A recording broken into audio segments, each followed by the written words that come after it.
All right. So you just heard a tasty treat created by Panrific. So I made this joint. Enjoy the funky sounds. Today we are here with Kenneth Manza. And we're going to talk about a couple of things, starting with the falsity of hip hop, because there's so much you niggas put into it that you think is so special and so yours, but it turns out it was designed to feel that way. Now, I said for years, and now it's a little bit more validated about how on the surface they would talk about hip hop and how it was just street trash that wouldn't last, that it was a bunch of fumbling ass ghetto kids that became lucky and got some attention. I remember there was a teacher who told me once that hip hop was the only people who will ever be remembered in hip hop, perhaps, was Melly Mel. And for the reason being that he did a record with Shaka Khan. Shaka Khan. Shaka Khan.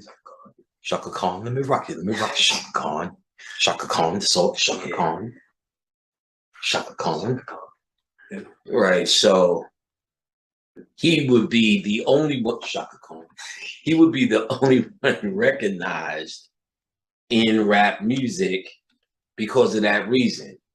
And of course, we said poppycock. And of course, that is not the case. But then let's think of one thing that's obvious. As a young upstart, seeing rappers like LL Cool J, Run DMC dress, walk, and talk like us on any stage, anywhere, anytime was phenomenal. So we had a one-track mind and created a belief system that we somehow was now bringing our voice to the world and making an impact, and nothing could stop us. But au contraire, mon frere, we know how this world is sewn up tighter than a vagina. Some vaginas, Shaka Khan, some vaginas. And that is all under control and all created by design. So there's no way rap just could have had made its way based upon our funky samples to the top. It was led to be.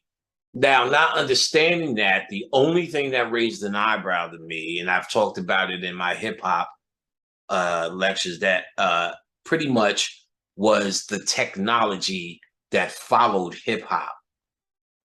Whatever complaint hip hop had about, remember, hip hop was a whole different craft than what was happening in music. By the time hip hop came in the game, and we talk about the game of music business because it was over 10 years deep in the streets.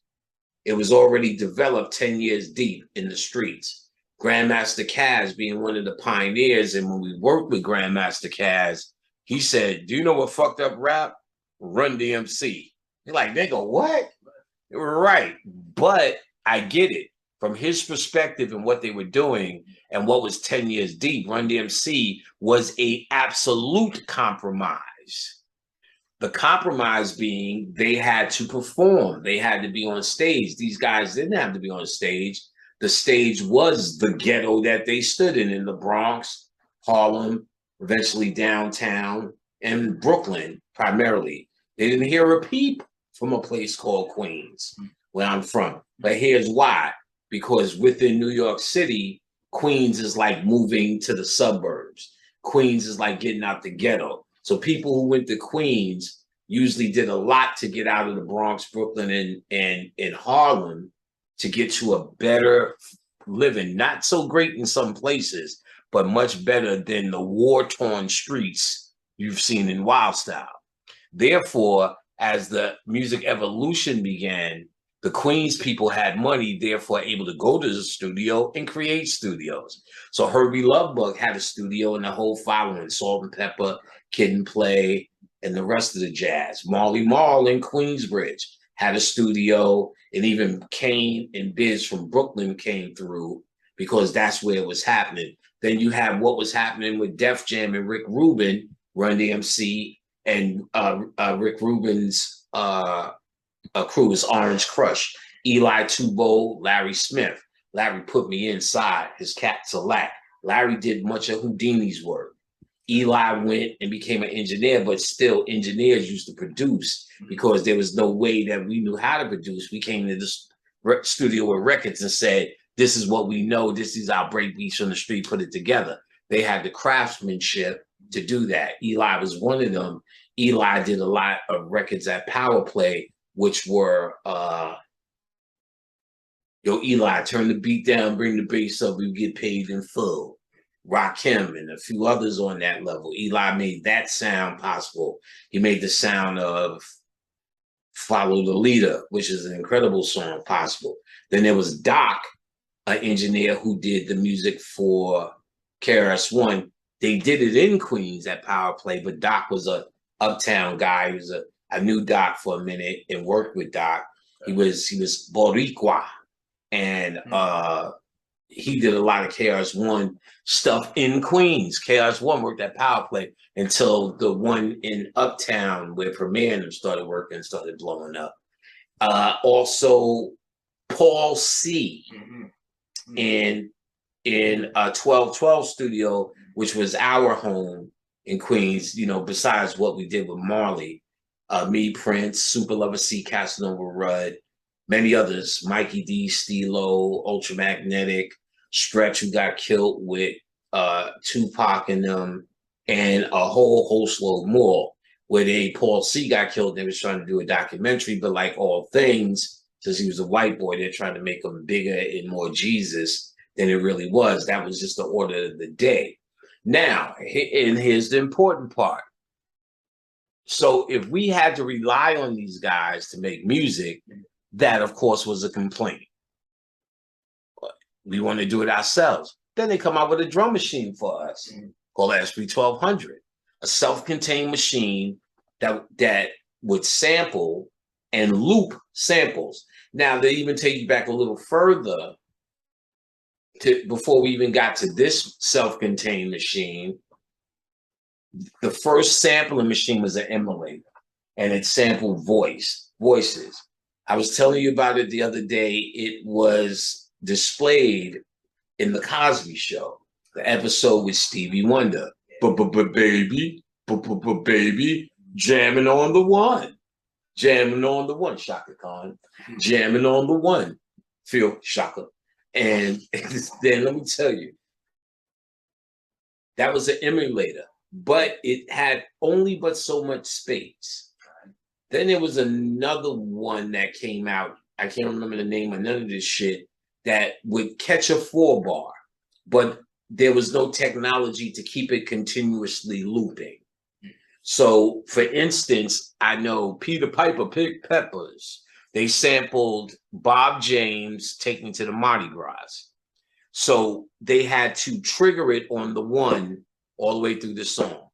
Ding ding ding ding ding da doom da doom da ding ding da doom ding da doom da doom da ding ding, which is what drum machines do now, called looping naturally, where they had the Manly do it. I Rule the World, Curtis Blow sample, Pump Me Up. Pump, pump, pump, pump me up. It was that Washington go-go. They had to trigger it all the way down. In Public Enemy's first song, they used James Brown, Blow Your Head. Public Enemy number boom, ba-dum, bam, but the intro is down, down, down, down, down, down, down, down, down, down, down, down, down, down, down, down, down, then it goes. But they put a reel-to-reel tape all around the room. They said they was holding it up with sticks and everything just so they could get it to go to the 2-inch to eventually make the song. This is how bad it was. So this is where we was trying to do what we did and use the technology. But each time we would complain that we're doing things like this, there was always a machine that would come out and cure that ill. Another problem we had was called swing. So if you program the beat, zoom, doop, doop, doop, boom, it's swinging, boom, but boom. You would program that and we go boom, bit, boom, boom, bit, boom, boom, bit, boom, no swing. Boom, bit, boom, boom, bit, turn, boom, bit, boom, boom, bit. They added swing to it, even to this day. So you could do it the trips, 16, it'll be 16, 4-bar, 4T, 8-bar, 8T, 16 bar, 16 bar, 16T, 32-bar, 32T, which nobody really fucked with until trap. So that's why you hear tick, tick, tick, tick, tick, tick, tick, tick, tick, tick. That's turning up to trips. The T is trips. So trips, if I program boom, at, boom, boom, at. So I need trips to go boom, at, boom, boom, boom. See that dance? Boom. If I don't have trips, it goes boom, boom, boom, boom. Trips, boom, boom, boom, boom, that's trips. So if you turn up trips and did that boom, boom, boom, boom, it's a little bit more dead. It sounds dragging. You need the boom, trips. You know what I'm saying? So we went to 32 and then high res just means wherever you tap it. They did all of that. Then, so now all of these were spread out across different machines. Okay. Now we get up to where I told you the SB12, all in one baby. So SB12 comes out and niggas get it. It's self-contained. If you could get it at home, you could figure it out. But then it had one thing. You had to have a separate drive to save it. Each thing you did took 30 minutes. Okay. XP 1200, built-in drive. You know what I'm saying? Floppy disk. That's when the engineers, we just became engineers. Kane and Biz stopped coming to Marley's because Easy Mo B and guys like that found ways to buy drum machines. And then names started happening. Super Lover Seeing Them got one. That's where I learned. Paul C showed us, showed Rudd. Rudd showed me tricks. I finagled the drug dealer. I'm sure I told that story before. Got me one, you know what I'm saying? Right. And was now self-contained and learned how to produce. Showed LES some tricks. LES went on to do Nas's. And LES sat me in the car and said, yo, Nas did the album, you need to go see him. Fuck them little niggas. Right. Arrogance. Havoc and them niggas is coming up. They just got a deal. Man, the little Havoc and them niggas, my little nigga. I can't give him no music. You know what I'm saying? And then you see how that story ended up. And LES did a song on Illmatic, which led him to some Will Smith shit and whatever. I don't think it went on further than that. But they made this drum machine. So it always stood out to me, each complaint we had, that they would satisfy us in some sort of way. So now you get this story about Crazy Bone, Lazy Bone, one of the bones, a boner, who was talking about CIA involvement. B.O.B. sent me another story, which that's the one you're going to read. But let's go and watch Lazy Bone and what he says, because Crazy Bone and what he says about rap, which most of y'all might have seen already. Let's go on and do that. Crazy Bone. All right, let's get this stuff out the way. All right.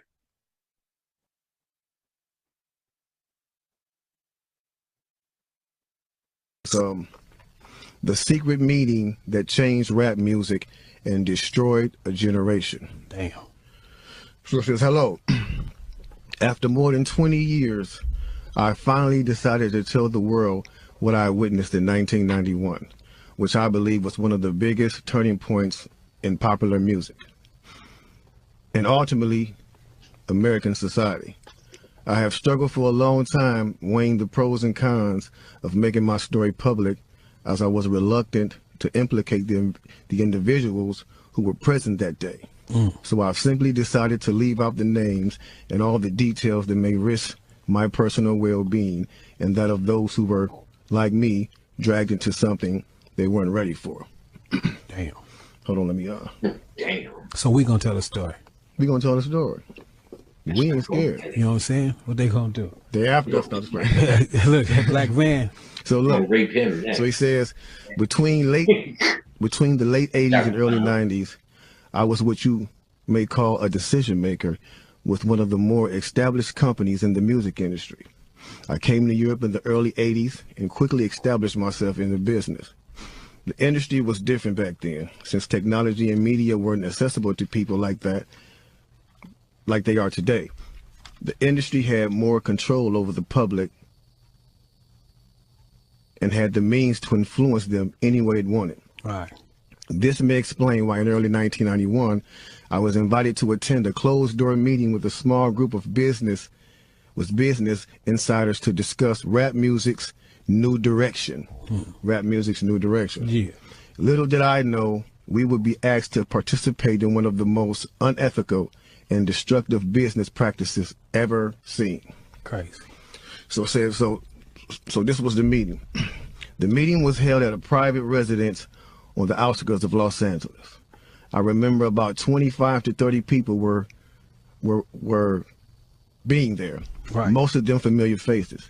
Speaking of those I knew, we joked about the theme of the meeting, as many of us did not care for rap and failed to see the purpose of being invited to a private meeting to discuss the future of hip-hop. Talk to him.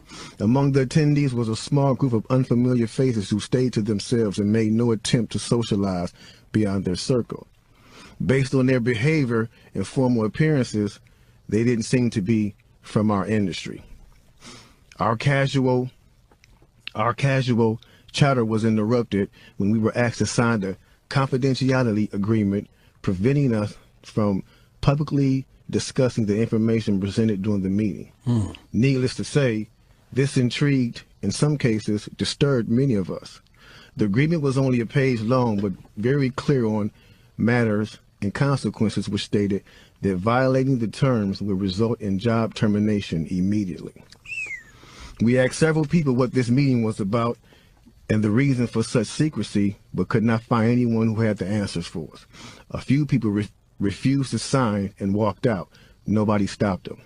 I was tempted to follow, but curiosity got the best of me. That's right. A man who was part of the unfamiliar group collected all the agreements from us. So now it's going to get to the good part because the meeting about to start. Talk to him, Jake. It says, quickly after the meeting began, hold on one second. Get your popcorn, y'all. Popcorn, get your pistol. No, it's like, For real though. quickly after this meeting began, This is one of the industry colleagues, who shall remain nameless like everybody else, thanked us for attending. He then gave the floor to a man who only introduced himself by first name and gave no other details about his personal background. I think he was the owner of the residence, but that was never confirmed. He briefly praised all of us for the success we had achieved in our industries and congratulated us for being selected as part of this small group of decision makers. At this point, I began to feel slightly uncomfortable and the strangeness of this gathering. The subject quickly changed as the speaker went on to tell us that the respective companies we represented had invested in a very profitable industry, which could become even more rewarding with our active involvement. Damn. He explained that the companies we worked for had invested millions into the building of privately owned prisons, and that our positions of influence in the music industry would actually impact the profitability of these investments. Then he says, I remember many of us in the group immediately looking at each other in awe and confusion. At the same time, I didn't know what a private prison was, but I wasn't the only one. Sure enough, someone asked what these prisons were and what any of this had to do with music. We were told that these prisons were built by privately owned companies who receive funding from the government based on the number of inmates. The more inmates, the more the government would pay these prisons. It was also made clear to us that since these prisons are privately owned, as they become publicly traded, we'd be able to buy shares. Most of us were taken back by this. Again, a couple of people asked what this had to do with us. At this point, my industry colleague who had first opened the meeting took the floor again and answered our questions. He told us that since our employees had become silent investors in this prison business, it was now in their interest to make sure that these prisons remain filled. Our job would be to help make this happen by making music which promote criminal behavior, rap being the music of choice. He assured us that this would be a great situation for us because rap music was becoming an increasingly profitable market for our companies, and as employees, we'd also be able to buy stocks in these prisons. Immediately, silence came over the room. You could have heard a pin drop. I remember looking around to make sure I wasn't dreaming and saw half of the people with dropped jaws. My daze was interrupted when someone shouted, "Is this a fucking joke?" At this point, things became chaotic. Right. Two of the men who were part of the unfamiliar group grabbed the man who shouted and attempted to remove him from the house. A few of us, myself included, tried to intervene. One of them pulled out a gun, and we all backed off. They separated us from the crowd, and all four of us was escorted outside. My industry colleague who opened up the meeting earlier hurried out to meet us and reminded us that we had signed an agreement and would suffer the consequences of speaking out about this publicly, or even those who attended the meeting. Damn. I asked him, why was he involved with something so corrupt? And he replied, it's bigger than the music business and nothing we can do. And no, it's bigger than the music business and nothing we want to challenge without risking consequences. We all protested as we walked back into the house. I remember word for word the last thing he said. It's out of my hands now. Just remember you signed an agreement. He then closed the door behind him. The men rushed us to our car and actually waited until we drove off the property. Damn. So this meeting, bro. Now that's a lot for a meeting right there. Oh yeah, definitely. You know, and this person later on, he said, you know, this person actually ended up leaving the music industry after this happened. With a few years after this, he ended up leaving the music industry. Okay. And he said he just, like, you know, over the years he just felt guilty because he said as he sat back and he watched these plans come to a reality Over 2 decades. he sat back and was like, wow, they really pulled it off. Yeah. They really pulled this off. He was like, they were told not to sign any more political rappers, any more rappers that had messages in their No music. positivity. It was all to be gangster rap music that they promoted and put out. So if you wonder where And this Brand was Nubians before went, us. if you wonder where Brand Nubians went, where Poor Righteous Teachers went, where Public Enemy went, where KRS-One went, and all sorts of groups like that was talking, Yeah. even Queen Latifah and Moni Love and those, you know what I'm saying? Everybody. It's a back door. Yeah, anything that was harmless, fun rap, you know, anything that had a message in it had to go. Yeah, that's You why know what if I'm you saying? even notice though, not And we even, talk about that all the time. even be brief with it, you know what I'm saying? Those charms that came out like maybe in 1988, 89, the African charms, those they lasted for about 2 years and they disappeared real quick. You know what I'm saying? Yeah, definitely, definitely. Now, after reading all this, you know, it actually made me feel a few different ways. The first emotion I felt was shocked, because I was definitely taken back by this, just knowing the level of evil that's involved by even thinking of a plan like this. You know what I'm saying? The second emotion I felt was anger. Anger because it's not enough for them to exploit our culture and make all the money off of it. Because let's keep it real, the industry has never been favorable towards the artist. Never. but they're going to go beyond the artist Their business. to get the artist to influence and lure in the consumer, White people got which they knew at the time were mainly minorities. Yep. In other words, keep promoting gangster rap so that the youngsters will be influenced by them, which in turn will incite them to want to act like them, and it's a very good chance they'll end up in their prison. Yeah. So they're getting paid twice. They're getting paid from the artists they signing, and then they're getting paid from the people that these artists influence that goes to prison trying to be like these artists. Yeah. So they making a killing. A killing. They're using the music business to promote their private prison business. My man is right there talking that right. 1988, a man named Tom Beasley, man. That's the co-founder of the corrections for Corporation of America. That's the CCA. You know what I'm saying? Excuse my French. I'm reading this thing right there real quick. It's the CCA. So in 1988, he founded that, and this is in straight concert with the same thing. So it's like the music business. You do what you do on your side. And over here with the correction facilities, we're going to do on this side, because in 1970, there was 500 prisons. You know what I'm saying? Only 500 prisons in the United States. To this day, there's 1,700 prisons right now. That means big business. I'm talking about that done flippled over. You know what I'm saying? If flippled over is a word. Because they're making a lot of money off of these things per inmate. You know what I'm saying? So getting with the same thing of the music, it all went hand in hand, and we just partying at the same time. So us as the artists is the tool they use. Yeah. The music is the bait. Yep. And the young consumers are the prey. It's a cold game. Cold game, bro. Cold game. Then I feel sad. Sad because everything we seem to try to create, we always seem to give it away. We're always being tricked and deceived into believing that they have our best interests at hand, when clearly they never have, and they never will. Right. They never will have our best interests at hand. It's blow after blow after blow after blow. Right. I will stop it here. Where we at? Where's my thing? It's blow after blow after blow after blow.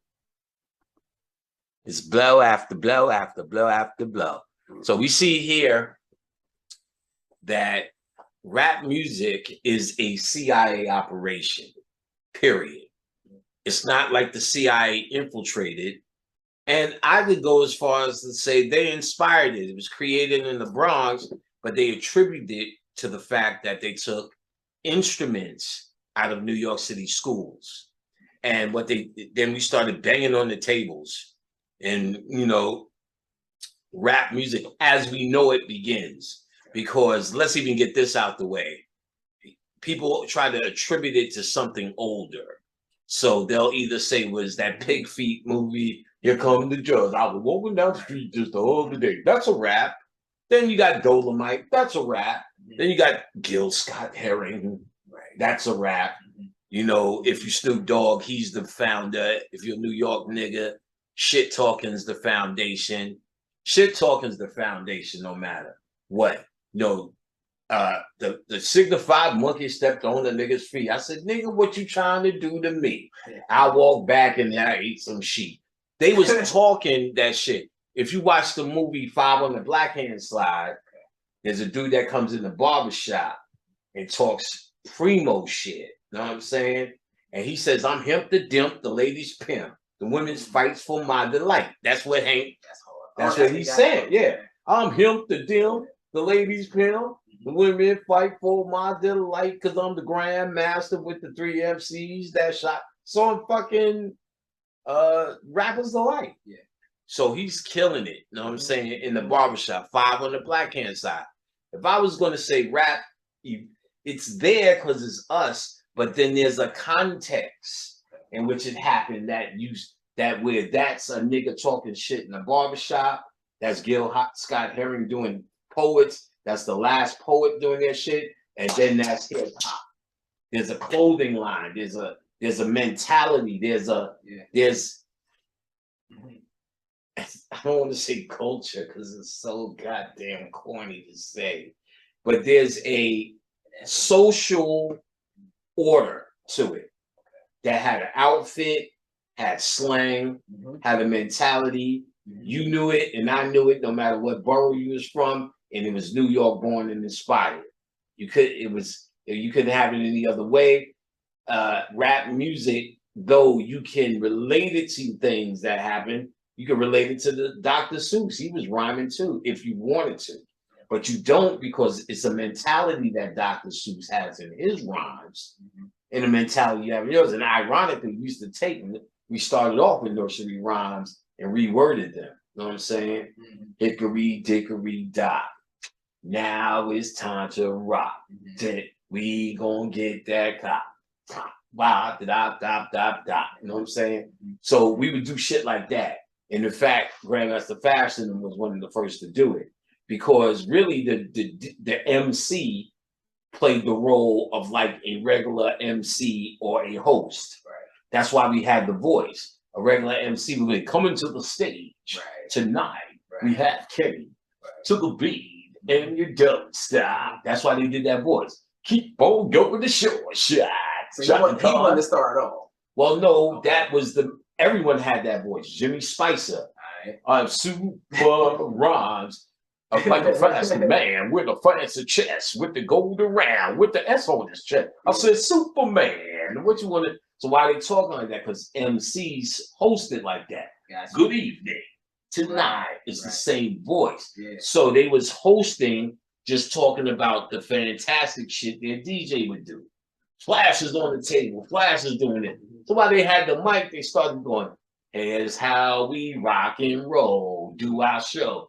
They was just doing nursery rhymes. Let's say Marietta Love. Niggas wanna rock the jam, eating them all night long. We gonna get da da da da da, do the song da da da. So that's how it kind of started routines and evolved more. They would do Gilligan's Island, F Troop. We came to the party about 4 o'clock to take out all MCs. That was F Troop. Doom doom doom doom doom doom doom. Even Wu-Tang later did ooh. Wu-Tang Clan, that beat is from that's from Underdog. Doom, doom, doom, doom, doom, doom, doom, doom, doom, doom, Underdog. And then LL, I'm Bad. Boom, boom, boom, boom, boom, boom, boom, Courageous Cat. And Minute Mouse. So that was the flavor of it. We did Andy Griffin, do. Then there was we did Inspector Gadget. Okay.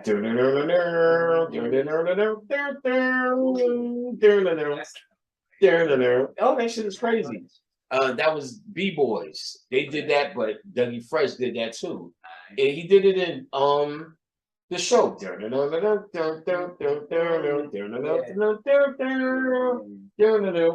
Yeah, that was they was playing Inspector Gadget over. So that was the essence of it. It was like fun-loving shit like that. Then when it came to music, that was what we were doing. And then early on in music, it really didn't have no direction. We was just doing that over and over, making fun-loving shit. Bronx, Brooklyn, Manhattan was the strongest. They felt they was the strongest. But the thing is, there was only 2 places in the universe that played rap music.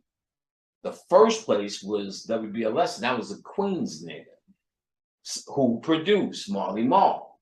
So he's gonna run all Queens through it, and Queens was already on the map through Def Jam. So LL and Run DMC were very big acts. So Run DMC, more than routinely, what they did was, with White Boy's direction of Rick Rubin, was get into what was popular in America, rock music. They said, fuck trying to be like rappers. What Rick Rubin seen was rock and rap are the same thing. Kids rebel music. So we can make rap sound like kids with rebel music. It'll go along and get big. So Run DMC made shit like Rockbox, King of Rock. They originally made rap songs. At the time, the flavor was songs of positivity, because they said that you know, y'all just make stupid songs and it's gonna go away. Then the message came out, Melly Mel and them. Profound. Nobody's heard a record like that that was so graphic, detailed, and intelligent in what rap is. It showed the potential for rap that scared the pants off of these goddamn nigga keyboard players because they realized soon they may be out of a fucking job based upon us loving the sample. Even though those records were played, but they knew it was getting thinner and thinner. Now, then they started made a fake complaint. Oh, it's too serious. Because there was a lot of records problems in the world today. And what do we do without, how do we solve? Because they're mimicking the success of Grandmaster Flash. And they were good songs. But again, they did have a point. But then you know they're going to run with that point. We go out to dance and party. What the fuck are y'all bringing us down with this ghetto shit for? Run DMC comes out with It's Like That. On the other side, Suck MCs. That ended that because of Fun Record and it's sure you could be two people. That's the end of that. There wasn't one extreme or another less or another extreme. It was up the middle. But why Run DMC was so important because the image that they portrayed was uncompromising, even more than the music. You know, Run's demeanor was everything a B-boy was. He hated everything around him, but it wasn't a hateful face.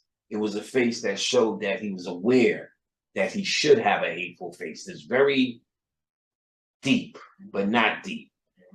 DMC, him never smiling, but still not animals. But showed that they come from where the animals roam. It's a very hard face to pull off. You could dismiss just an angry nigga standing there, but you couldn't dismiss that they were a symbol of the anger that Black people should have. Black leather coats, B-boy stands of protection, manhood, holding their dick, manhood still intact, and ready to show you their manhood, but still standing there under control, giving you story, giving you song, giving you depiction. And then Rick Rubin's idea of adding the rock talked directly to the kids. And then vice versa, the white boys made who stood on rock, Beastie Boys, and put them in rap. He showed that it was a cross connection of it. And by the time they did Walk This Way, that ended the fucking any mystery to it. So Run DMC was a very significant act in that way. LL, on the other hand, was the standalone B-boy. And he represented the existence of the Black male who did not exist. We exist in very small, in existence, meaning in anything media. In the 70s, the greatest star was fucking Todd Bridges. Take it out right my mind. And the little nigga, Gary Coleman. A little earlier, JJ. Come on, son. You know what I'm saying? All the actors that you've seen of that time and supported, you got a small glimpse of who we were because they were acting. There was no, let's interview fucking what's that nigga who played in That's My Mama? You know what I'm saying? And Amen later. Let's interview him at his house. There ain't nobody did that shit. There wasn't a lot of off screen like this is the type of nigga we are playing this type of nigga. You feel what I'm saying? Even if you got movies like Five on the Black Hand Side, you seen an ensemble cast who played like Preach. You kind of felt he was Preach. Then he was played in but then you see him in JD's Revenge beating the shit out of women. You didn't know who they were because they were actors. LL technically was acting, but he was acting like he was depicting us. So even acting like us was good enough. And so you were comfortable enough with saying you've seen a representation of yourself.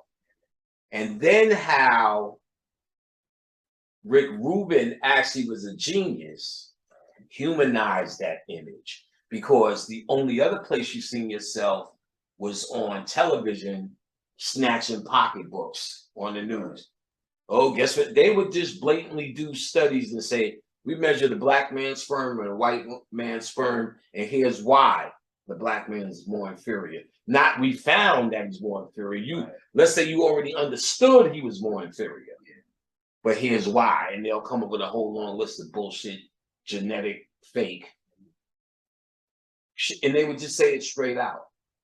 And I remember that being on the news. And there was nothing to fight back. We need to understand images like LL, Run DMC, was the fight back to that. That's how important it was. And it didn't even get to the music yet. The imagery of that shit. A Kango, a gold chain, nigga doing out dances. Then, you know, you get to Dr. Jekyll and Mr. Hyde. Then it gets more complex with Houdini and them. Okay. But when you go back to LL, I'm bad and things like that, it's incredible. But the genius was this, to make him do I Need Love. Wow. Which, because it humanized the image of the black male who all you seen was a pocketbook snatcher. He said he needs love. Think about that statement. And even though we laugh, you know, I'm alone in my room, watch our love unfurl, and it's still funny, but the psychological impact is saying, I'm still human. I am that, and I represent all of that, and I'm still human. You know what I'm saying? So those are the powerful moments. You get what I'm saying? Now, you could not help but putting everything in your existence into those images. Turns out, the CIA gave them to us. The dastardly, that's what you heard one of the Bone guys saying, Crazy Bone saying, damn, they stop at nothing. Because he's talking about, without going into the detail, what I just said. If they was so early on at infiltrating and allowed these images that you thought broke through and made a point that you were finally trying to make. I am human. I am alive. I do exist. This is what I am. This is what I like. And it deserves to be recognized and all of that shit. They allowed it. Sinister. Slave masters and mind control to the fullest.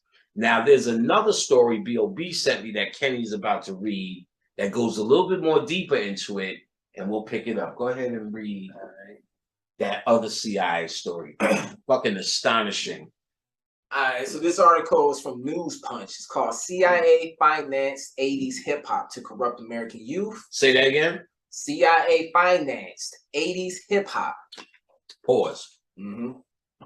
Crazy Bone said the meeting was in 1991. Right.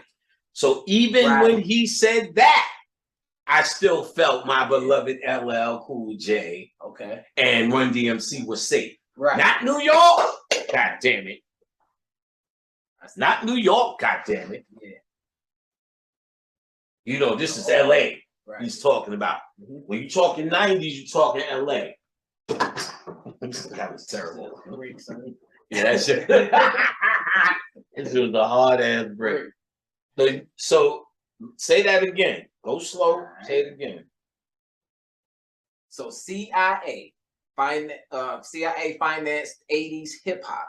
CIA financed 80s hip hop. For all you fucking failed rappers making your demos, 80s hip hop is not yours either.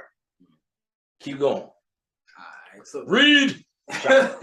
All right, so it begins. John Homestead, a retired CIA agent, has admitted this week on national Russian television that the CIA was behind the creation of the 1980s hip hop scene and financed major hip hop acts, including NWA. Talk loud. I want them to hear this. Okay. If you got to sit up, talk loud, whatever you got to do. All right. So I'll start from the top. Yes. John Homestead, slow. A retired CIA agent, has admitted this week on national Russian television that the CIA was behind the creation of the 1980s hip hop scene and financed major hip hop acts, including NWA, African Bambaataa, and Grandmaster Flash and the Furious Five. God damn. African Bambaataa, Grandmaster Flash, and the Furious Five. Damn. The CIA was there from day one. Them your day one niggas. Them day one niggas. We're going to get into the NWA aspect of it. Keep read. The government at the time spent big money, serious money, this is in quotations, on this covert operation destined to further division and corruption of the American youth to nihilist, anti-establishment, and anti-American ideologies. Stop. They trying to get anti-establishment and anti-American activities. Yes. When Crazy Bone read it, the dude said, well, where's Brand Nubian? Where's Latifah? Where's Public Enemy? Where's all of that shit? Yeah. But they also work to get you to believe anti-establishment mentality. They're just step one before you get to gangster rap, but they still make you question your reality. Well, not your reality. You question your social living conditions under the American flag. Meaning they are anti-establishment people. When I heard Salt-N-Pepa or anybody, fuck that, Dana Dane, I felt like I can question America. It was, everything was showing my ass in America's face. Right. They have been calling me the greatest rapist. They've been calling us the greatest thieves, the greatest lazy motherfuckers, the most inefficient, inferior motherfuckers without any answer. So just fucking Kid and Play doing the kick step and getting a movie was anti-establishment thought. So when he's asking for these old rappers, they are the fucking beginning of what they were rotating their way next. That doesn't get us off the hook. Rakim doesn't get us off the hook in this one. And that's what niggas need to understand as well. All that old shit doesn't get you off the hook. All that old shit was to usher in California and the ignorance. Damn. And it worked because you were already prepped for it. I remember a news story. They said, if you thought Public Enemy was bad, wait till you get a load of Ice Cube and I think they might have said NWA. Wait till you get a load of that. Okay. And we were saying, or at least I said, one thing hasn't nothing to do with the other. We didn't even give a fuck about West Coast and never really did in a big way. The music listeners who really loved it did, but the New Yorkers who was really on rap, that shit was an interruption. So ultimately, we need to establish that there's no before and after in this. Gotcha. If they're talking Bambaataa and Melly Mel and the Furious Five, they're talking about music or records, at least music, rap records, DNA. And they were there the whole time. If they were there, then they was there for your beloved Rakim, Coogee Rap, Nas, and all of that. And remember, all of them, just the way they talk, is anti-establishment. You listen to rap, you don't want to cooperate after that. Right. They made jokes of white people in movies driving, saying, yeah, nigga, what? Nigga, what? Turn and see a white boy and goes, and stops. And they did that in a few movies. Because what are they saying when they do that? That white boys are pretending to be anti-establishment until they see real anti-establishment. That's the joke. But the reality is they're anti-establishment, i.e. rap is connected to it. In fact, I used to see this early on. Every movie in the early 80s, whenever they go to a ghetto, they put on rap music.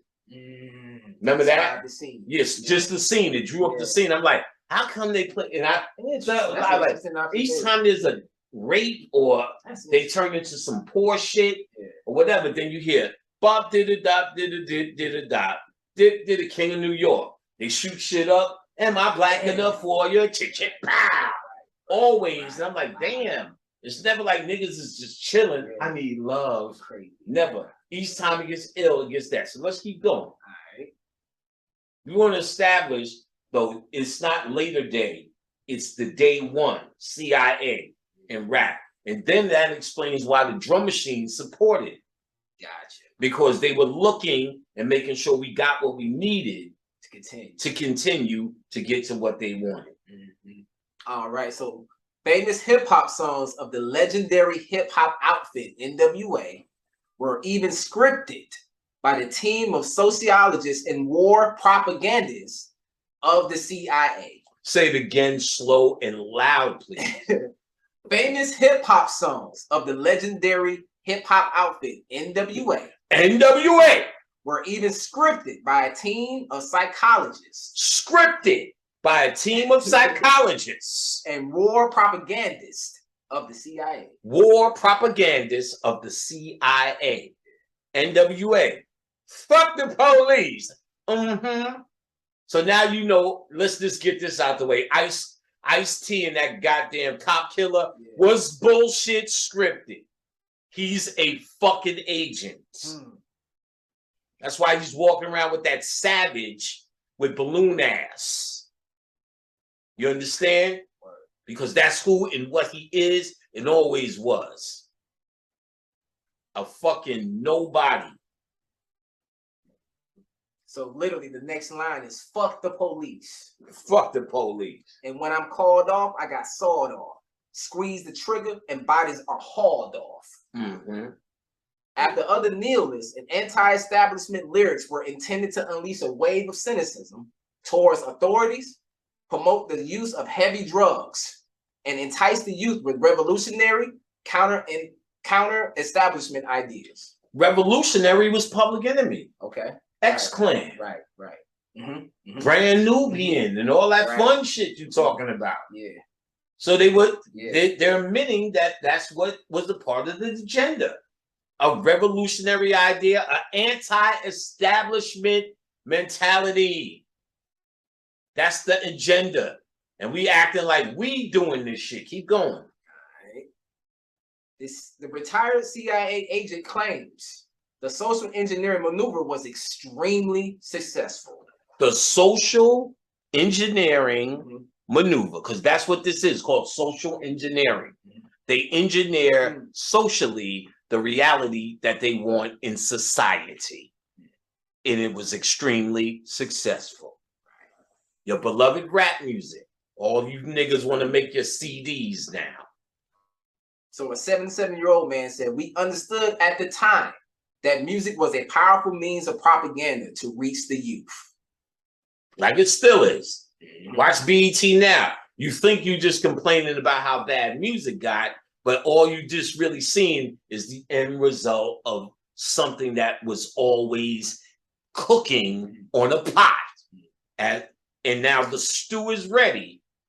Well, the stew has been ready. But now the stew is stewing. Shaka Khan.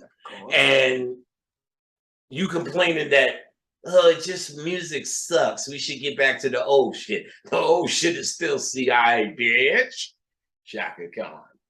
Our mission was to use teenage angst to our advantage. Right. And turn Generation X into a decadent, pro-drug and anti-establishment culture that would create uprisings and further division within society. Booyah. Mm-hmm. Black Lives Matter. We even infiltrated mainstream radio to promote their music and reach millions of people every day. He admitted visibly proud of this accomplishment. Visibly proud. For many of us in the CIA, infiltrating the 1980s hip-hop scene was one of CIA's most successful experiments. Ever. A propaganda. Even, check it out. There's mostly, say that one more time. Okay. For many of us in the CIA, infiltrating the 1980s hip-hop scene was one of the CIA's most successful experiments of propaganda to date. One of the most successful experiments of propaganda to date. And I bet you they even feel more proud of this than COINTELPRO. So what they're claiming right here is not just a section of what they did with gangster rap, but all rap is theirs. and over the 30 to 35 years you've been fucking with it, is considered the most successful propaganda that the CIA has undertaken, and them niggas was flying drugs in from fucking Panama and all of that shit and supplied that, and they considered rap more successful in the terms of propaganda and what it does to the fucking minds of the youth. Shaka Khan. You could say, the CIA agent in quotation said, you could say Frankenstein's monster got up. Woo! I'm going to say that again. You could say Frankenstein's monster got up off the table and started goose stepping. Woo! The retired CIA agent, who was granted a Russian residence permit in 2011, also claimed Leor Cohen, commonly known as the tall Israeli who runs hip hop, is a CIA asset. What? Yes. Shaka Khan. Say that again, Shaka Khan. The retired CIA agent who was granted a Russian residence permit in 2011 also claimed Leor Cohen, commonly known as the tall Israeli who runs hip hop, is a CIA agent. The culture vulture himself is a CIA asset. I seen him shit on niggas directly to their face, and they say thank you personally. The first time I seen him, we did a record. Marley Marl had In Control. It was after Mama Said Knock You Out. He had a Def Jam deal and did Marley Marl In Control, something like that. He was still, Def Jam was management, and he was still on Cold Chillin' when he did it. And he put us on the record. He showed some love on part 2. So we had to go to Def Jam management to get paperwork there. Leor Cohen, in fact, it was the time of the Gas Face, because I knew MC Search well. MC Search used to hang out at Latin Quarters. So he made the song when I seen him come out. He, nigga, what up? You know, Government Larry, what up? Because he was Larry Black, the Queensbridge. Yeah. Yo, what up, what's up, man? Congratulations. The other niggas I didn't know, all the weird white people he was with. He was solid. He used to be in Latin Quarters. He was his hands was dirty. And he so that's why we was there. I remember that was the era. Leor Cohen walks in with a fucking zoot suit on. Did I tell the story? No, a fucking zoot suit on. And with the hat and everything. Yeah. The nigga in the front at reception, oh, you look great, sir. I didn't even know who he was at the time. This is still young. Look ridiculous, yeah? And then I remember niggas telling me, Leor Cohen calling him saying, yeah, I was in the ghetto listening to some acts. I was sitting on a lot of plastic couches. Did I say this thing before? No. I just said it on camera once.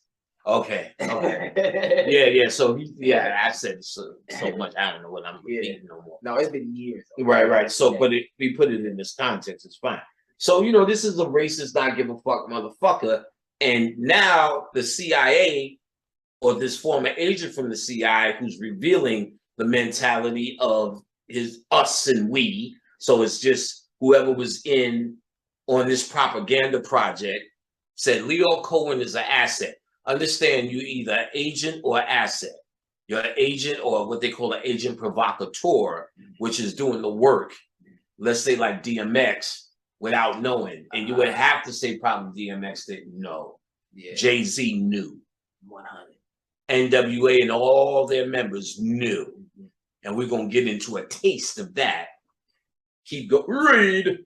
Leor Cohen is a CIA asset, not just a culture vulture. Even though he is a culture vulture, but it gets deeper. We got to go deeper than just somebody always eating off our shit. You ain't got no shit until they're gone, nigga. Nothing in here is yours. This ain't your system. Shaka Khan, nigga. This ain't your Shaka. Feel for you, Shaka. Holmes admitted, he said, when it comes louder. to engineering culture, no one touches Leor Cohen. What? When it comes to engineering culture, no one touches Lyor Cohen. I didn't hear what the fuck you said. When it comes to engineering culture, no one touches Lyor Cohen. So Lyor Cohen is celebrated by the CIA as a social engineer, as someone who engineers, and him signing Jay-Z, and Jay-Z creating a whole reality of material wealth that youth will try to chase and can't find it through rap and start shooting each other, i.e., then they fill them jails up, them private jails, because that's the point. Private jails. Tell me you wouldn't be celebrated down at the CIA. Oh, happy day. That's Shaka Khan. He changed the game with that. You get what I'm saying? Read Shaka Khan. Hip hop artists signed and promoted by Cohen include Slick Rick, DJ Jazzy Jeff, and Fresh Prince. The latter better known today as Will Smith. Eric B. Rakim, EPMD, Stetisonic, De La Soul, and a Tribe Called Quest. Right, all rap. Ain't none of this hadn't been looked at. It's not like there was some who were good. Then the terrible West Coast came in the game. No, the terrible West Coast came in the game, but they was fucking with you because, like I said, the pride that you got from everyone you said made you feel more arrogant in America. You had no arrogance before this, but what you did have was a lot of anger that you didn't know how to express.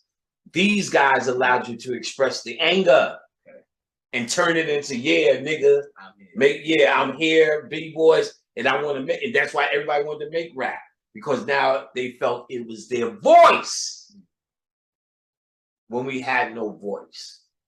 So the CIA constructed, organized, and gave us a voice and monitored what we said through that voice, and ultimately altered that voice into us saying, we thug ass niggas, and that's all we are. We want pussy, money, or drugs.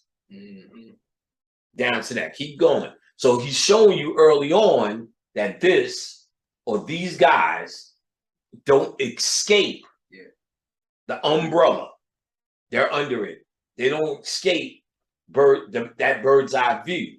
They're a part of it. All the shit you love, Shaka Khan. And still listen to. And still love.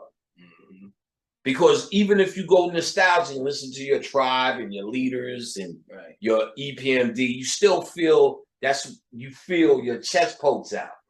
I be listening to that shit, looking at motherfuckers in my headphone like, say it, nigga, I dare you. And all I'm listening to is fucking Kid Black. You know what I'm saying? Ain't gonna hurt nobody. Yes, I am, nigga. We just dancing, y'all. Nah, I ain't listening to that. That's a funny. All right, keep going. He ended up promoting rappers such as Jay-Z and Kanye West, and more recently brought Migos and Young Thug to prominence. Because now he's getting to exactly where he wants. Jay-Z is the one that opened the door for dumb shit like Migos.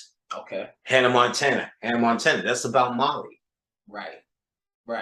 What's the other one he said? He said Young Thug. I don't even know what he does, but his name is Young Thug.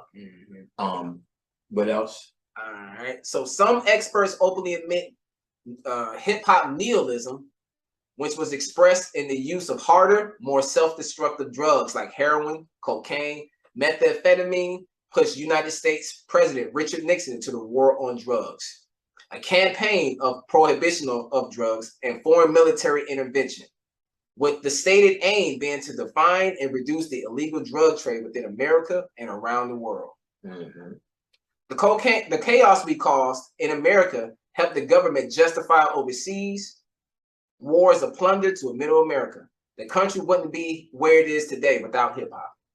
So I'm gonna read that again. The chaos we caused in America helped the government justify overseas wars of plunder to middle America. The country wouldn't be where it is today without hip hop.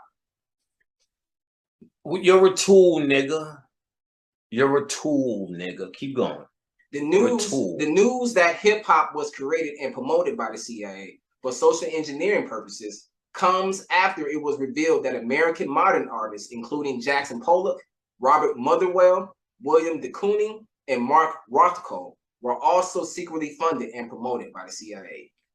Ooh, goddamn. American modern artists. Yes. Which means, right, they always talk about this shit, modern art, because it's empty. Art is something they brought here with them. And we're going to talk about it. Okay? Even fashion is considered moving art. Right. You both did that. Yeah, and I didn't catch that. That's why they were doing that. That's what a fashion show is. So art is a empty way of selling for millions of dollars. Nothing. Look at his lines. Look at Picasso. If I looked at a Picasso without knowing the rep of the CIA promoted, and not saying they promoted Picasso, but the later day ones. But let's say Picasso and things we know, Mona Lisa, Picasso. If I didn't know the rep, I would look at Mona Lisa and go, I don't care about that. It's garbage. I would look at Picasso going, what does that mean? And not even pay attention to it. But somebody said it's a Picasso. So you're supposed to go, look at the lines, look at the coloring, the texture and the expression and the mood and the moment and all this crap that don't mean nothing. It's a invisible way to sell status. Because if I said to you right now, listen, y'all can do all of that, this, that nigga shit. Y'all can sell all your motherfucking blase blah, but I got a motherfucking Picasso in my house. I end the conversation and no one here gives a fuck about Picasso, but it's what you heard on TV. Think about that. If I said to you, nigga, I got a Picasso, an original, passed down in my family. Oh, he's somebody. It's an invisible thing. So they took it to the next level with Gucci, Versace, and all of that. With the supermodel, she represents the canvas. That's why they tell them, don't get any marks, don't do anything, be the perfect specimen. Because you're the interesting canvas. That's why they can wear anything. They keep coming out with the artwork as a living form of art. That's what they're selling. And then they sell stats. She has Gucci, Fiorucci, Nianucci, Ciabucci, Izabucci. So it's the science, it's that same invisible mentality of creating art and shoot. What Gucci's have you ever wore that were comfortable? None. Even the flip-flops fuck up your bag. They're not going for comfort, they're going for the art. All their new designs are the new art. And that's why they wanted the upper scale people to wear this art. When niggas wear this art, it defeats the purpose. You're gonna wear the art and walk in the ghetto?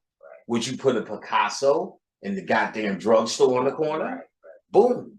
You wouldn't do it. Picassos deserve and to hang where Picassos play. And that's the mentality.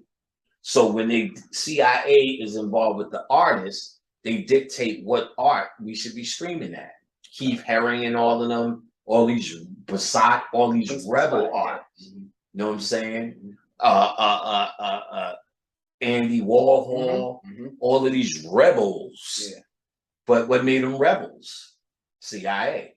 Or not necessarily rebellion, the dictation of what is to be upper class and what you should strive for as a poor person.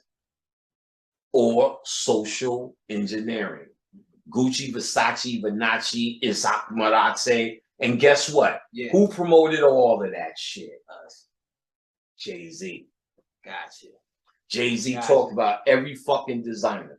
For sure. And he talked about it through Foxy Brown, which he wrote the rhymes. Burberry. Never even heard of it. Niggas never even. My grandfather wore that shit and it was regular raincoat shit. Then all of a sudden niggas got on a whole Burberry patterns floating in their video. Chaka Khan. Chaka Khan. All selling that shit. What's them niggas, them four niggas? Fubu? No, Fubu was us, but and the group, the one with Batman in it. Immature. What was the other one around that time? Boys and Men, Jodeci. No, Young Like Immature. They did a whole fucking music ABC? video. No, not that one. Oh, okay. They did a whole fucking music video in Burberry. Oh, the whole crew. Okay. You remember them niggas. If it might have been Batman's crew, it might have been Immature when they grew up.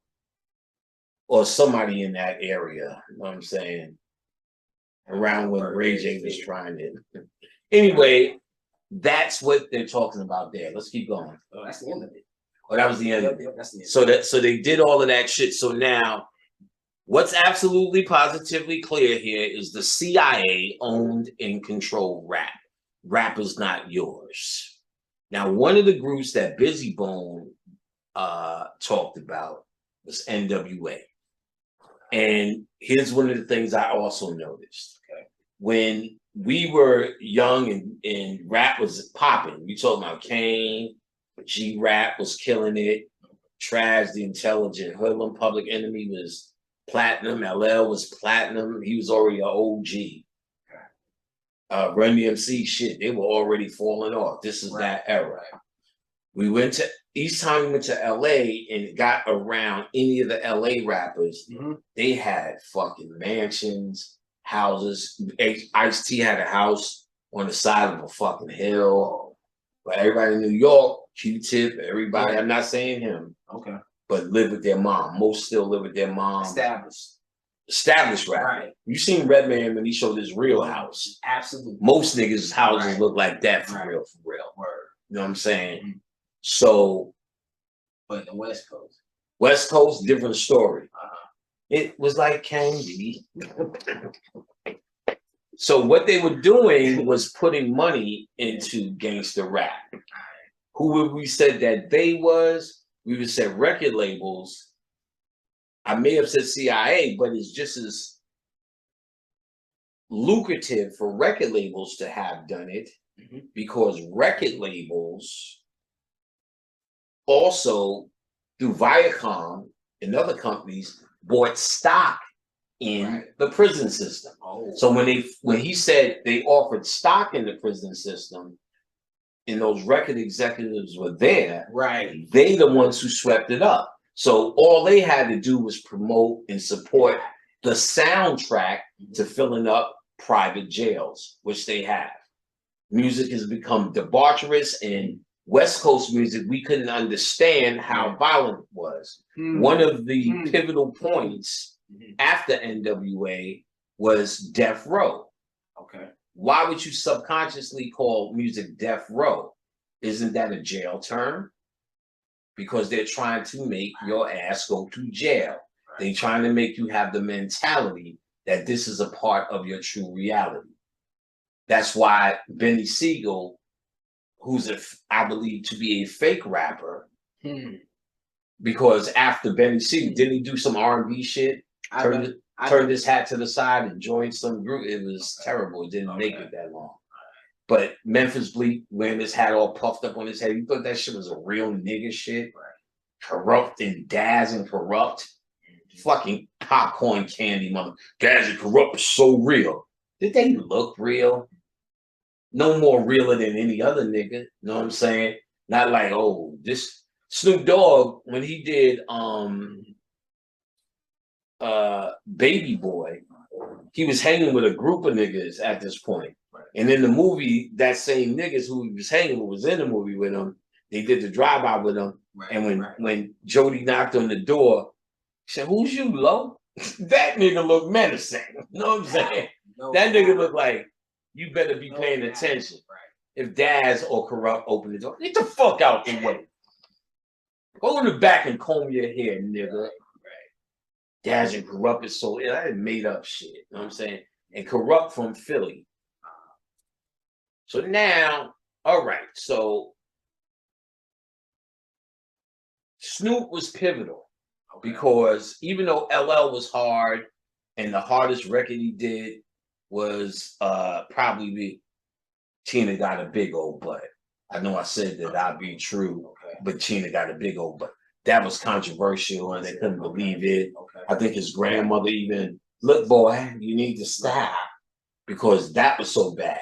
Snoop Dogg came out, we don't love these hoes, and we're in our first fucked you last night, said you wouldn't lick my balls. I'm sitting there like, never heard that, getting radio play. NWA would make the claim a little bit earlier, we went platinum without any radio play. We didn't know that or couldn't prove that, but they said that, and we said, oh, they must be a force, because that's what they told us. And they were standing on BET stage or Music Awards stage when they said it, without no radio play, because they wasn't playing. It was too raunchy for the radio. But we felt they had the right to exist. It was incredible, but it was CIA orchestrated. Now, okay. Okay. So,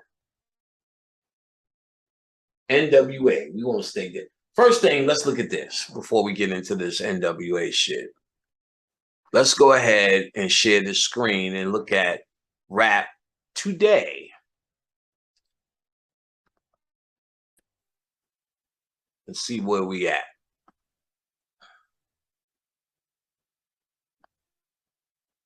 In today's video, I would like to discuss the harmful effects drill music has on Black and Hispanic communities and how the youth is being manipulated to spread this demonic agenda of violence and destruction. Drill music is a subgenre of hip-hop that started in Chicago's Southside area in the early 2000s. The subgenre is strongly influenced by trap music, another subgenre of hip-hop that emerged from Atlanta, Georgia music scene that shares the drill sound.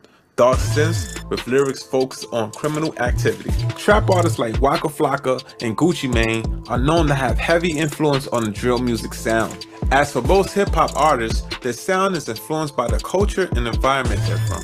Drill music moved from the underground mixtape scene to the mainstream in the mid-2010s, thanks to the single by Chief Keef, I Don't Like, in 2012. Artists like Kanye West helped bring national attention to drill music by remixing the single by Chief Keef. Dro City native and rapper Pac-Man is credited as the first artist to reference drill, a term used to describe a shooting, in the drill sound with his 2010 single It's a Drill. His career was cut short by violence that same year, but that song became a template for the future drill artists. Chief Keef was soon signed to a major label, Interscope, and joined fellow drill music vet King Louie on West's 2013 album Yeezus.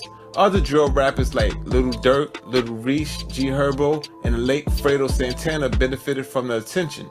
Chief Keef was dropped by Interscope in 2014, but remained active, while drill music took root in other parts of the country and world.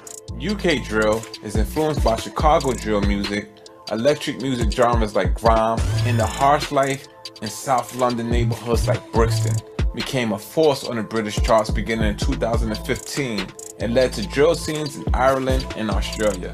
UK drill music carried over to Brooklyn, New York, which introduced rappers such as the late great Pop Smoke and Chef G. The Brooklyn drill scene was also known for the collaboration between American drill artists and British drill producers such as 808 Mellow, who produced Pop Smoke's hit Welcome to the Party in 2019. With the popularity, fame, and attention that comes along with drill music, shootings and murders rose dramatically. The number of shootings soared 97%, from 777 in 2019 to 1,531 in 2020, and murders jumped by 44% from 319 to 462, according to the NYPD. Unlike the past, drill artists rap about current murders and violence and glorify being active, a term letting listeners know they're still involved in the streets and violence. Drill music is built on authenticity, so what you say is what you do. With drill music emerging, record labels see nothing but dollar signs. The facts about hip-hop in prison for profit. Jailhouse Rock, an article written back in July 22nd of 2019, which states the facts of hip-hop in prison for profit. Right now, 3 companies, Warner Records, Universal Music Group, Sony Music Group, control around 90% of the depiction of hip-hop. At the same time, 2 companies, Core Civic, formerly CCA Corrections Corporation of America, and GEO Group, own almost all the private prisons embeds in the United States. What connects these two industries together? Vanguard and BlackRock, which are the largest shareholders in both media and prisons. Last year, Corrections Corporation of America, CCA, the biggest name in the private prison industry, contacted 48 states offering to buy their prisons.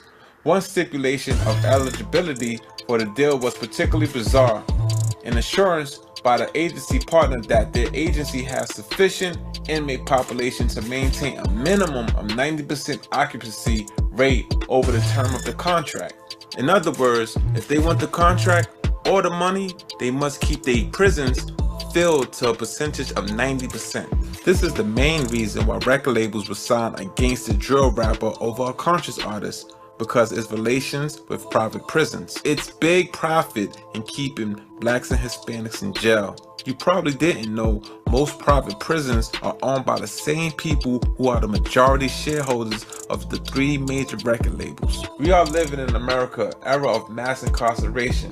With 5% of the world's population, this nation holds 25% of the world's prisoners. We are living in America, era of mass incarceration.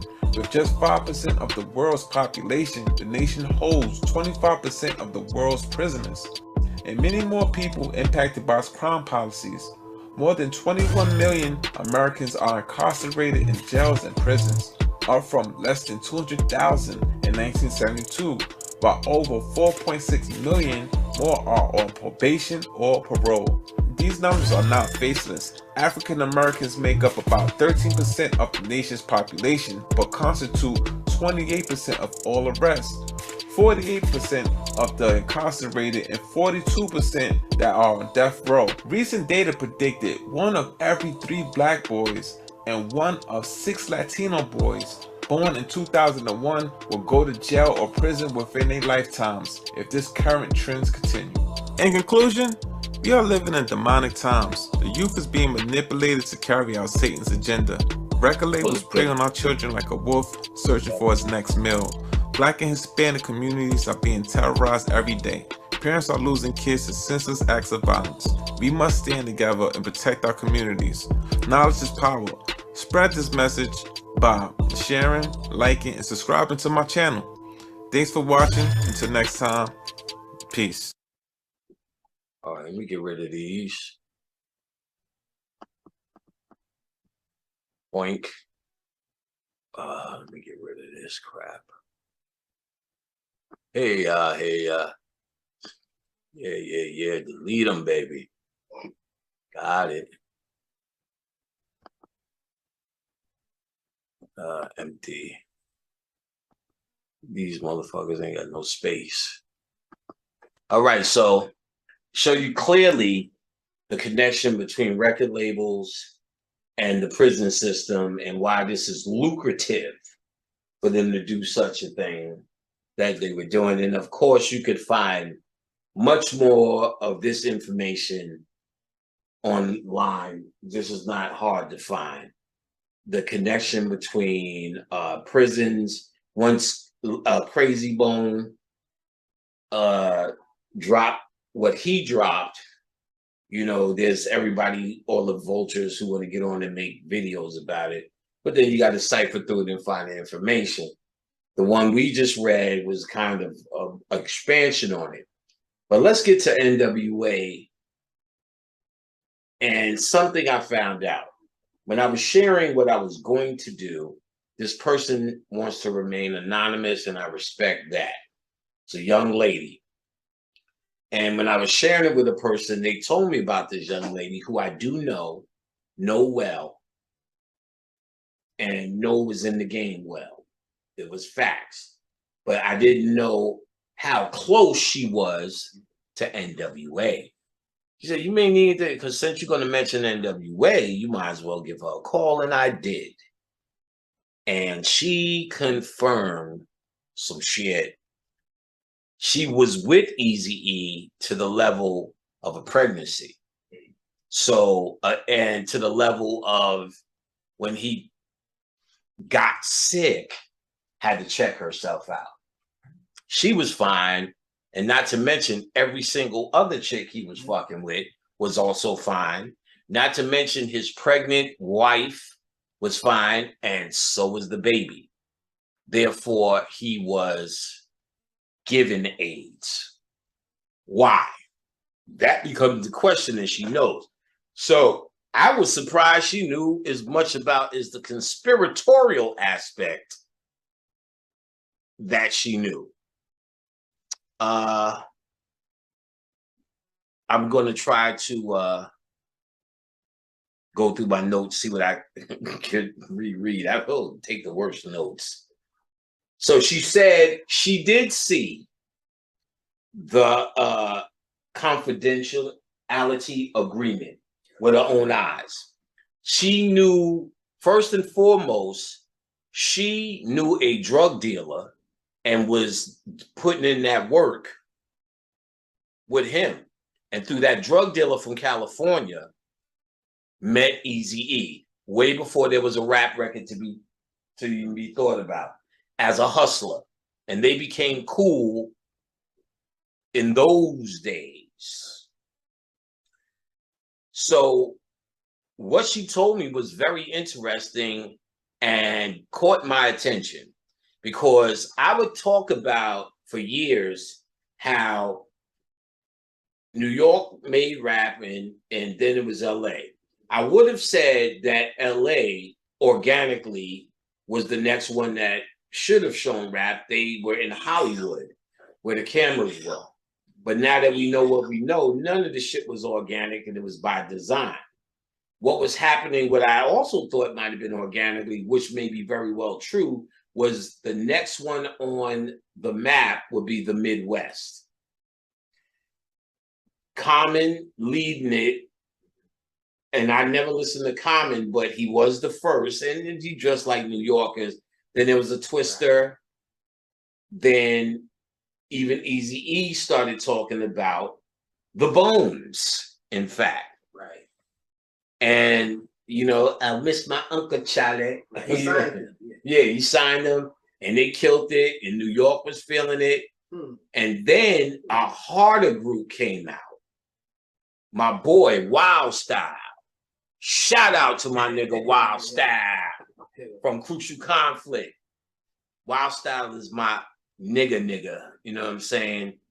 And when they came out, game changing, because rap is boom bap and it's been boom at to boom at. So they call it boom at boom bap bap boom bap boom bap. And to boom bap, your head bops like this. To new music, boom, you're bouncing all day, because it actually is on a 1-3 beat. Boom, boom, snare. Boom, back boom, back instead of boom, back to boom, back. So the first time that ever existed on the record was in Crucial Conflict's album, Final Tick. You can study that right now. They did a song called Smoking on Hay in the middle of the goddamn bomb. And he will tell you, as he's told me, it was rumored that everybody in the game started studying their music. Wow. Okay. Everybody was show up. Missy and them would show up just to observe, because this was new. And no one did it.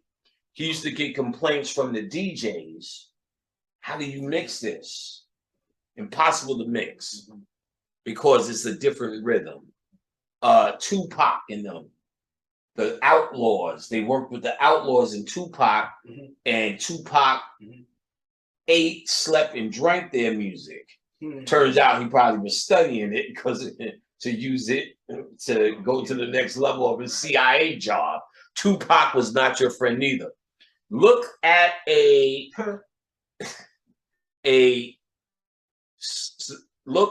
channel on YouTube called Industry Hoax. Now, he's a little bit over the top with conspiracy. Sometimes you could go but 75% of that shit is undeniable, and 85% of the content is going at Tupac.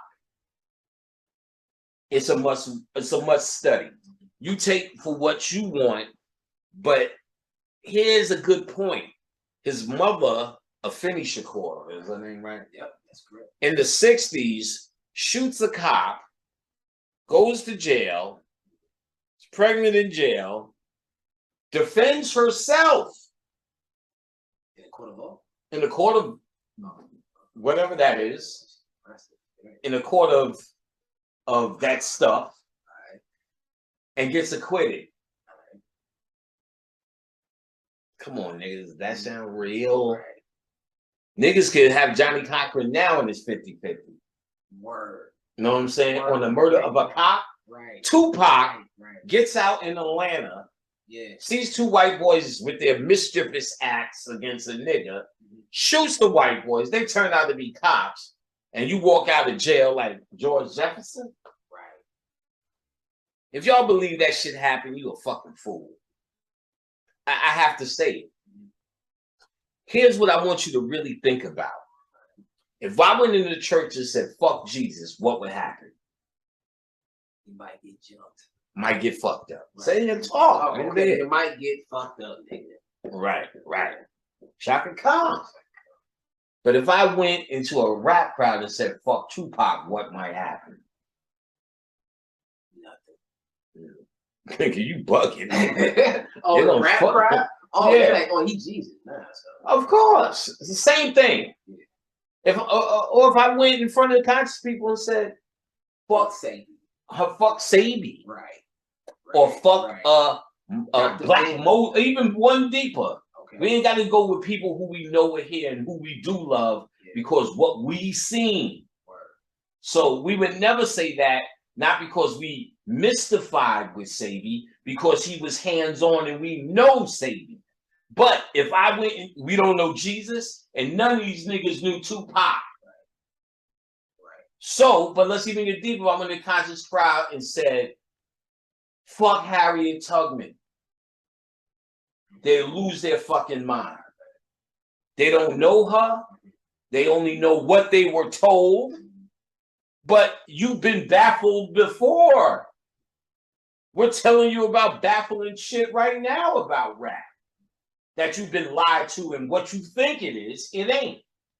And the same people told you about Harriet Tubman. You just accepted it as reality. You don't even know if she even existed like Jesus. Right. But when you wipe it all away, what shows you that is mind control is because of your reaction. You have the same reaction in each case.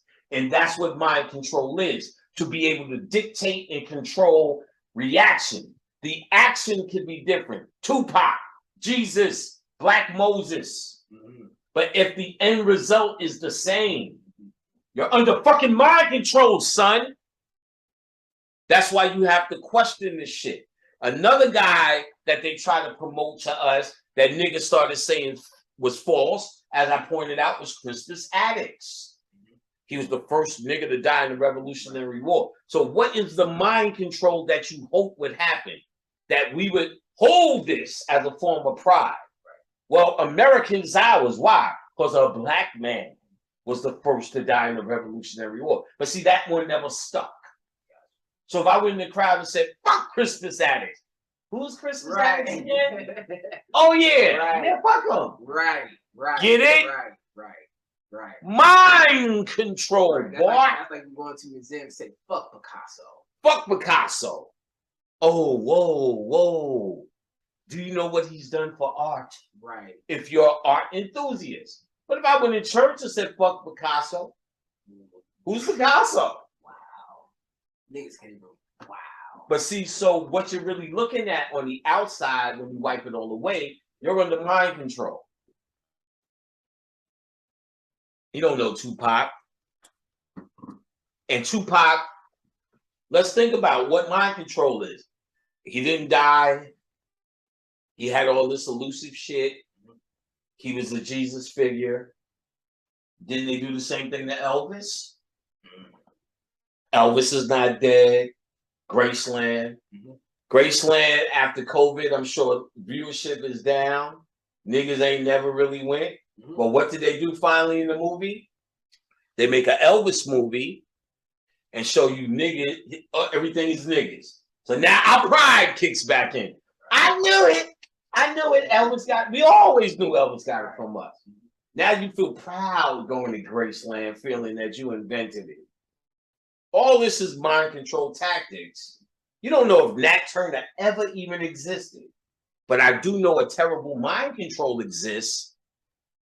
Movie exists about Nat Turner. I do know a terrible mind control movie exists about Black Moses, Harriet Tubman. I do know that. We do know in our lifetime Martin Luther King, or basically in our lifetime, right, where we could touch it, Martin Luther King was a mind control tool. I don't want to say no more names because the names I say next will hurt you because you believe it's your Jesus. I pity the fool. I pity the fool. Look at this. See that nigga me. I pity the fool. Yeah. He don't like that shit. I want him jumping out. I pity the fool. So now, she said she's seen the sign, what do you call it? Document, the non-disclosure. She said what she seen around that time or after it all settled, she left the game. That's how scared she was.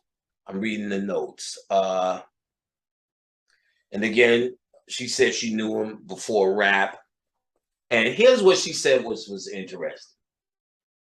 I used to always talk about, as I started to point out, rap was organic from California. It was about to be the Midwest. Okay. My boy, Crucial Conflict, that's where I was. Yeah. And again, shout out to my man, Wild Style, incredible brother. Good-hearted, like I said, smashing engineer. His music game is still fucking phenomenal. And he put the 1-3 beat in the game and changed the game.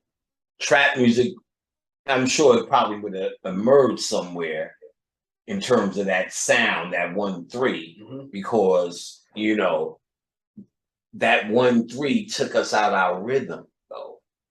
Now, if you listen to the 1-3 on Crucial Conflict, it ain't trap music. In fact,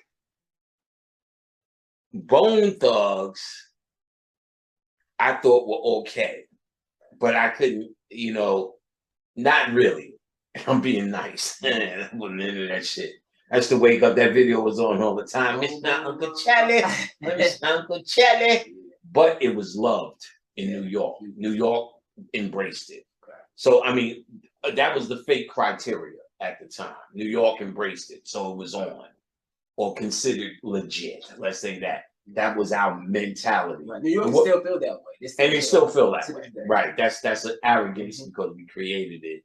When the rest of the world is doing what they're doing and we still evaluating, that's bad. Like, okay, it's bad, but I'm riding the pony. And anyway, the ladies liked it. They was on, but I couldn't hear myself giving it. When I heard Crucial Conflict, they were like the street version of Bone Thugs. They said they didn't really even know Bone. When I talked to Wild Style about it, and we didn't even know they existed really. That's just what it was. We was just that street nigga. Wild Style's energy, woo! He sold that album. It was for them. Him, second was Cold Hard. And then when I heard the other two, there was a dark-skinned one and another tall one. One they never. He could rap on that. They was good. Yeah. They were all good. But Wild Style was, that nigga ran, that nigga. You know what I'm saying? That nigga was shitting on me. He was bitching on the track. Right. You know what I'm saying? We gonna get that five. Get that five. You be like, I want to go to the rodeo. Right. Tight. And he flowing with it too. And he flowing. And the beats was sick. Crazy. Yeah. And I would go as far as say that, in fact, that song Big Pimpin', a page right out of Crucial Conflict. Everybody ripped them off. No, fuck that shit. Hell yeah. Jermaine Dupri was the first one to rip them off. Jermaine Dupri ripped off everything. The Brat stole from, or he let the Brat steal from Snoop. She tried to be the female Snoop until they got a little Bow Wow. He was the Snoop. She did all Crucial Conflict shit. But she was from Chicago too. So she had an affinity. She's not from the South. She's from Chi-Town. I thought she was from the South. Everybody did. Yeah. But she's from Chicago, so when she heard it, she felt an affinity to it back home, and they had a version of it. He named the songs for me. I don't know her songs like that. I wasn't a fucking juvenile. And then who else? Somebody else stole from it. It wasn't the South. Can't remember. But I want to get to this point. And again, as I've been talking to Wild Style for the last couple of years, his motherfucking science. Because when you get that one-on-one, it's forget about it. His science is ridiculous now. His channeling is ridiculous now. He's a good dude. And he's a god. He's an ancient one, no doubt. And that music speaks for itself. Listen to Crucial Conflict, the final tick for all you young niggas. It will put you on your ass and you will understand exactly where music today was some of the DNA that really formulated it. And it's not just me saying that he's known for that. When he interviews, people say, hey, bro, you're the first one, you're the first one, you're the first one. So this is recognized, not just me saying it, trying to make something be known. He's recognized for this as the first one to establish that sound on the record. Now, as they were starting to rise, it was a sharp, abrupt turn to Master P and a army of ridiculous niggas that were around him. And we didn't understand it, but we seen Master P, the drug dealer, buying pages out of Source magazine, which at the time was $50,000 a page. So what people talked about every month, he had double pages. How did he get 100,000 a month just to throw advertisement? Right. And that style of advertisement actually came from Fat Pat. So he's some South nigga who gets respect because somebody was telling me the other day, Karen was telling me the other day, I'm going to see Fat Pat, nigga. I'm going down and Fat Pat. I'm like, Fat the fuck Pat. Now I just remember he had the advertisement and Master P just stole it, went with it, and could do it every month big. Most people in New York talked about how expensive it was and knew he was a drug dealer. Then it was Cash Money, who also did the same inundation. So I always took it as that's what fucked up rap, and it went to the South because everybody went through a New York vetting. Okay. Dre and them sounded like New York before he got his sound. So in other words, he was showing that the methodology that we work so hard in finding the ways to create and present records to the world, and the system that we invented in New York in terms of behind the scenes, not just the raps we made, there was methodologies and systems for making these records. Systems that I've been showing and still unfold to B.O.B. today, which as you can, if you listen to his music now, it is him because it always will be him, but he has so many DNA tricks now. It's beyond even my wildest imagination, some of the stuff he has played for me and some of the albums. Mind you, he's going to drop an album for Elements 2 called Antimatter. And you know Panic produced one of the songs on there called Wrapped in Black. And you'll see in the artwork, it's on my Instagram, Brother Panic, BROTHAPANIC. That's my Instagram. Go on, sign up. Hit my Patreon, patreon.com/Brother Panic, exclusive videos. Get my whole radio show series there, which is probably the most fun, best scientific interviews. Kenny's on there, just shitting, me and Dame, Rankin, Visa sleeping, snoring. It was just a fun time. All on Patreon, some exclusive videos, some exclusive Bobby, some exclusive eye-opener videos. So that's on Patreon. Of course, my YouTube here, Occult Lectures, subscribe. I'm touching that $100,000. I guess that's a lot. Touching 100,000, like 93. So subscribers. So let's get there. Let's get there. Let's get there. I would like to see what that feels like. Y'all got 100,000 followers, nigga. And what else? Website, occultlectures.com. The new book is out. 7 Laws. Where we at? Where we at? Let's get this motherfucking 5 minutes. New book out, ready for sale. The book signing was a success. I want to thank everyone who came to the book signing. It was a hell of a fight, smashed. Thanks for the support. And you got you one of these, a juicy one of these, a 600-page smash. I'm getting reviews, and people said they love the voice I wrote it in. They can hear me speaking all the way through it, and that's what I was going for. 7 Laws of Dark Power, Volume 2, Self-Master by Brother Panic. Go get it at my website, occultlectures.com. Kenny will be the first to tell you. There's no wait on that. We're flipping them as soon as they're coming in. So, you know, I know I'm slow going, but we've been doing a hell of a job at getting shit smashed out. Kenny just sent out close to 200 packages. And and we're about to wait. We're waiting for more books, and then the next run, anybody who's ordered a book, 9 times out of 10, you're gonna get it because there's no backlog. We're all caught up. Always working. And I know you think we chilling, but we working, niggas. Kenny will tell you, I don't never stop with the herb pack. There's just that many orders. Straight up. I've been doing it for 13 years. Niggas know it. And of course, my original book is still available. The Origins of Occult Civilization, Volume 1, Hollywood. Brother Panic. It's at the website. Go on and get it. The Psychomancy class, I'm almost finished developing. I'm about to put that on your ass, and it's gonna be it's gonna be some shit happening tonight, baby. Shaka Khan. So now, Shaka Khan. So I would attribute this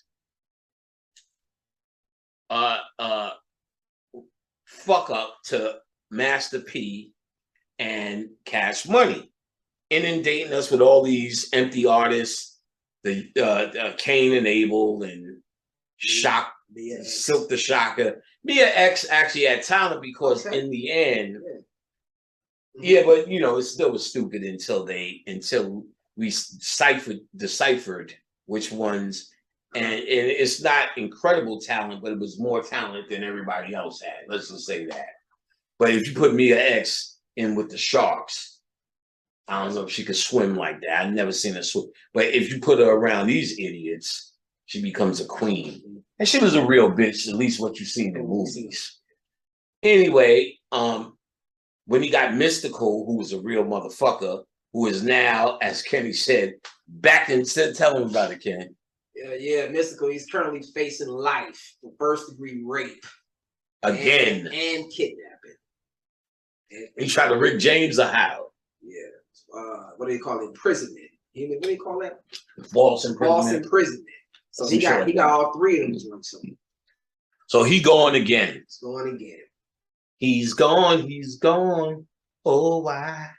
I think a devil ever say he's gone. That was a jam. Yeah. All right. So when my back went out, I found out my boy Hot Day had the same problem from lifting weights in his 20s. So I hadn't talked to Hot Day directly, even though we communicate through all the social media. Hey, brother, how you been? That is my brother. We talk. And he told me what he did in the exercise, and that's why I'm sitting up straight now. And Kenny's been helping. The mornings are hard. But other than that, once I'm going like it's happening now. And before you see me at it, sometimes I still got to lean, get off that back, but you see, for the most part, I can sit straight up. All right. So, and thanks to, Hot Day's encouragement, and then we started having this same conversation, but Hot Day, being the DJ, was in record pools, and Hot Day used to do his thing. So he was aware of that reality. And Hot Day, just why I say, he was very early at the mixtape wars and has a lot to say about the mixtape game, which is fucking interesting within itself. And so we're chatting, talking. I bring up the Master P stuff that I just told you. And he said, if you've seen 100 of them niggas, there was 300 records coming to the record pools. He said after a while, he was using that shit to hold up his chairs and tables in his house because there was so much bullshit. But what he told me, what they were doing was washing their drug money. The record labels, Master P's record label, Cash Money, was fucking laundromat systems. Then when the 5 or 6 of them blew up on the label, they stopped the bullshit and just made it a real label. Here's why I tell you this, because our anonymous sister who knew Eazy-E said that's why he did it. He was a drug dealer, and Ruthless Records was supposed to be a wash, just to wash his money. While he was doing it, it attracted attention, as in the movie, to someone named Jerry Heller. Jerry Heller, though, while they made him look like this thirsty scavenger who did all of this, she said he was none of that. That's incredible. He said he was a sweet, good guy. He said, in fact, he didn't need none of that shit. His family is the Heller family, which you should look up. His brother and all them. She said they were managing the likes of Marvin Gaye. If not, she said she can't remember if it was Marvin Gaye, but we can find that out easy. I just didn't want to do the research.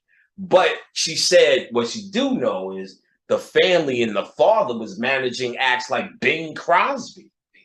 This is old money. He didn't need to hustle. What's his name? And what's interesting about Hill is that he always defended his honor, his integrity. Right. His honor. Never believed. Right. You wouldn't believe him. You need to be the bad. It's easy to make the bad white guy. Right. The bad Jew. It's easy to do that. You want to believe that. Right. So, but according to my girl who was there, said he actually wasn't bad. He said everyone who's on the outs were the good people.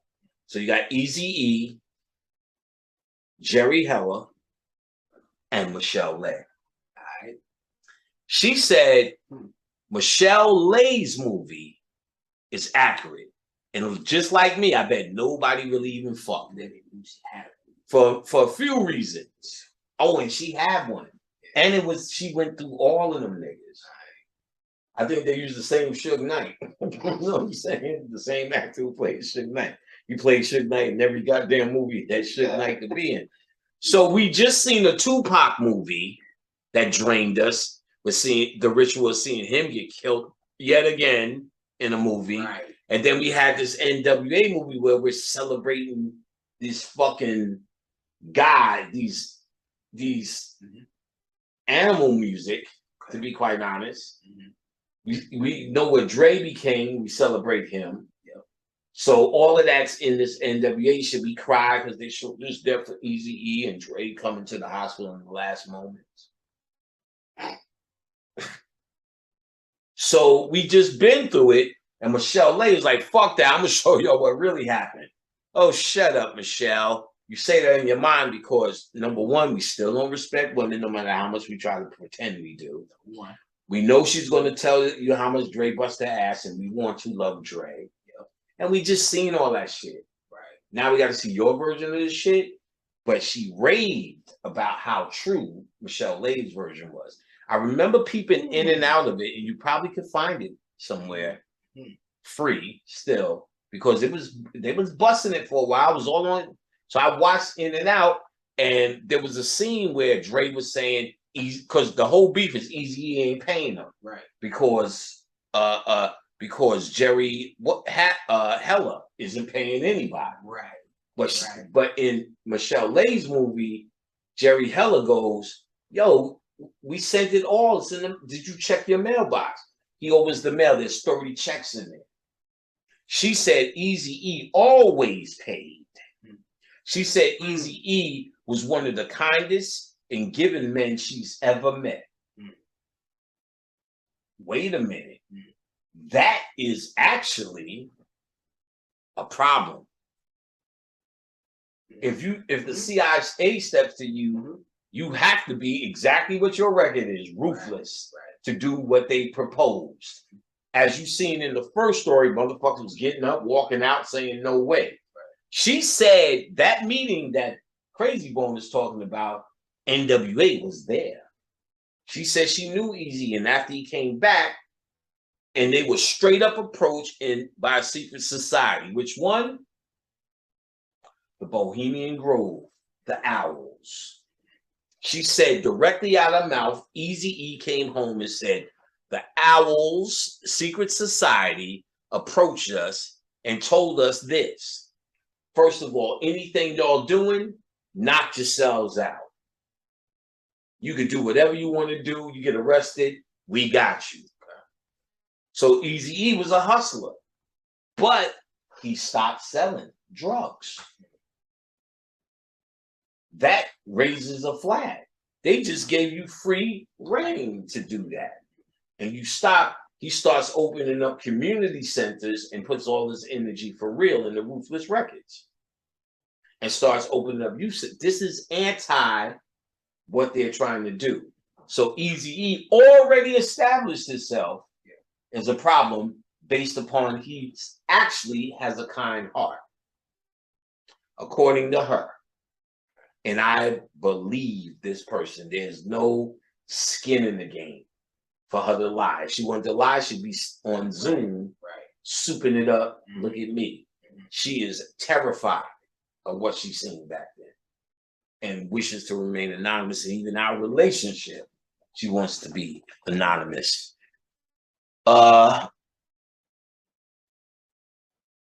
So she also said, because I said, my question was, why would they kill him? She said she would have to speculate he was killed for sure, because this happened in 92, 3-ish. AIDS was still fairly mysterious to us. The government had already shot people up just like they did with COVID in the beginning, so we could say it's real. People are dying. Then they stopped doing that and started giving you statistics and things to do, engineering you, how to wear condoms. So we also know condoms, like any plastic, insulates. And sex is an electric transformation. Forget babies. They were showing down the electricity or the transformation of fucking. So condoms became the order of the day. And to stop a certain amount of that, and that's old news. And there's probably more and many more lectures on that reasoning. Now, just like the same way COVID was to get your ass in the house, to get you out of the red sun explosion, which they're talking about more now that happened with Beetlejuice. They're talking about Beetlejuice is closer than they think. They're talking about the cosmic winds has brung it here. And I'm telling you, that is the light. That is the swing low, sweet chariot that you have been waiting for. That is the return of the mothership. The mothership is light. This is the phase land. I went through it hard. And you can also watch in a quick hour Judy K. King's video, the only video about her second book, Balls of Fire, which focuses on a specific bacterial light that is transformative and much needed for you to get into the quantum world. So they created a virus that mimics what was supposed to happen. Most of us caught the Omarion. Thanks, Kenny, for that bullshit. That we caught that bullshit. But we were supposed to, and then when we checked it out, Most conscious people had that, guys.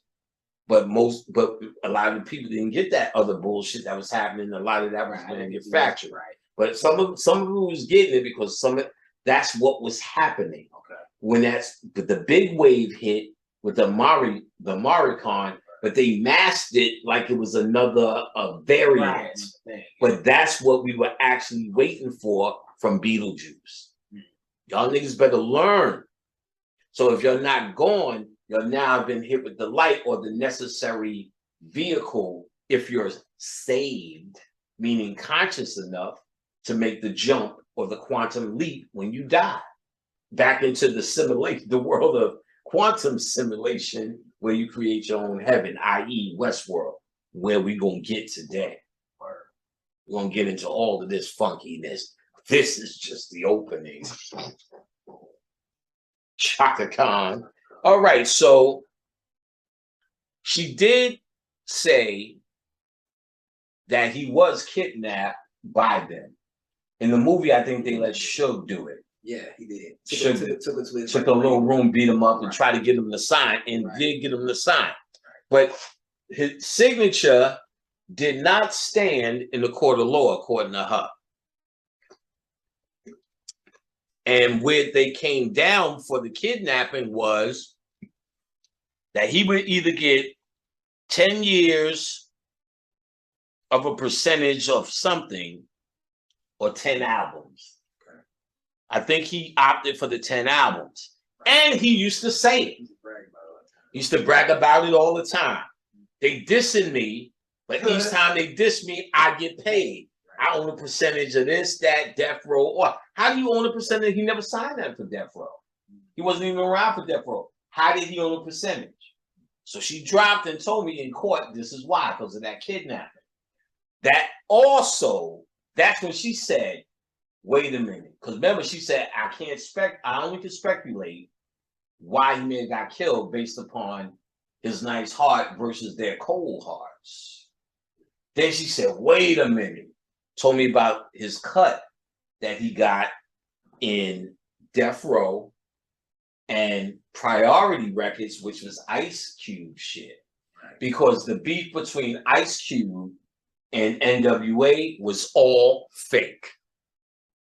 Staged. Fake staged. Okay, well, let's move forward. Dre was rewarded for his role in this. Starting gangster rap up until now, where we see the Chief Keef terrorism that I just showed you.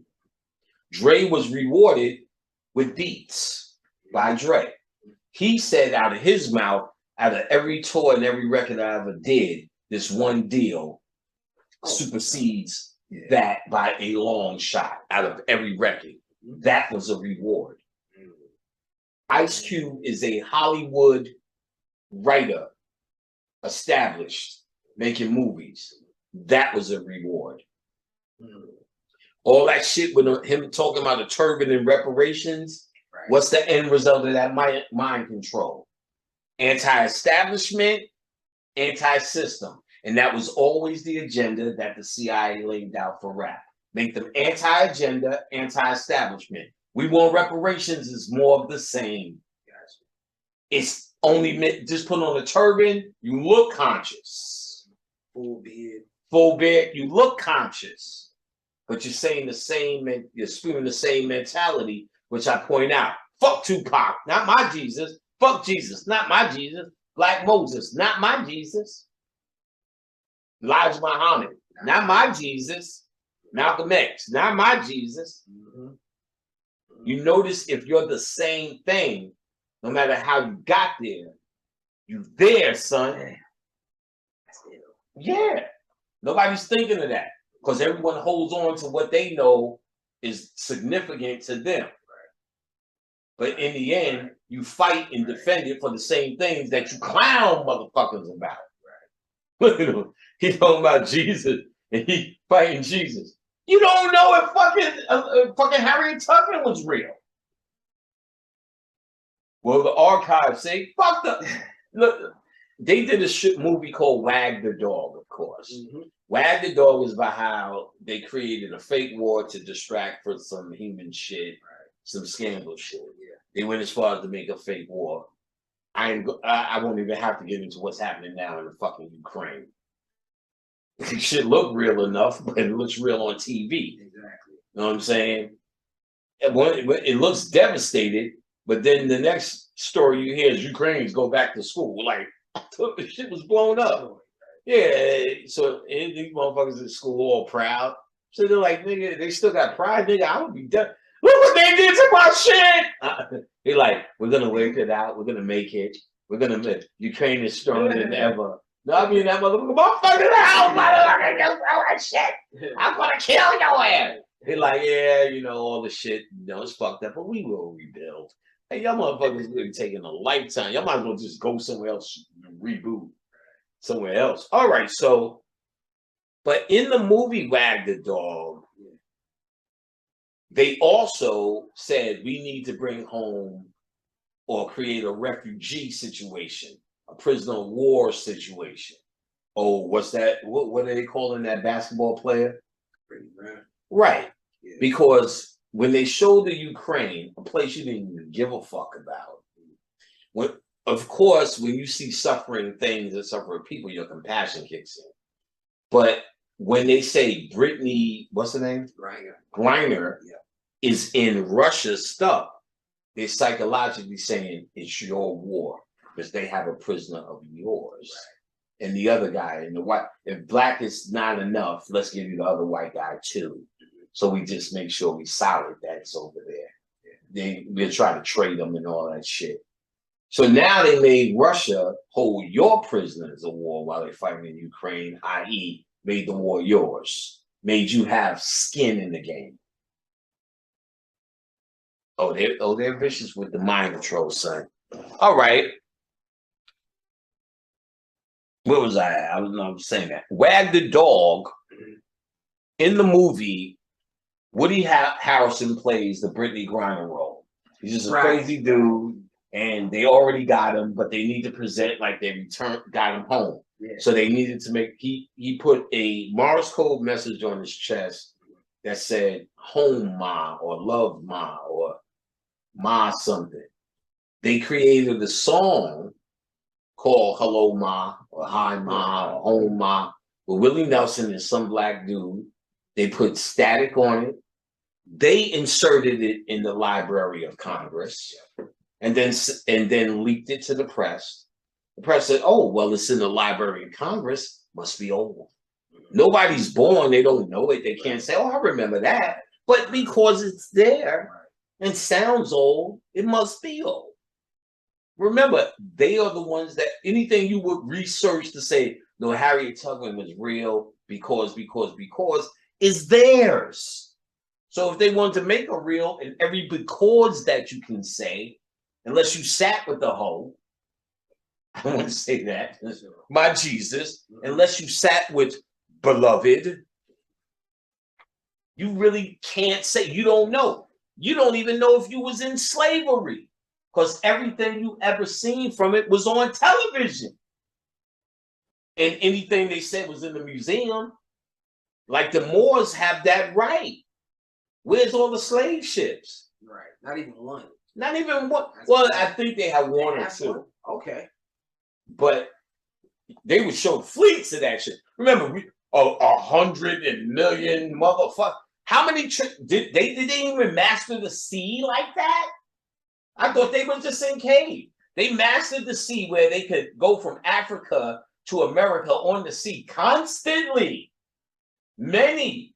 For all this, how many that we lost in the sea. Fuck the ones who got here. How many we lost? The more, then every nigga you know, their grandmother was a Cherokee, a this and that, a that and this, a Navajo, a regular hoe, a Wichita, a this. We got this in our family. We are the Native Americans. That was us.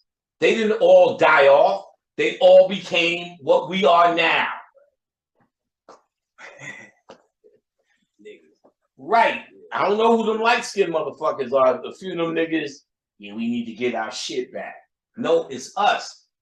What they needed to do was tell us we were from somewhere else, because it becomes a whole different thing if this is our indigenous land. And they're here fucking monkey business around. Then you kind of say, I can't get along with none of this. But if you think you came here, even though it was under unfavorable circumstances, and then you keep saying, I'm from here, so that must mean what? They're from there. So therefore, we're all in this race together.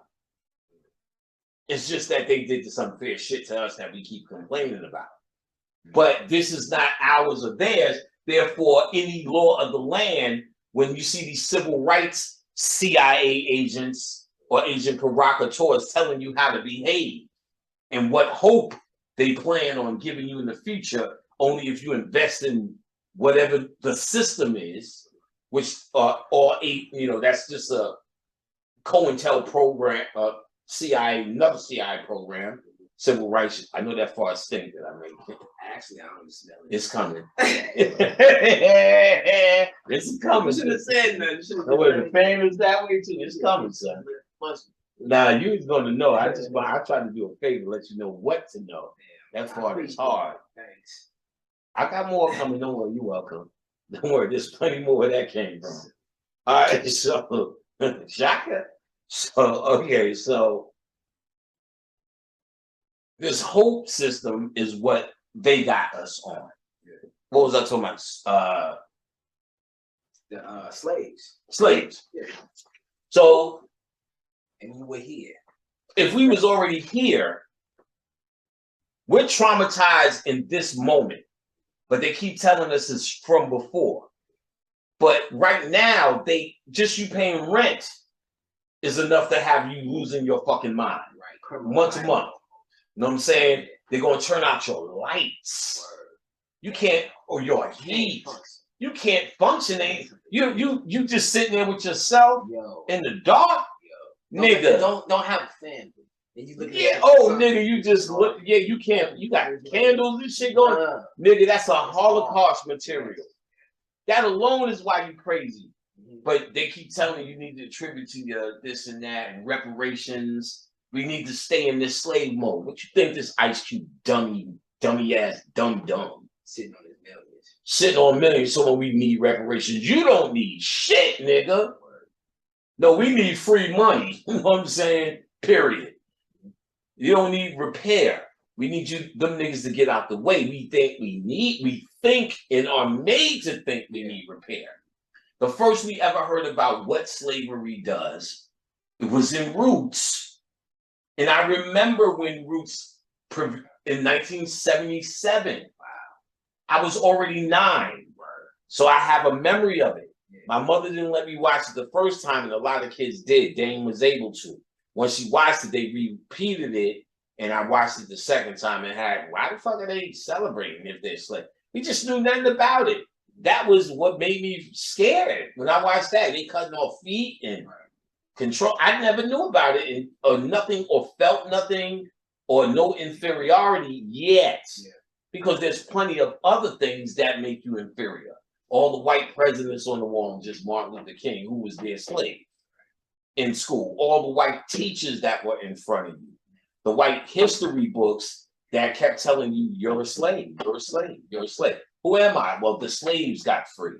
Well, you weren't the slaves that got free. You were technically from their story, the Africans who were free. Or you fought for that title. But what if they just came here and gave you the smallpox through the covers, cut off your food supply, and then enslave what was left? And then we're gonna get into how they just created peoples where the Moors keep saying these light-skinned people ain't it. It wasn't them to stand in as that role. So you think that's not you. You come from some distant place in Africa. You don't even know about. How you know you don't know in the 70s they had you speaking Swahili from the East. Now you the fucking Orisha from the West. You don't know what it is. You just celebrate whatever it is. And you got to remember, not only was this all one land mass, if they are foreign to this place, it becomes a whole different mentality of what are we listening to? What are we trying to cooperate through this civil rights bullshit, through Congress voting? And we're not talking about us, we're talking about the average moron. You understand what I'm saying? Let me get here. The average moron who is trying to pay his taxes and send his kid to, you know, better public education. He's going for the hope.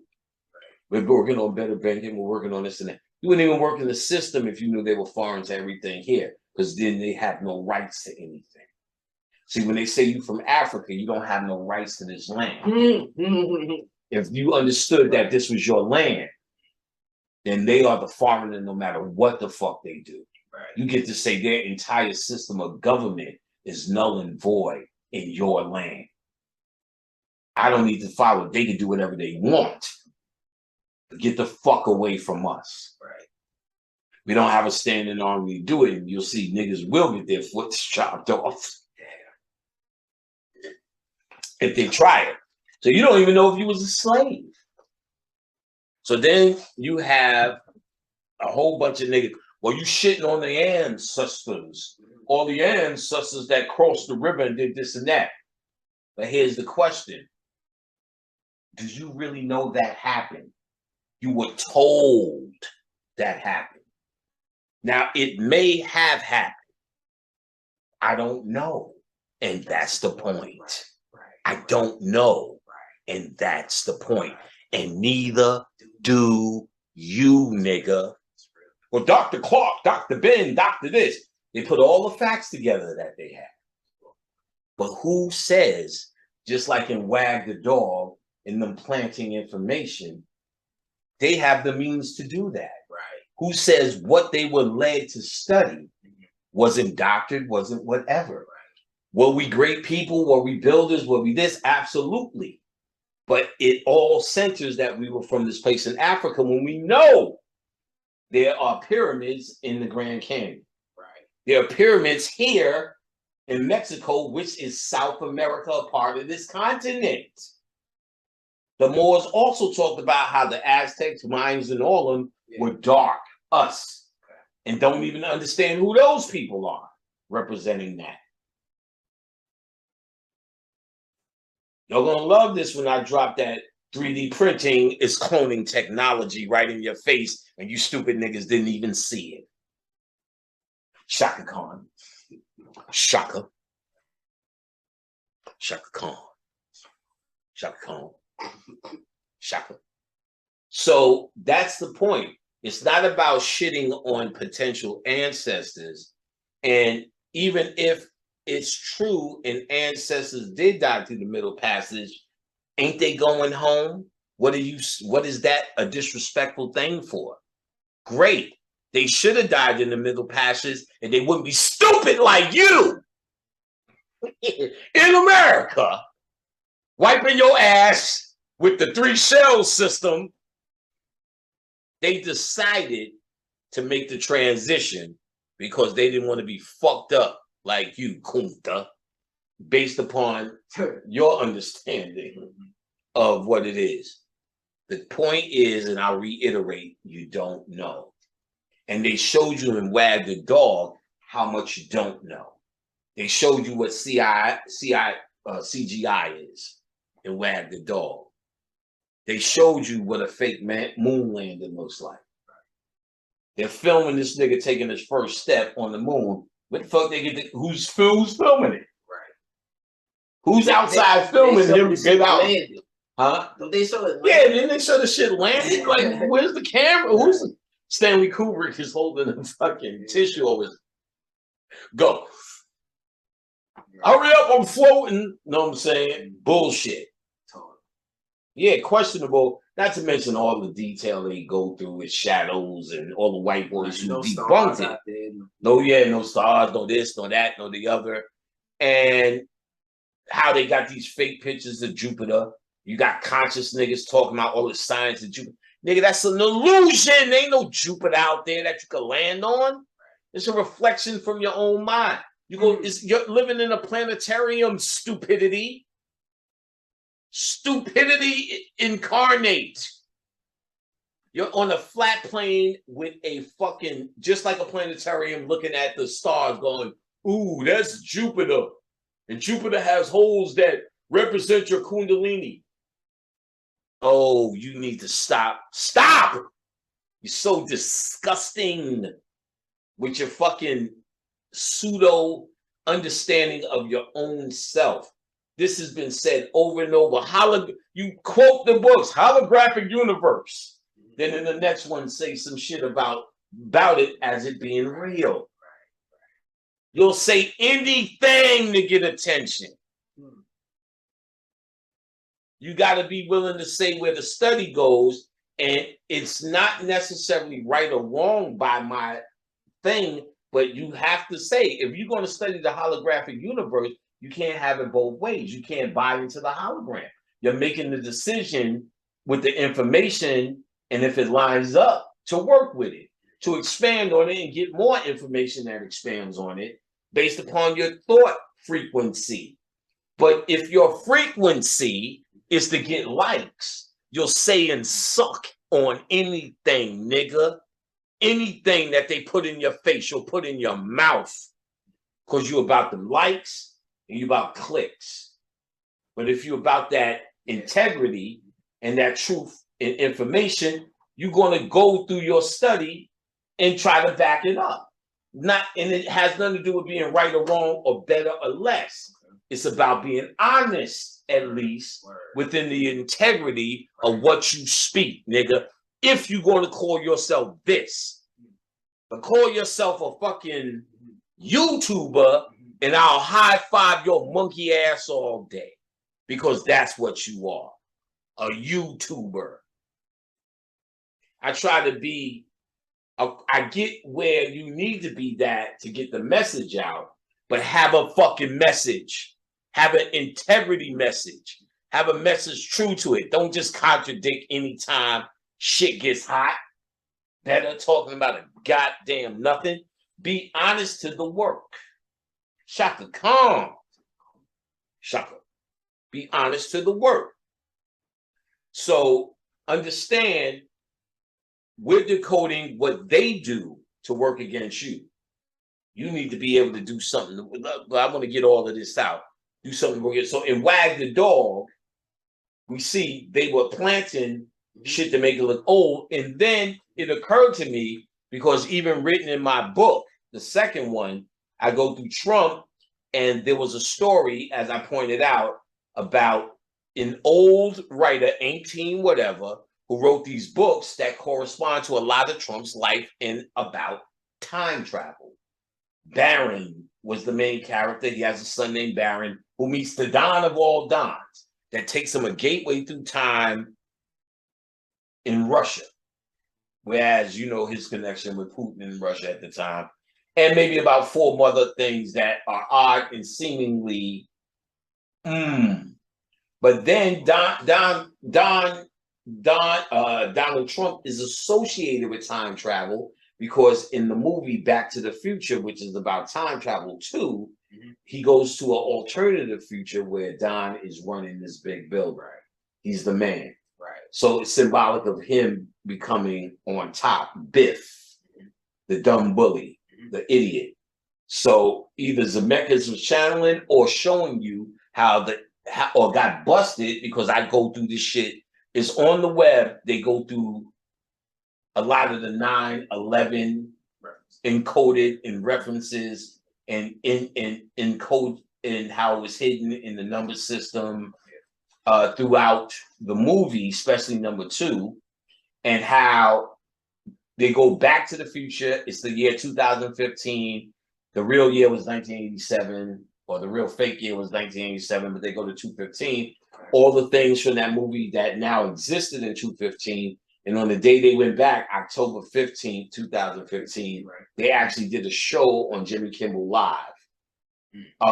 Doc and they did a spoof of it. And Marty.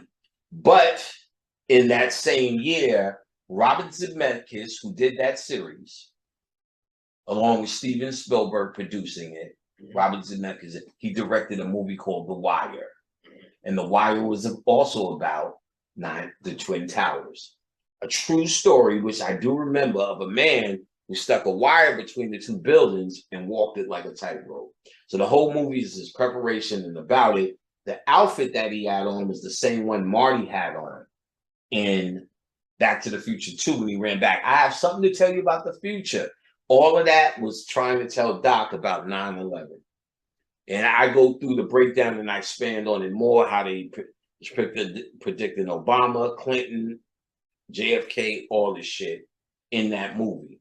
JFK already happened, but they were making reference to it. But JFK was connected to Clinton. Remember, Clinton as a kid shook JFK's hand. That was him. That was JFK passing the baton to a future president. All those kids there were candidates. Clinton won. That's why he got the handshake. All that shit was by design. While you trying to figure out what they did today, they showed David Rockefeller in the 60s got the contract to build the buildings. He didn't build them until the 70s. We're talking about the Twin Towers. And they said it was odd because there were so many thriving businesses that he had to displace. It wasn't like it was like an empty area that was fucked up that he was bringing wealth to. It was already wealth in this area. When he finally got it, they did a movie they did in New Yorker magazine, a layout on it, which I have the picture. He's sitting like this with his watch, and if you focus on his watch said 9/11. On the back, it had a picture of Tarrytown cigarettes, which is two cigarettes together with their thing.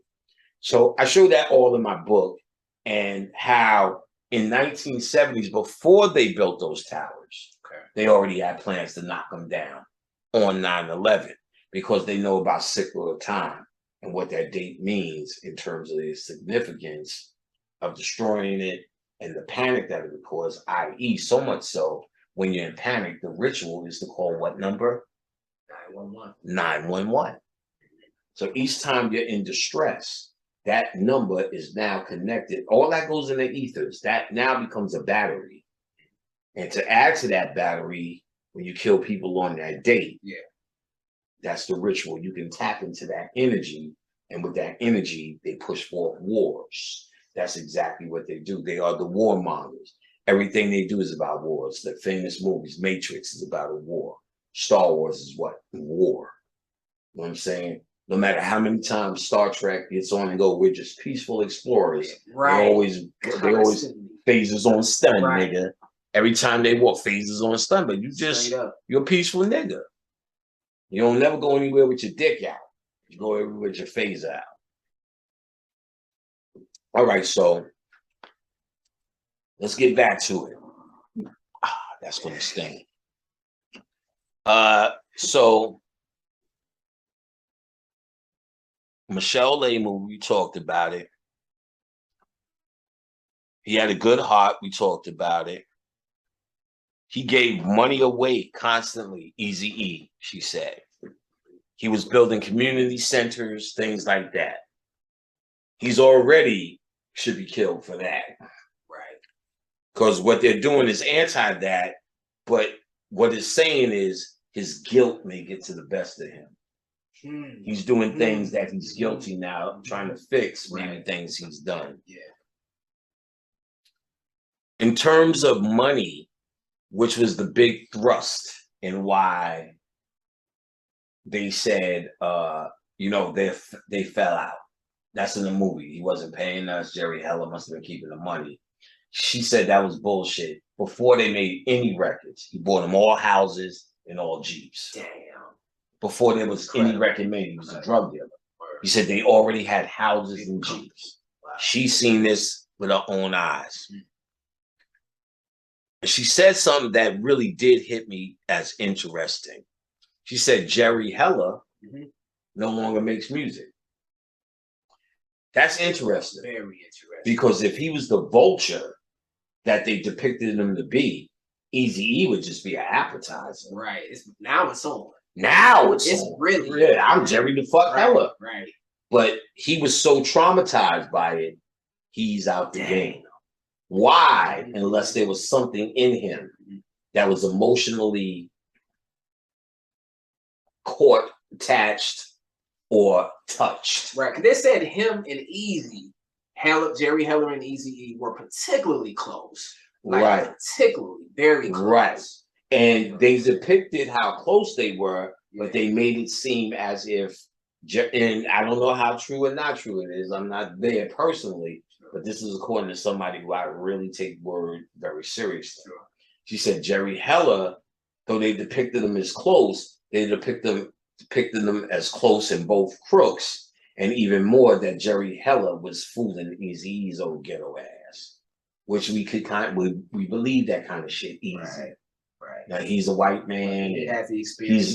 He's had the experience. He knows he knows all the strings, and he's just a street nigga trying to figure it out. But she said it wasn't like that at all, and she went again and told you how important Michelle Lay's movie was. So try to find that, see if y'all could see it. And she said, because it was hard to watch Dre just whipping ass. Well, my eggs is cold, bitch. Not really for me. I don't want to see any black woman get beat like that. I don't watch. I don't really watch. It's on, but it's on record. Him, Suge, and she said she was there and seen abuse personally, constantly, and jumped in front of it. She said he did go to that meeting and was approached by, which we're going to talk about, a group that worships an owl called at Bohemian Grove, and they plan the worlds. You can find plenty of that. Bohemian Grove, secret society on Bohemian Grove. They worship a 40-foot owl. Remember, which is the night symbol, a nocturnal symbol. Bobby told me about them and talked about them before. If you look on the $1 bill, I should have brought one down. You don't happen to have it. One. Let me see if I can find it. It's a very little owl on that. Tef actually showed me the owl, and Bobby talked about them, how they worship some Osirian thing. I think it's in this corner somewhere on the one. Now let me look. It's so crispy. That is a crispy. How do you have crispy? Yeah, but crispy ass one. Crispy. Now I can't find wherever it's at. My eyes don't do that no more. You probably could just look online and where's the owl on the one. It could be in here, but maybe it's on this side. I can't remember where it was because it's so small. But like when you have the time, you can look at, but you can find it. I can't remember. Once you see it, you can't unsee it. But I ain't watching this for so long. I think it was. It's in one of these corners. I think one of the top corners. Let me see. Ooh. You sound like. Well, you. I'll just give it a little bit more time. How many licks does it take to get to this spot? A one. One time we was doing that shit. Yeah. Me and Tef was bugging for that shit one time. We kept doing that shit. Yeah. Word is born. A random white boy walked up to us and said, "How many licks does it take to get to the center of Tootsie Roll Pop?" We was eating pizza, just kept doing it. He didn't hear none of that shit. He just walked up and said it. I was like, "What the fuck did you just say?" Kev ain't really get it like that. He's like, "Oh, that was a coincidence." Right. Like, nigga, he would say it's coincidence. He knew better. But I don't know, to this day, I don't know what that means. Then he asked us, he was trying to talk to some girl or something. Uh-oh. Oh, you looking like a mother. My eyes ain't what they used to be. Shit, you're finding me. I don't even know where to look. It's in this black thing right here. See if you find that shit while we talking. Just because now that I'm bringing it up. But you probably actually, let me see. Owl on the $1 bill. Right. Let's just do what we do. Exactly. Owl on the $1 bills, saying Powell. Owl on the $1 bill. I'm gonna type it. Oh, there we go. There is a tiny golden owl nesting on the $1 bill. Okay, I told you it was there. See that little area? But hold on. Let's just do it here. Okay. Let's just do it here. We ain't even got to play with it. All right, let's share screen. Let's go online and do the damn thing. Come on. Make sure you close all the porn links out. No way. I don't want to mess up my shit. Let's see. Owl on the $1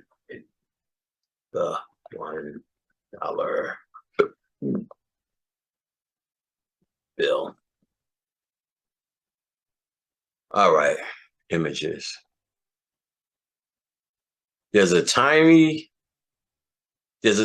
golden owl nesting on the dollar bill. Is there? Let's see. Boom. See it right there? I knew it was at the top right. See, the 1 is actually pointing to it. And there we go. Nesting on the $1 bill. Interesting.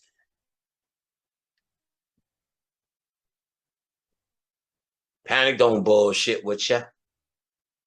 Oh, it's still there. It's still there. It's still there. It's tiny. It's real tiny. It's you see? Really tiny. You're like it's somebody got to show you where to look. There. That's why you can't find it. Yeah, there it is. Yeah, it's there. In that corner. Right. You can't. It is even smaller. There I remember the shit being bigger. Okay. And if you look at the shapes of on the $1 bill, well, you can't. Yeah, we'll probably go through it, close it. Yeah. This is circle, circle, circle, and this has a whole different shape. Why is that one different shaped? Right. Right. If you take a magnifying glass and look inside the curly cue of the scroll work around the upper right-hand dollar bill, you discover a barely visible, tiny, obscure image. In software code speak, such follies buried are called Easter eggs. Right. Some claim to see a spider in the web. Others claim an artifact of engravement. My close inspection suggests that it's a squiggle. The human imagination, he's cutting it out. Talents for interrupting patterns only randoms exist. The notorious face on Mars. So you shitting on the face on Mars and everything. So this is how they also put your ass to sleep, by leaving it for under interpretation. You know what I'm saying? But there's plenty of people who's blown it up and seen the owl. Right. See, like if you blow it up here, ain't no spider, no web. Right. You know what I'm saying? This is really blown up. And let me see if I could get more out of this. Ain't no spider, no web. Right. That's a fucking owl. And when they do it this way, you could even see the eyes and all of that a little bit better. Right, but from afar, it's clear. Yeah, it's hard to see. Yeah. So this is a secret society group. And while we're here, fuck it. Let's look up Bohemian Society. Let's get to them. All right, so let's go to YouTube, because I was watching it, .com, to see who these people are.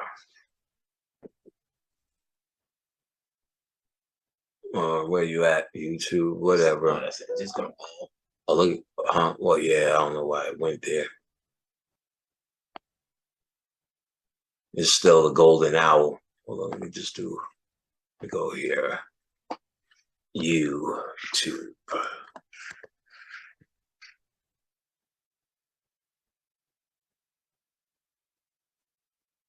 Come on, slow fucker.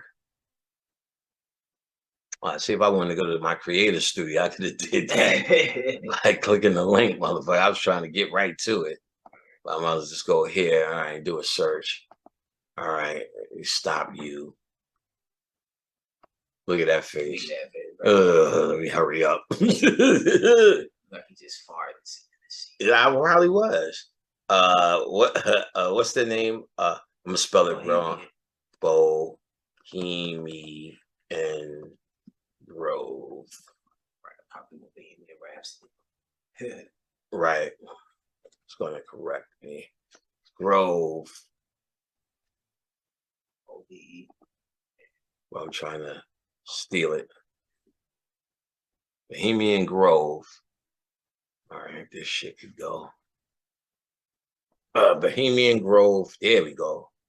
So the history understand why they did it. On it. When you shroud something in And secrecy, you know people are going to want they would to rip back the. I'm making this Alex Jones and all of them. But ultimately, quick video because it has been 1 month since joining the Cashflow 101 system. And so what I wanted to do is curtain and know the truth. Shut up. Oh my gosh, man. Picking up massive readings. This is bad. But the members of the Bohemian Club simply do not talk about what goes on, so the speculation is endless. Only the members know what the truth is. But if you tell me that FDR, Eisenhower, Nixon, Reagan, Bush, and Clinton are all members of the same secret organization, I want to know what this group is all about.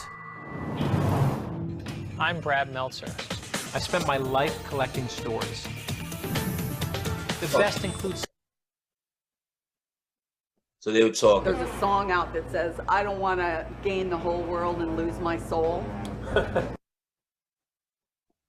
And this is Ronald Reagan had a talk there about who was going to run for president first. And obviously Richard Nixon won that. Right. And often these talks are indicative of what's to come in the next year or so. For example, in 1981, Caspar Weinberger, who was then Secretary of Defense in Reagan's cabinet, spoke on rearming America. And if you know your history, that was the time that the arms buildup happened. What Moore is referring to is in the 1980s, Reagan led a plan to refortify the U.S. Armed Forces. Reagan had pledged during the 1980 campaign to restore our military supremacy over the Soviet Union. It was a fantastic plan, and many point to the Weinberger speech at the Grove as the beginning of this. So you see what happened? It was spoken about at the Grove, and then it happened in reality. Good enough. You can look this stuff up for yourself. That's enough of a clue. They worship a big owl, and that owl has been on that $1 bill, just chilling. And so they're one of the secret societies that run and plan your reality constantly. And what my contact told me was those motherfuckers step to them, because if they plan things out for and they happen, rap cannot go unnoticed. Right. You understand what I'm saying? Right. It cannot go unnoticed because it happened.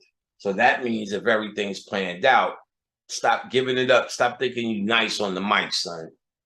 Whether you suck or whether you nice, you under the fucking, whether you public enemy or public enema, Shaka Khan, baby. So the owl people stepped to, oh boy, let me get my Healy cracking again. All right, so what else?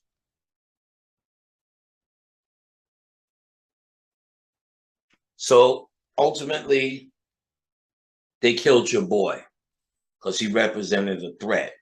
They put Suge Knight in jail because he is too loose.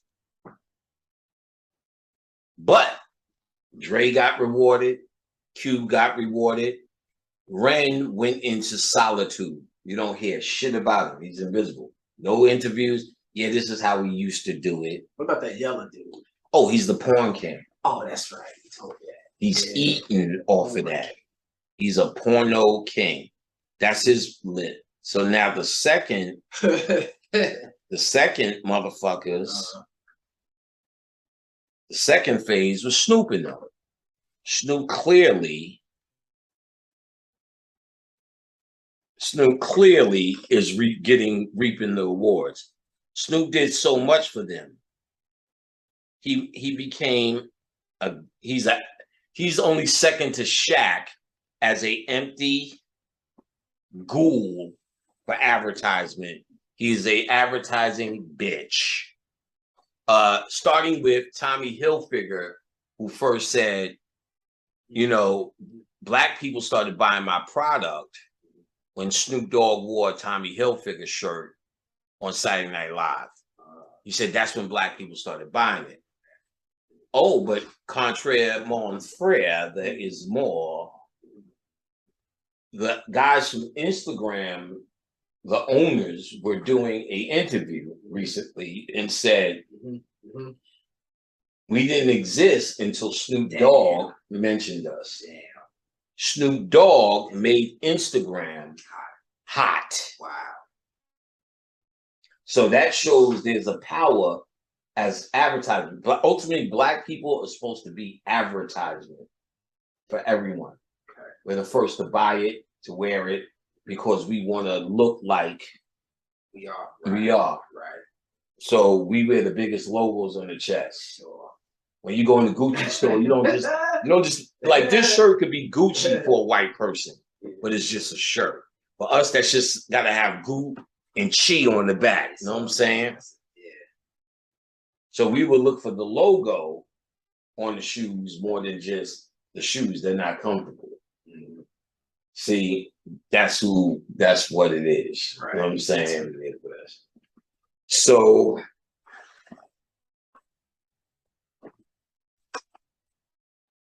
all right, so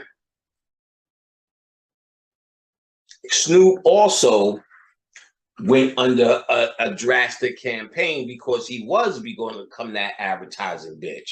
But remember, when he first was presented, it was about we don't love these hoes.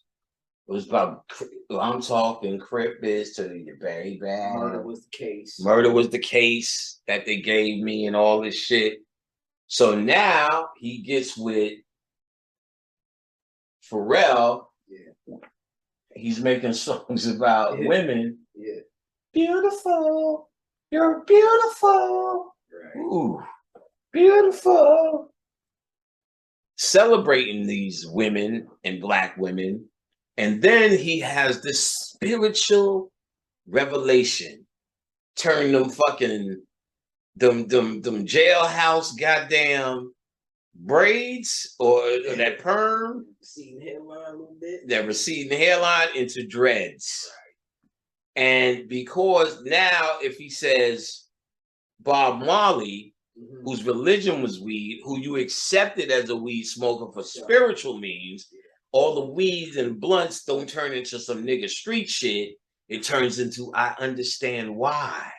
That's what he's saying. I think I am Bob Marley, a Christ figure. Right. He's psychologically implanting this particular level of love, adoration, and iconography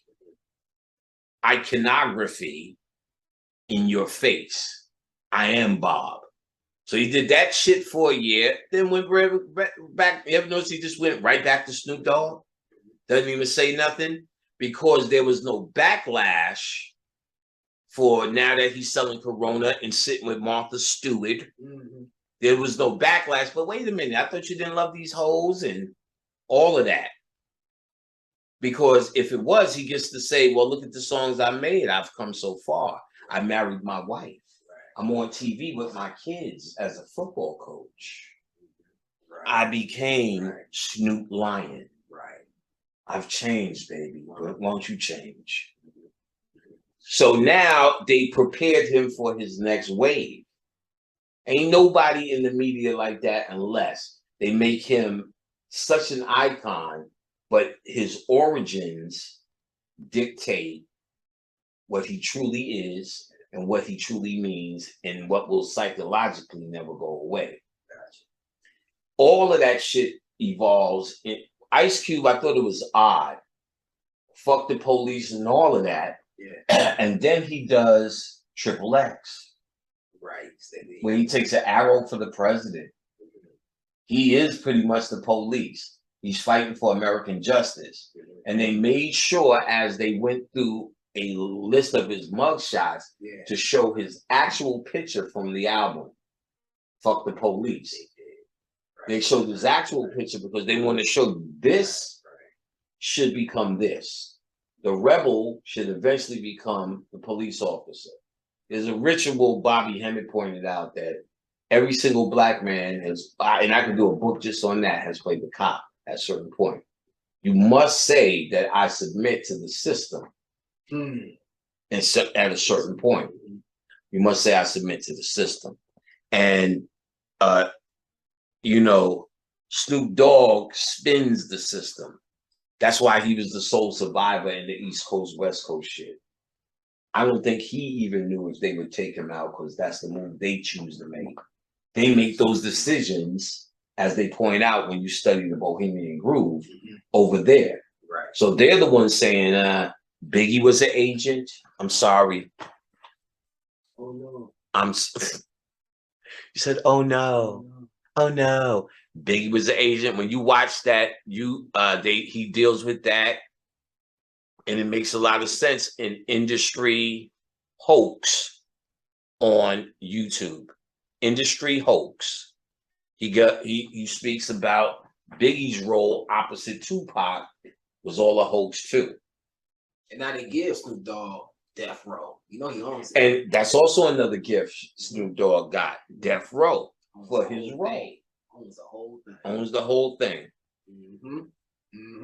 Who's seen that coming? Who's seen that coming?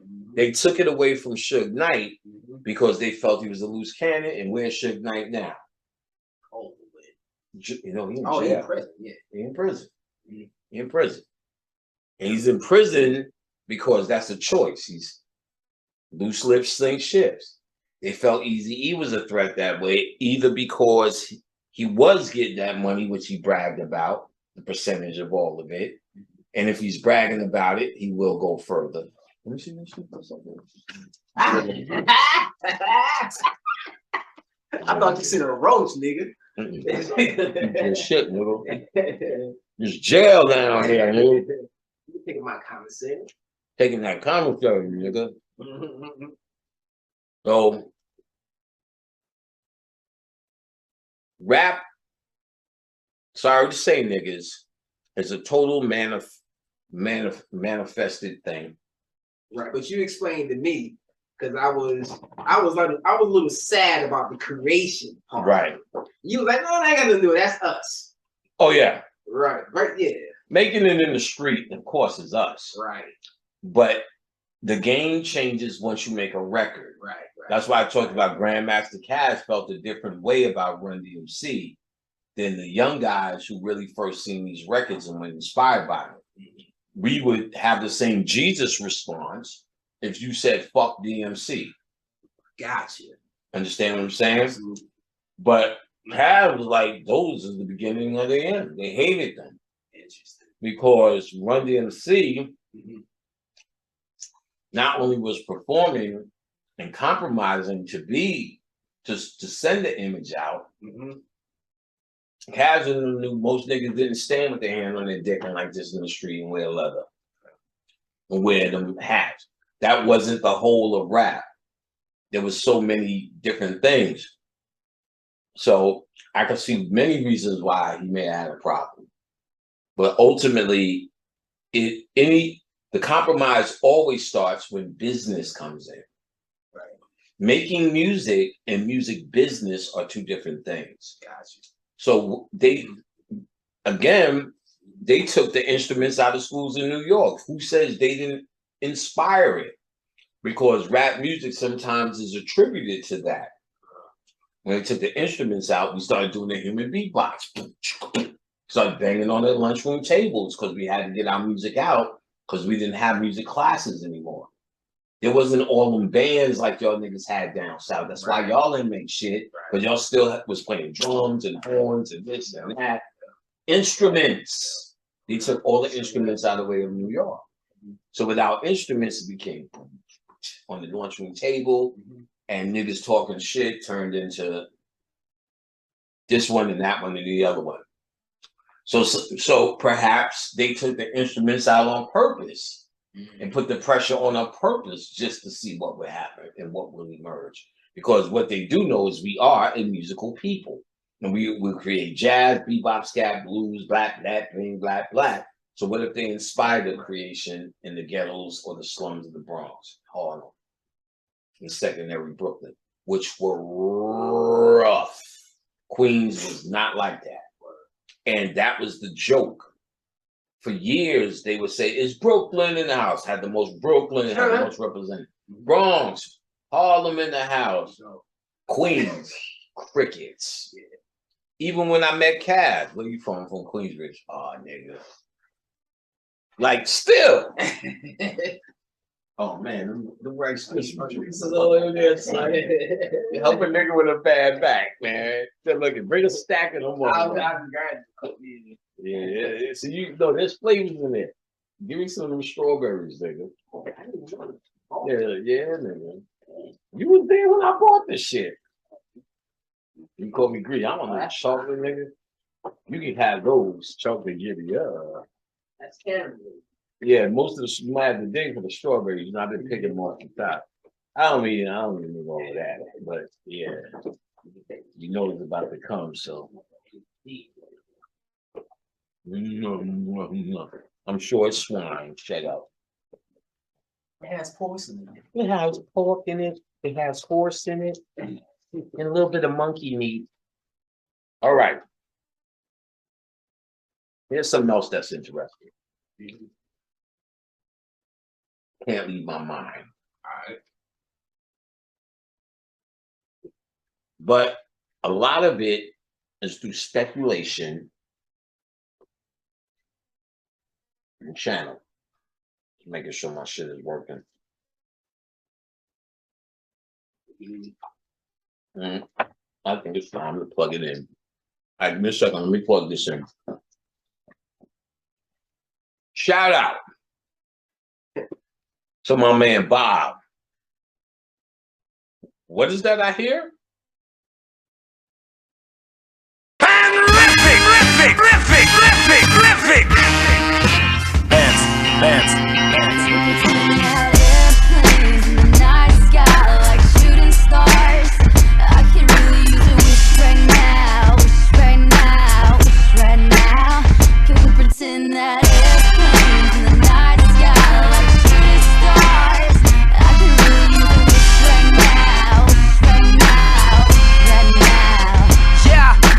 I could use a dream or a genie or a wish to go back to a place much simpler than this.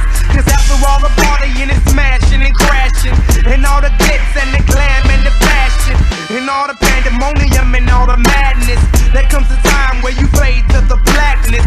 And when you staring at that phone in your lap, and you hoping but them people never call you back. But that's just how the story unfolds. You get another hand soon after you fold. And when your plans unravel in the sand, what would you wish for if you had one chance? So airplane, sorry I'm late.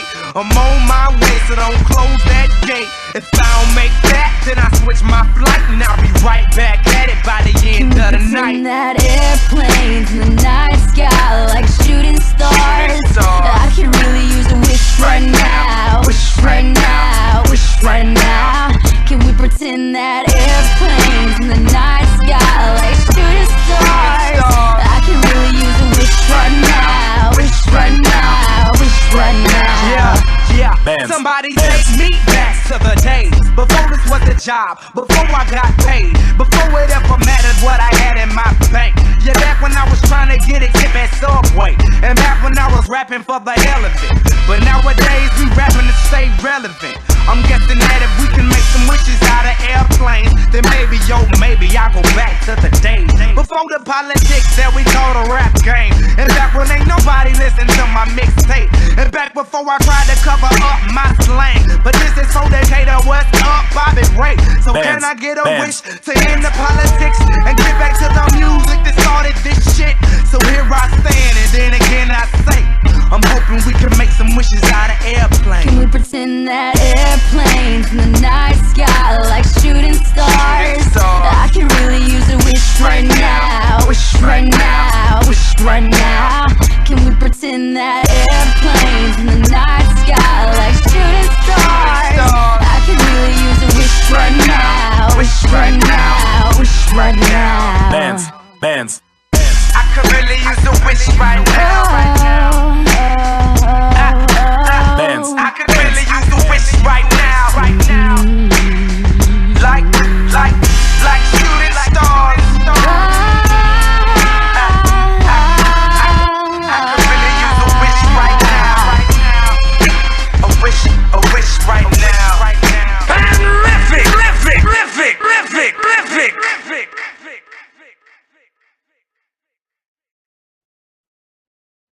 All right, and we're back. That was the unauthorized Brother Panic remix. Airplanes. You like that shit, Pan-rific. All right. We're about to get into the second leg. I brought my hip-hop glasses down here, never even used them. Trying to find this chord. Ooh, yeah. Plug my shit in. Let me tell you how airplanes in the night sky is like shooting stars, son. Airplanes in the night sky is like shooting stars. I could really use a wish right now. A wish right now. A wish right now. I could really use a wish right now. A wish right now. All right. There we go. Charge up, son. There were certain movies that bothered me about the moon. One of the deepest movies that bothered me about the moon, because I never knew what point they were trying to make.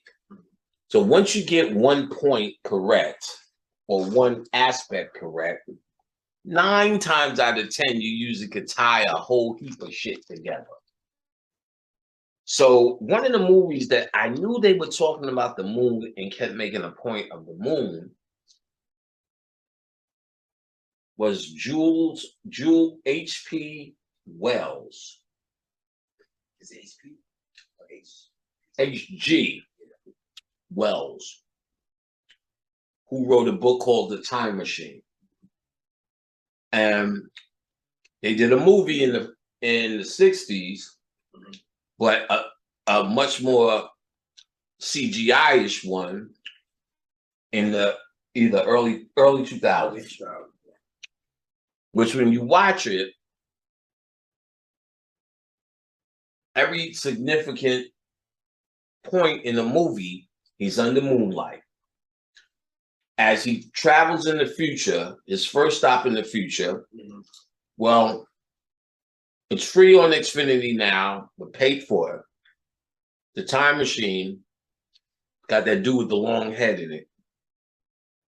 White boy. His girl, he's chilling, his girl gets shot in the moonlight. He wants to go back in time and change it. But each time he goes back, she dies another way. He tries to go in the future, finds an answer. When he goes in the future, which is mind control, he's seeing an advertisement that said, the future is now. So what they're saying is what's happening is happening now. And what they were showing ultimately around him as he was in the time machine, time changing around him, buildings going up, skyscrapers going up, airplanes going up. And the last thing they showed was a space station on the moon. Right. A space station on the moon, he slows down. It says, the future is now, which means there's already a space station on the moon. They kept saying the future is now and talking about living on the moon, saying these words, get your piece of heaven now. Right. The future is now. Reserve your piece of heaven now on the moon. He goes a little further in the future. Then he goes to the public library, couldn't find what he needed to find. But he found in this public library in the future, they used a database played by Orlando Jones that was up to date with every single human event in existence. Same battery that was powering him looked like the same round thing in the second season of Westworld, the artificial intelligence ball, which is what he was, AI. All right. He didn't have what he wanted, so he went back and went further in the future.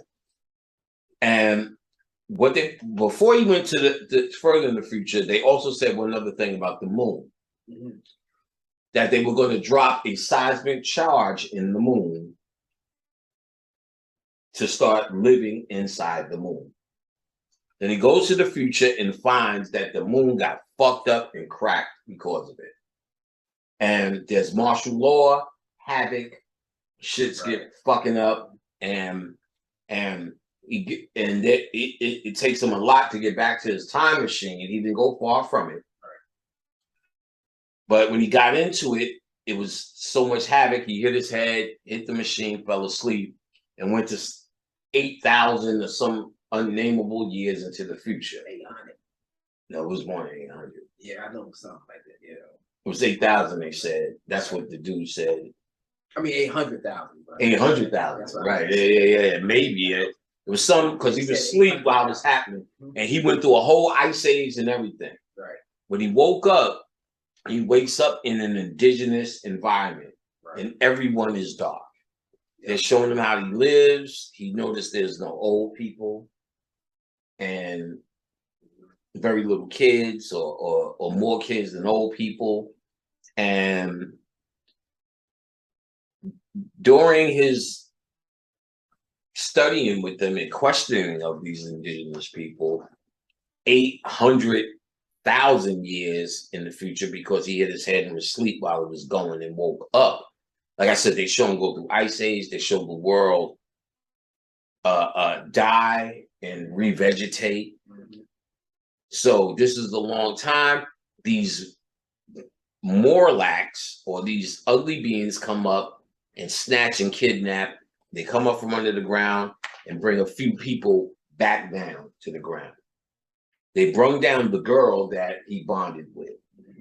So we got to do it. And the people are like, hell no, we don't go down there. So he goes back to the public library and finds that thing, that prototype, Orlando Jones, still there. So he asked him questions. Orlando Jones goes, I remember every single thing, the first book I ever lent, the last book I ever lent out, and I remember you when you came that 800,000 years ago. Or that time, and he said, I remember you asked about time travel. And they got into why they're here. And that was the real trick. If you're watching with your conscious mind, you're going to think about he's talking about what just happened. But Orlando Jones is schooling them on some reality. They're again in Moonlight, and he goes, it's split into two races, and they evolved differently. He said one above, and he looked above his head, and one below, and he looked regular. Now, if you're watching the movie consciously, you think he's talking about underground people, and the indigenous people are the one above. But he's actually talking about something above them cosmically, and the people below are the indigenous people. So when he said, how do the people below survive? He was talking about us in reality. That's the subconscious message. Because then Orlando Jones looks at the black kid who was with him and said something about food supply, then goes bad. He's saying that these niggas are the food supply for something above them. Now, any occultist understands that there's entities that eat off of you, or we call them entities, which you can still do that from where we're going, that eat off of you, your emotions, and spiritually know how to help create your scenario. You've also seen this bullshit in Dark City, how they created an enclosed simulation to study you, these white people from where? They look like what? Well, let's just say for now, I'll give it away, the moon. Okay, so all of this is done in the moonlight. So he eventually says, how do I get to him? He said, follow the breathing, which is a way, and they had these gateways in. I think let's say we wanted to get to a new reality. We have to go through gateways. You can't fly to another place but there are gateways out to different consciousnesses and realities and different whatever. So if something's going to go, that's how it's going to get out. And that's what happens when you die. You're not going to fly to the quantum world. You're not going to fly to wherever you're going next. You're going to gateway out. And the same thing they say that happens in the black hole, you know, the reality, time fold. Whenever they explain true time travel and true, and all that shit, they talk about this folding thing. That's how we do it, no doubt. There's no getting, there's no walking. There's no running, skipping, or flying in the Millennium Falcon to get any fucking where. So when we die, we go through the sun to get back to a quantum reality. We go through the sun. And there's probably other gateways to go to other realities, Andromeda system, Pleiades system. But through suns is how we get to the Sirius system, if I was telling the story, i.e. the whole what you do when you die scenario. All right? But the moon, very odd. There's a book that must be read, Who Built the Moon? By Christopher Knight, author of the best-selling The Hierarchy, and Alan Butler, authors of the best-selling Civilization 1. Started to read it again. I skipped through it the first time, and ooh, good golly, Miss Marley sure loves the bone. Shaka Khan. The Dawn of Awareness, The Science of the Ancients, The Origin of the Moon. The origin of the moon, the bringer of life, the living earth, the incubator of intelligence, the incubator of intelligence, external intelligence, the portal message, the impossible accident, childhood and extraterrestrials, the Mobius principle, the Mobius mission, using Melolithic pendulum, using the Sumerian pendulum, the message in detail, mechanics of the eclipse, the world of barley seed, such and such. Now, it really doesn't tell you much detail in the titles of the chapters. Some of them do. Let me see. I'm going to just turn them up without turning on the light, fucking up the ambiance. Let me see if I can read these small. Actually, see if your eyes are better. See if you can just read that off the back. Just the back part? Yeah, just the back. All right. Who built the moon? That's the question. Could it be that the moon is artificial? Could it be that it's hollow? A seemingly impossibility for a natural planetary object. Extraordinary claims indeed. But keep an open mind and read the compelling arguments based on scientific evidence and irrefutable logic. Arguments that will completely change the way we think of our world. Why does the moon have little or no heavy metals and no core? Why do many specialists suspect that the moon is hollow? And when that should not be possible. Right. And why did the Apollo lunar teams at NASA report on several occasions that the moon rings like a bell when struck? Why is it that the moon revolves at exactly 1/100th of the speed that the Earth turns on its axis? Why is the moon exactly 400 times smaller than the sun and precisely 400 times closer to the Earth? Right. Why do we find a consistent and beautiful sequence of integer numbers when looking at every major aspect of the moon, whereas no pattern emerges for any other planet or moon in the solar system? Why does an ancient system of geometry and measurement used in the Stone Age work perfectly on the moon?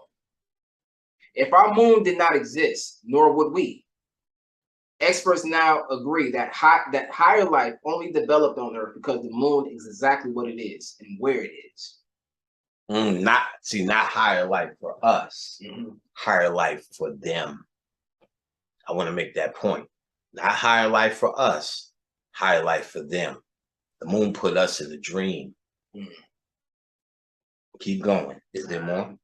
The last part says, does the moon really exist through some happy accident of collision in a random game of space skittles? Or is it a blueprint, apparently? And if so, who was the architect? The conclusions are astounding. And it's in his book. That's Who Built the Moon. And Rudolf Steiner, Universe of Man, actually goes into people that come from the moon. People that comes from the moon. That's interesting. Put this to the side for me. That's interesting because H.G. Wells, the guy who wrote Time Machine that I talked about, with all of this moon jazz going on, all of these moon references, also wrote a book. He wrote a book called First Men in the Moon. But he also wrote War of the Worlds. War of the Worlds are about aliens that live underground in the earth, just like in Time Machine. Right. In Time Machine, ultimately, he gets under earth and talks to this white being who talks about the glory of the moon and how glorious it was before it was blown up. And he looks at the white man and says, take your ass back in time. Yeah. I am the result of your inevitability, meaning I am you before you realize it. Right.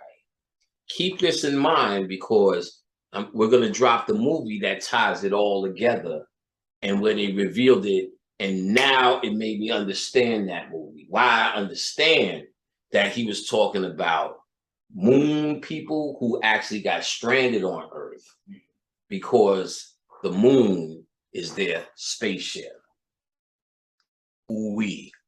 They know how, if their spaceship is cloaked and looking at the front end that we always see the moon in light, right, and we never see the dark side. Right. The dark side, you'll see the mechanics of the ship. Now, once this book explains how and why the moon rotates one way and never turns. You never see the back. Never turns. And they draw the conclusions in there. I can't wait to get to them again. Because I want to see that they line up with the channels and the stuff that I've been getting and the stuff you're going to hear now. Now, one of the things we found out in the flat earth was we were always told that the moon was reflecting the sun's light. The flat earthers, just within the flat earth story, did all the proofs because that's what they were about, trying to prove it was flat. One of the things they came out with as a fact that the moon is not reflecting the sunlight. It has a whole different system, frequency, temperature of light. Right. Meaning it generates its own light at night. Wow.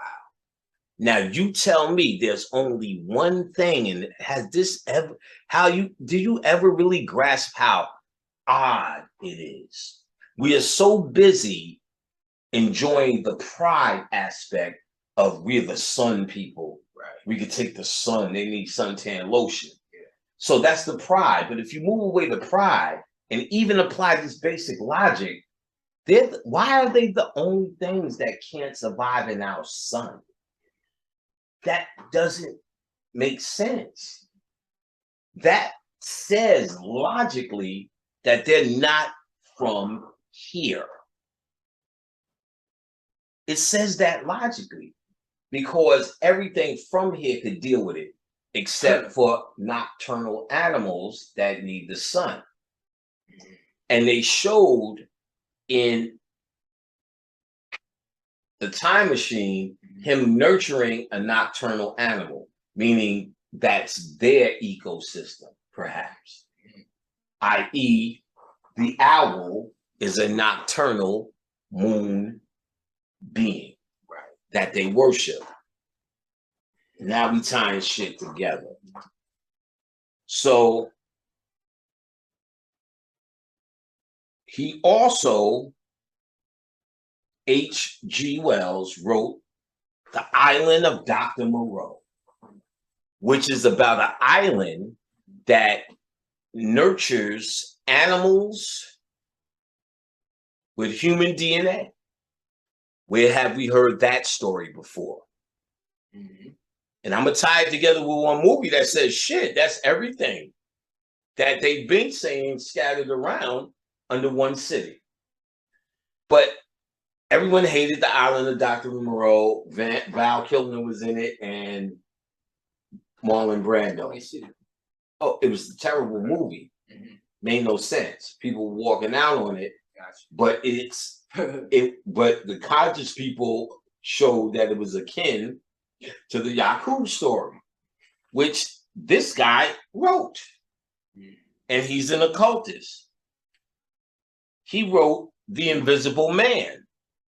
The Invisible Man, keep this in mind, is about a white dwarf star. Let's keep that in mind because we're going to tie it together.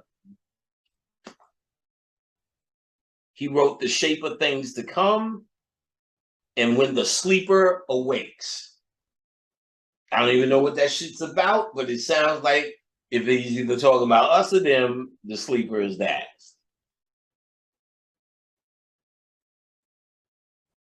So yeah, reserve your piece of heaven. The Greys, I don't want to say that yet. I want to make a flat fact. You've seen it the whole time. They are now getting into 3D printing. 3D printing is cloning technology. In fact, they showed in Westworld in the beginning them using 3D printing to make the bodies.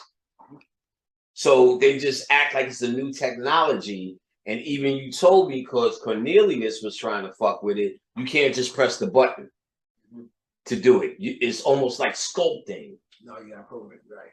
You're programming. So in other words, there's an art to it. There's an art to it because that is basic cloning technology. You can make, you should see what they're doing with 3D printing now. It's cloning technology. But if they feed it to you in a different way, like they're just starting and is making it new, you don't even connect the dots. Right. That's how sick and you can't conceive of what they've already achieved. You can't, right. Let's say that again. Right. You can't conceive of what they already achieved. Okay.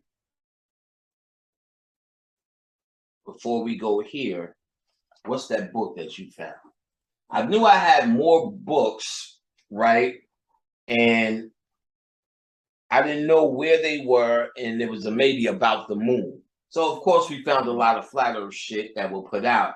But Kenneth Manza found this: Conspiracies and Secret Societies, the Complete Dossier by Brad Stigler. Ooh, and Sherry Stigler, it looks like Steigler. Steiger. I think it's Steiger. The Complete Dossier. And watch what he found in this book. Read! All right, on page 302. Page 302, it goes into the moon mysteries. This entire book is in alphabetical order, so everything in it is easy to find. But moon mysteries. Whether our astronauts really went to the moon is besides the point. Someone is there that has been for hundreds of years. Wow. One of the favorite conspiracy theories of recent years is that NASA faked the moon landings of the 1960s. The astronauts did not land on the moon at all. The whole mission was created in a Hollywood studio. In fact, Hollywood even made a movie, Capricorn 1, to show how it was done. Seen that though. Nigga, that was 3 points. Other conspiracy theories point out that there are far greater mysteries on and about the moon than stressing over whether we really sent our astronauts there. What about the alien bases on the moon and their UFO knots? NASA whistleblower Richard C. Hoagland, a leading contributor of controversial astronomical theories, charged the space agency with a conspiracy to cover up the discovery of ruins and various artifacts on the moon that would change the history of Earth as we know it. That's Richard Hoagland. Right. Richard Hoagland talks about, I think he did the face on Mars as well. Hoagland claims to have unearthed a 1960 NASA Commission report by the Brookings Institution recommending that any future discoveries of alien life on the moon be kept from the public in order not to disturb the evolutionary flow of the 20th century civilization. So what are they basically saying? They just want to keep shit going? Of course. They got to, because we'll get into why. Okay. We'll get into more why. See, these niggas they can't theorize because they can't channel. So again, you have to take this at this portion. That's why I did it second, how you feel about it, because there's a lot of channeling me putting it together. And I don't want you to rely on me. I want to give sources for you to rely on yourself, and you see what you feel. Shit, you might still think the shit is made of cheese. I don't give a fuck. You know, I'm not trying to convince you one way or another. Yeah. I'm only trying to hit you to the study that's kind of sticking out at me right now. If it's of your interest, if not, but that's the way this tape is ending, so go away now. If you stuck on trying to figure out moon phases and how to live your life by the fucking moon, let's go, you know, knock yourself crazy. But it's an entity that has a pull on our water, and we're 70% water. If that was a weapon, it would be a very effective weapon. It would be actually controlling your emotions, because water is your emotions. And if it controls your emotions, when someone tells you you were a slave, they can get you emotional about that. Right. You're seeing your foot get chopped off as Kunta Kinte. In fact, search Alex Haley's brother, who tell you to your face, Roots is bullshit. It's not made up. Kunta Kinte's made the fuck up. He said his brother didn't want any black writers to write the screenplay. His brother's bootleg. His brother's outing him. If you watch Roots or Get Roots, the original, remember they made the shit over, and I went through my book after Django Unchained, how many slave movies now had the go-ahead. Okay. You seen 12 Years a Slave, Underground Railroad, you seen The Butler, and so much shit I didn't know. I listed it because I did a search and was like, fuck, you know, because I ain't into that. But there was a hella shit. You seen the Nat Turner thing, right, which was not in your favor. Harriet Tubman shit was not in your favor. They all use the Bible and shit as you know, reinforce the Bible. You know, his whole inspiration for the Bible. Who the fuck? They just unheroed him, and then they act like it was an attack on the actor, which they just sacrificed him. Some shit he did as a kid that he got acquitted for, a rape charge, and they exploited that right before they did the movie. And once they do that, they make you say, fuck that, they trying to stop it. I'm going to see this shit. Because they wanted everybody to hear Nat Turner talk about how much he loved the Bible and how much that was the force that made him rebel. That's ridiculous if you go with the story being real. Because again, you don't even know if it ever was real. Right. So when they adapt the story until he was a Bible-thumping Christian that did this for Christian balance, they just changed the whole story. The story that you don't even know is real, Christmas addicts. Right. So they showing you at will how they're able to update and change, the same way they show you at will how there's 23 versions, 43 versions of the goddamn Bible. They update it and change for more likes, just like these fucking clown ass niggas out here in front of YouTube doing anything for likes and attention. That's the same thing they need in the Bible. Let me break down something for you, what the true Tower of Babel is, and it happened already. It's the internet. It's the Tower of Babel. That's where everyone is typing and communicating as one. Think about it. The idea is that they all spoke one language. We all now speak one language on the internet. Right. And it's all just niggas running their fucking mouth, babbling. I did this today. Here's the picture of my fucking donuts that I ate. I'm sick today. I have cancer, y'all. Yeah. Oh, prayers go up. Thank God it's Wednesday. I hate voting. I love voting. Right. You're babbling. Right. So they're showing you that the internet is going to fall. Okay. Keep that in mind, because we're going to go here now about what happens with technology and its ultimate demise, why it cannot go any further. Interesting. Okay. And so the Tower of Babel is them speaking the language of a network connection or a network social understanding, everyone coming together and feeling that is actually beyond God. When they say it was building up, is because where does the internet travel? Wirelessly in the air. It's building up, it's going to God. And of course, they're going to say God stopped it and all that shit. But no, I'm going to show you what God did stop it, and it's us. That shit ain't gonna never win. It's all destined to die. That's why the moon shows up at different planets and sucks it dry.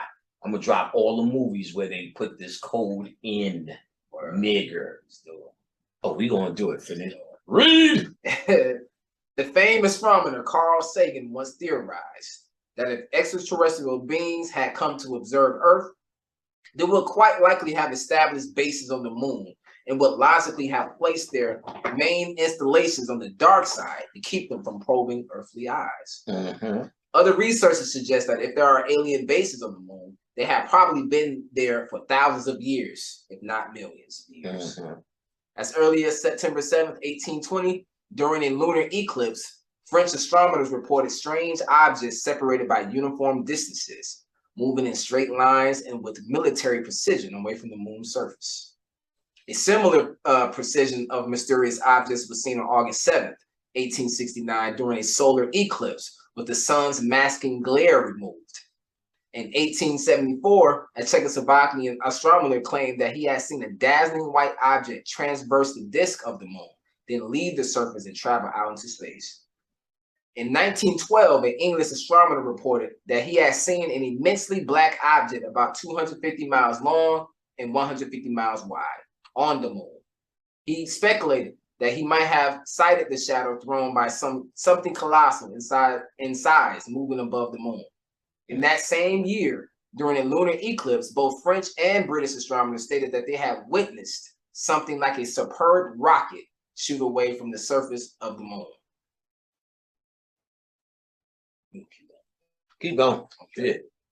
Get it all out. The crater, which is located on the moon, called Astricius, is the single brightest spot on the moon. Ever since Galileo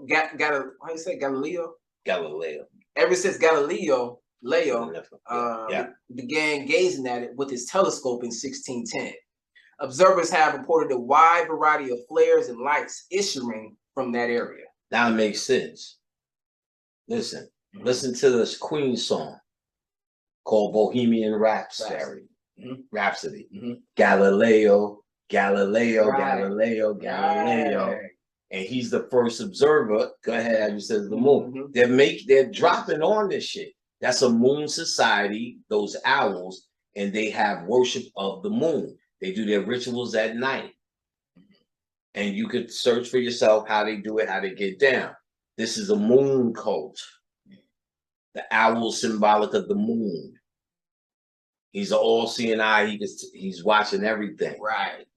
He's watching everything. He can see in 360 degrees, and that's symbolic of what they need to do to survive here. Always stay on top of us. There's always a trick and a dip. Movies, music, chemtrails, food, something. The moon is in retrograde. Oh, nigga, look at this. I'm going to talk about, I don't even say nothing, because look, I'm going to show it later, and I just realized. That I'm going to talk about, but it's the moon phases. Yeah. They connected to the moon here. Which I was just saying, let's keep going. They need to hear what this is about. All these movies that was showing you subconsciously about the fucking moon it's not a natural thing. Who built it? It's a spaceship. Oh, let's get to it. Let's finish this. I'm ready to tell these niggas. All right. Plato, the darkest spot on the moon, has been a popular area for changing light patterns to appear. Strange geometrical formations of lights, including luminous triangles and grids, have consistently manifested there. Lights that blink as if sending signals constitute a common lunar phenomenon. On October 20th, 1824, European telescopes detected intermittent flashes throughout the night from a dark region from Astricius. On July 4th, 1832, the astronomer Thomas W. Webb observed a series of flashing lights and dashes, suggestive of Morse code. In 1873, after conducting an exhaustive study of the blinking lights on the moon, the Royal Astronomical Society of Britain issued the verdict that the coded lunar flashes were intelligent attempts by an unknown race on the moon to signal Earth. A peculiar facet of the blinking lights is that most of them occur in the northern hemisphere of the moon, suggesting to some UFO researchers that the extraterrestrial engineers have for some reason found that area to be more suited to expansion. A very different claim is that the Russians are on the moon and that they, rather than extraterrestrials, may have secretly been mining its resources for years. On top of that, from time to time, alleged U.S. Air Force veterans insisted upon complete anonymity, swear that the United States and the Russians established secret colonies on the moon in 1970, and that the expeditionary teams discovered an alien base on its dark side. Alternative 3. Alternative 3, a June 1977 British television production, the last in a series of special programs released by Science Reports, was simultaneously broadcast in the UK, Australia, New Zealand, and much of Europe, with the frightening revelation that major powers of Earth had abducted ordinary men and women since the 1960s to serve as slaves for the political elite who inhabit special moon bases designed to shelter those select few who will survive Earth's destruction. What? Say that one more time. That sound like that movie. But that's the shit I've been. Say that again. I didn't get that part. Say that one more time. You go to the original part of that. It's called a paragraph or so. Yeah, that one. Yeah, well, that's a paragraph. Are there pages of this? Yes, it's about 1 more page. Okay, well that's good. We can deal with that. So but hit what you just hit me with. All right. So alternative number 3, a June 1977 British television production, the last in a series of special programs released by Science Reports, was simultaneously broadcast in the UK, Australia, New Zealand, and much of Europe, with the frightening revelation that major powers of Earth had abducted ordinary men and women since the 1960s to serve as slaves for the political elite who inhabit special moon bases designed to shelter those select few who will serve Earth's destruction. A lot of these missing kids and people and all these people who are abducted, missing, Jimmy and John, they're on the moon. They're on the moon. All those probes and shit that you heard of, moon. It's keep going. We're gonna get that out before give these channels and theories. Keep going. The format of Science Reports had been that of serious science documentaries produced by highly respected science reporters. So when the staff announced that the entire alarming episode had been staged as an April Fool's joke, the public was outraged. Of course they're going to say that. Okay. It's April Fool's. Okay. It's funny time. Okay. They did that with Orson Welles. Right. When the Earth got invaded, right? Didn't they? Yeah, they did. They did a radio show just to see what people would do. Yeah. Now, it wasn't happening, but people, to see if people would take it seriously, because they started at that time showing sci-fi movies. When Crowley channeled Lamb, which was a gray, and said we need to stop. He channeled what became the Gray's alien. After he channeled, it was almost like he put it in the consciousness of folks. And people, then they started making movies just to kind of take control of it. Then that's when people started seeing aliens. Gotcha. Because I think it corresponded with something that was happening. So they had to do the propaganda with it. So you think they was bullshitting, so much so that the first abductees were named Fred and Barney. I'm sorry. I was gonna say Barney and Betty. Interesting. The first abductees. First abductees, and they weren't hiding it on the Flintstones. Remember, they was dealing with an alien called the Great Gazoo. Hello, dum dum. Right. And so they connected the aliens with these two, and those were the first abductees. Look it up. And at the same time, they started making movies where they're showing big head white aliens. 2 movies that you must watch about so-called real abductees who were back on Earth: Fire in the Sky, and don't worry, I'm gonna get it. Christopher Walken made one, and they showed that there were these white grays and these reptilian-like green ones. The same scenario in the time machine. That white man and those monkey motherfuckers that now are what we call archons, helpers of the demiurge. What is the demiurge? They live in the moon. The aliens of the moon. They do come, the grays that you see, they're not going in deep space. They're coming up and down here. Most of their bases are in the earth, like War of the Worlds, and like they showed in Time Machine.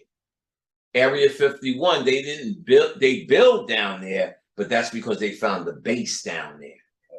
So they went down to where the alien was built around it and started getting the technology to create a way to get up themselves, and they did. Ultimately, that was wanted from the aliens when they came here, and I'm gonna tell you the movie that ties it in. What was I gonna look up? You're gonna look up the movie. Yeah. Christopher Walken movies. All right, so these are his movies, and I'm gonna tell you the name of it. He's done so many, I might have to just go to Wikipedia. All right, hold on. Oh yeah, he's done voiceover and he's done everything. If it doesn't come up real quick, I'm gonna just go through the timeline. Oh yeah, this is even, they just, okay, more. Dramas, comedies, let's see, dramas. They organize it now by that. I don't want to take all this time doing this. Damn, well, that motherfucker did a lot of shit. But it was in maybe the late 80s or the mid 90s. Okay, yeah, there's just too much to go through. But I'm gonna go through Wikipedia where it's a list in a second if I don't see it. Yeah, if I don't see it here. Go ahead, you keep reading, Ken. But I want the Fire in the Sky. All right, let me see if they have it under sci-fi. And I'll move on. Action, dramedies, thrillers, probably in the thriller. I gotta scroll through to get there anyway. Yeah, they doing too much. All right, let me get it. Film. Oh damn, we can go right to filmography. Let's do that.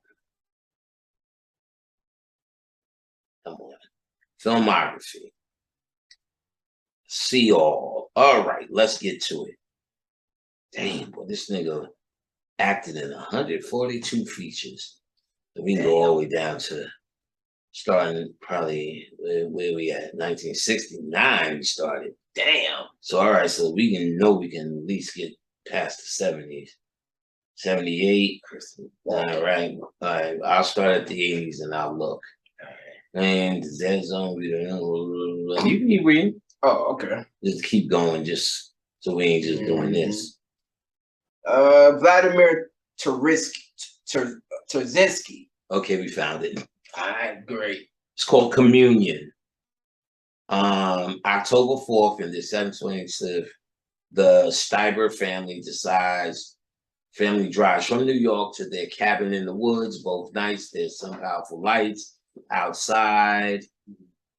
Come on. Hang on, let me get it. All right, well, you got it. Communion. Watch that. It's based on a true story. And Fire in the Sky is also based on a true story of abduction.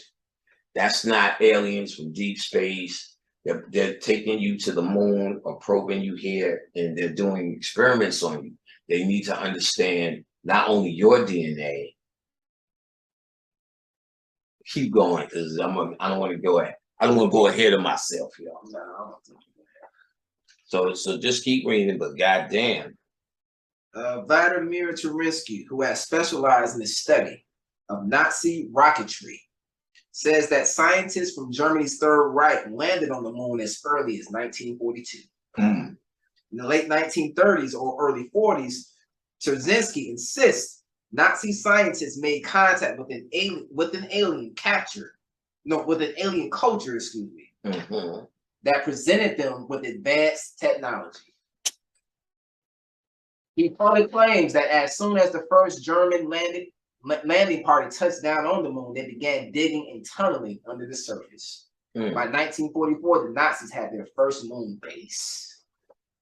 Say again? By 1944, the Nazis had their first moon base. What year? 1944. And all these niggas out here, look, it's waxing, it's waning. It's not even what it is, you fucking church folk. Right. We sit here and impressed by cell phones. Them motherfuckers. Right. Yeah. Look, I got the new flip phone, nigga. In 1944, they already had a base on the moon.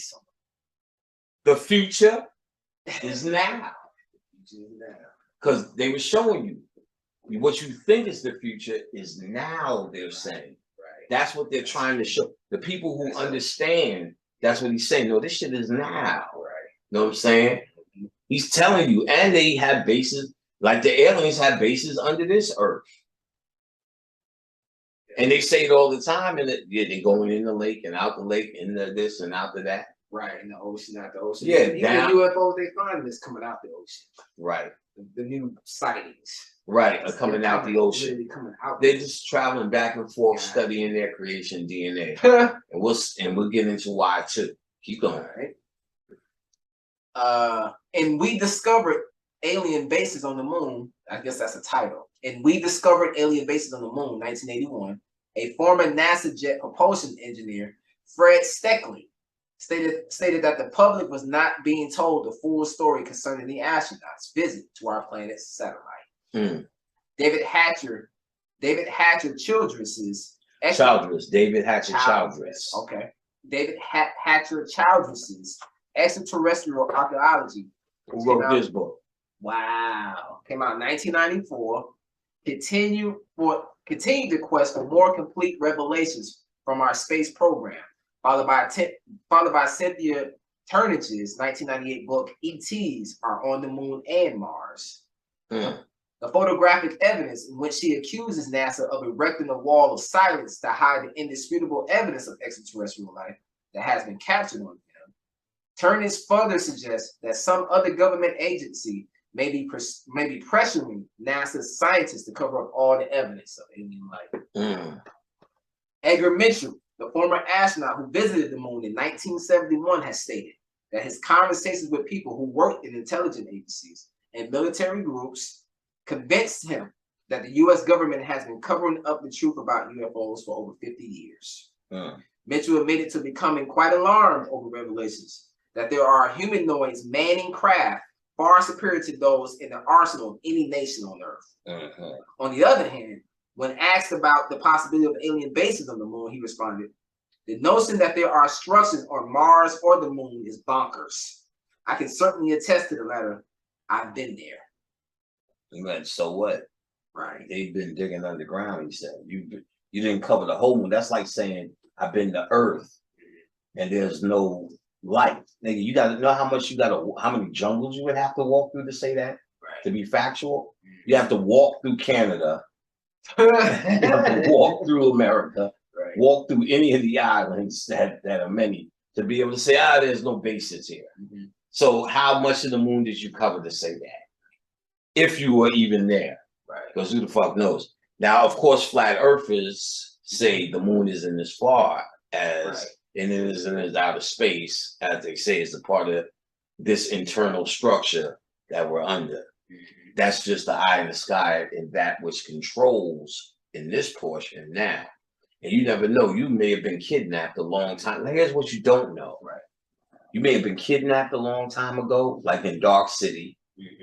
And your resurrection may just be what was revealed to you in Dark City, which the aliens look like moon people and knew how to chime, which was the same thing the moon does, which is pretty much your pull on the emotions, which is psychic power.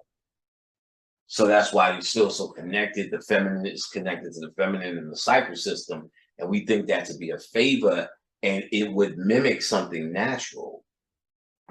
But it's still, we get the word lunatic from the lunar moon. So if you're acting like a lunatic, And it's known to this day, they put more police out on a full moon and they get more arrests on a full moon because people are acting like lunar ticks. So the moon makes you act like that. Is that friendly? Not at all. Not at all. You're stuck in moon phases. And here's what I will get there as well. So, Jules Verne died in 1846. So that's the time period of this. Not Jules Verne, H.G. Wells. But then there's Jules Verne. That's why his name keeps coming up, which was also a writer in that time who wrote Journey to the Center of the Earth, 20,000 Leagues Under the Sea, which he was talking about the inner world. Okay. And all the life and things that are down there, i.e., you have H.G. Wells talking about aliens under the earth and, monsters under the earth and aliens under the earth in War of the Worlds. So they both co-sign that there's activity under the earth. And in David Childress's book that you just met, David Hatcher Childress and Richard Shaver, Lost Continent, The Hollow Earth, I Remember Lemuria, The Shaver Mystery. So Lost Continents and Hollow Earth is Childress through examination of the early Hollow Earth stories of Richard Shaver and the fascination that fringe fantasy subjects such as Lost Continents, UFOs, and Hollow Earth that have had for the American public. Shaver's rare 1948 book, I Remember Lemuria, is reprinted in its entirety, and the book is packed with illustration from Ray Palmer's Amazing Stories issues of the 1940s. Palmer and Schaefer told of tunnels running through the earth, tunnels inhabited by the Deros, D-E-R-O-S, and the Teros, T-E-R-O-S, humanoids from an ancient space-faring race that had inhabited the earth, eventually going underground hundreds of thousands of years. That's not us. I thought we were the sun people. Earth has an inner sun, okay. But isn't that the same story of these savages that were eating niggas in H.G. Wells' story? Okay, let's see. Let's see what they say, if they say about it. Eventually going underground hundreds of thousands of years ago. Childress discusses famous Hollow Earth books and delves deep into whatever reality may be behind the stories of tunnels under the ground. He tells of Operation High Jump to Antarctica in 1947, polar explorer Admiral Byrd's bizarre statements about a land beyond the poles, tunnel systems in South America and Tibet, the underground world of Agharta, A-G-H-A-R-T-A, Agharta, and the belief of UFOs coming from the South Pole, tunneling machines to underground flying saucer bases. This is rollicking ride to the worlds where science fictions collide with head-on science fact. So he's talking about aliens, Hollow Earth, Lost Continents. You can see the pictures here. Does it look like that almost? Right. It looks exactly like that. And what that is this. We're going to get into it. Right here, I have a picture, as best I could do it, right, this side, of the Death Star.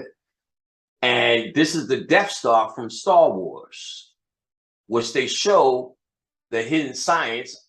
It's waning and waxing full moon. Waning, waxing, full, but not the dark moon, but that's, what would that be? But waning and waxing moon, it shows it. And that's the Death Star from Star Wars. So the question becomes, let me get this camera again. The question becomes, is the moon the Death Star? Is the moon a star that could travel and get here? Well, let's get it. Before we get to the Death Star, let me tell you what time it put it all together and got all this moon shit in order for me. One movie that's out now that niggas might have slept on called Moonfall with Halle Berry, white man, and my man Sam from Game of Thrones. Sam, the fat dude. Sam, the fat dude. I thought it would just be a destruction movie because the guy who made Independence Day did it, which is an alien enthusiast, obviously. And he shows on the mothership in the second one, they had a whole ecosystem on the ship. If you remember, you say, yo, it's a whole ecosystem up here. Meaning they live on this ship. It's not a ship that they get off of and land someplace. That this ship, wherever it shows up, they live there. This is their home. This was in 2, which was a terrible movie. All right. So at least they said that. I will go back and watch 2 and probably find more. But the Moonfall with Halle Berry is real interesting. At first, I seen they dealt with Westworld, The Matrix, Terminator, and I may be missing a couple of movies. Where I was like, they just biting off of everything. But I realized he wasn't biting. He was tying everything together to show you all of these fragmented movies have one story. And to find out that one story may be about the moon, pretty much. So Moonfall, they tamper and fuck around the moon. This black nano entity comes and shows his ass. And ultimately it starts a process where the moon begins to fall towards Earth, leaves its gravitation. So all sorts of shit is blowing up, doo-doo's happening, you know, everything you would see in Independence Day is happening. But, and they're trying to make it cosmic to save it, like they did in every, what's the movie where they land on the goddamn asteroid, try to blow it up, Bruce Willis. And then the other one with Morgan Freeman. Same kind of thing, they had to go back to the moon. So when they get to the moon, long story short, they go inside the moon. They make it inside the moon. And what they find out is there's a full-blown technological setup, intelligence. And this entity is has now penetrated a layer of the moon, but not through their defense. But it is trying frantically to get in to kill them. So as Holly and Sam wake up, the white man has went before them, and he's getting the information. Very key. The first thing he sees is his son. So what they're saying is the moon is the white man's son. This sun is your son. They can't survive in this sun because they're not from here. What he says is the intelligence. Why do you see me? He said, we're just going through your memories. We can see what's in your mind. And your son is on your mind. He's my everything. He's my happy thought, whatever.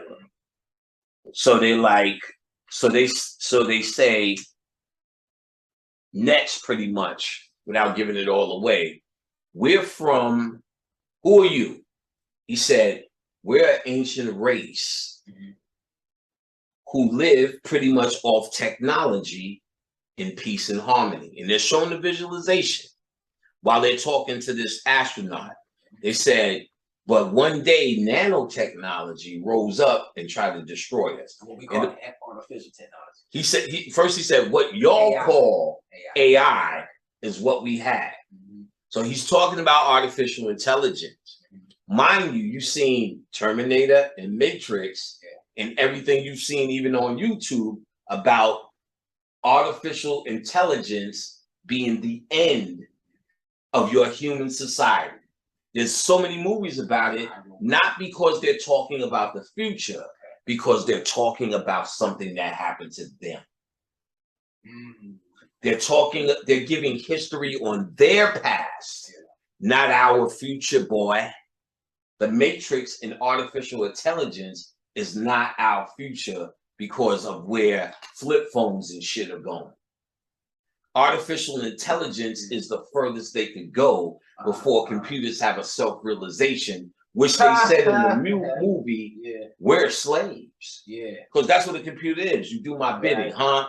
Bitch, bitch, bitch, bitch, and plug it in when I plug it in. Right. Get a new one when I get a new one. Computer do what this computer is doing my bidding now.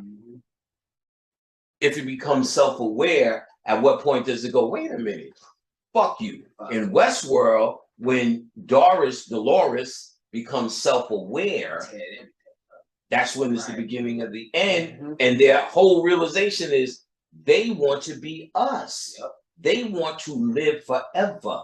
And in the movie, in the show, they were trying to download human consciousness into a machine to live forever. There was also a movie on that called Transcendence, where Johnny Depp downloads his consciousness in a computer to live forever.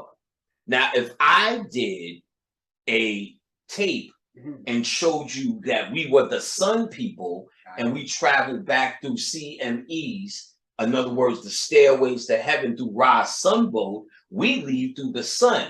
That's our technology. And you can say our technology may be an organic technology, but magic is our technology. They need a physical technology, and they cannot get past AI before AI attacks them. Therefore, there's a limit on them. So they would have to travel to organic places, interface, and connect with the people. As they said further in the movie, here's what we did. We seeded the earth with our DNA. So when you hear that, it seems that they're talking about all humanity. So therefore, when you see these white people saying that shit, nigga, fuck you, I'm out of here. You know, what about us? No, what they're saying is your thriving earth, we sent our white people down there as seeds to grow with y'all. Because as they grow with y'all, as you just read in the book, some who are worthy come back up. Who's worthy? Donald Trump will be worthy. Reagan will be worthy. While you think they're bad people, they're perfect because they drained you. The moon comes out at night and werewolves come out.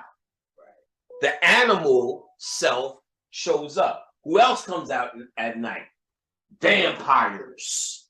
That's all mythology, that they are the moon people because you're the sun people. Don't get nocturnal for with melanin, because you wouldn't need any light to activate melanin. Get a book called Darkness Visible. And in fact, they keep their initiates in darkness, and then the pineal comes online. And then they could see again. This book is incredible, by Simon Buxton. And they don't talk shit about moonlight as a force that helps this process that the ancients would use to start to enlighten people. They would keep them in absolute darkness for days. And then the third eye would come on light, and you could see any. If I walked in the room, you would see a phosphorus shell. And sometimes you can see that briefly. But this would come on absolute online with your eyes closed. You would have third eye vision in total darkness. Ain't no moon that does that. It's not that. So we connect the moon at night and moon phases. If we were people who didn't know, and most people didn't know, Egyptians knew, but most people didn't know. The mystery system knew, but most people were farmers. So if a moon walks in our structure and it has a weapon that puts you to sleep, that fucks with water, and that's just what we know. This particular light, and makes you perhaps forget, and it comes out when you dream. So perhaps you can be sold that the white man had you enslaved for a certain amount of years. And because you can't really remember, all you remember is you were building pyramids, rocking the shit, then all of a sudden you picking up bales of hay. There's no comprehensive story of succession of how the white man rose to power step to step. Show me it. Right. Show me it. There's no, all of a sudden he's in the caves. All of a sudden you hear about them in Rome and Greece and all these fake statues, and you know it's still all our mythology. Right.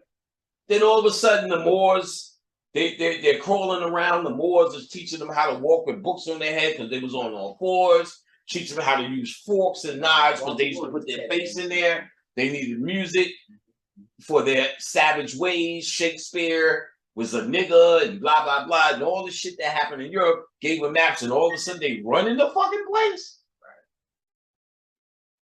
You don't hear it, but if you were manipulated by some sort of weapon to forget and dream and be hypnotized by it, then they could run whatever his story they want on your ass. And you will always have a fight up against it, trying to get them out of your mind, out of your system. It's always like that.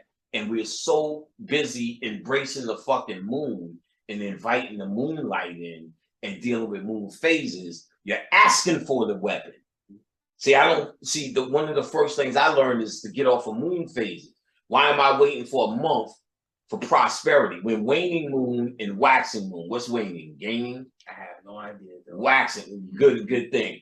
Waxing, I think, is leaving light, and waning. The waning is leaving light, because when your waning is going, I think waxing is gaining. Either way, full moon and then dark moon, and each thing corresponds. You want to get rid of shit when the light is leaving. You want to gain shit when the light is there. You want abundance and deal with abundance when it's a full moon. That's pregnancy. That's full-blown abundance. That's when you celebrate abundance or keep your abundance, not try to gain abundance. You look at what you have and say, I am abundant. And then the dark moon is, I can't remember anymore. So that's how the system would go. And then early on, I started teaching, why are we waiting for that? You are the moon. You are Mercury in retrograde. You created these systems. You don't have to suffer by them. But I also learned, because I felt that way, don't mean I should do a lecture, because the rest of these things believe Mercury's in retrograde. So now he's telling him in this movie that we seeded the earth with your DNA. So we only, truthfully, let's be real now, we only heard one story about how the white man got here. But listen how good it feels to your ego when you hear it. He was born in the cave. He was eating his own shit. They figured out after many years fucking a woman or raping a woman by pulling her hair and all of that shit. By raping a woman and pulling her hair, she get pregnant. There's another mouth to feed. And they couldn't handle that. So they started fucking boys, and that's how homosexuality started with them. Greeks turning to Greece and all of that.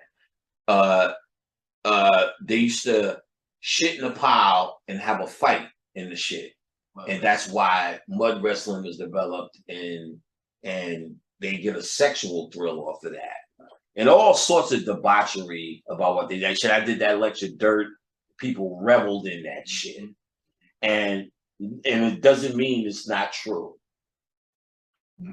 Certain things about it. But it seems so convenient for our ego. You wouldn't even question nothing else if you heard that. How superior do you feel when you hear that?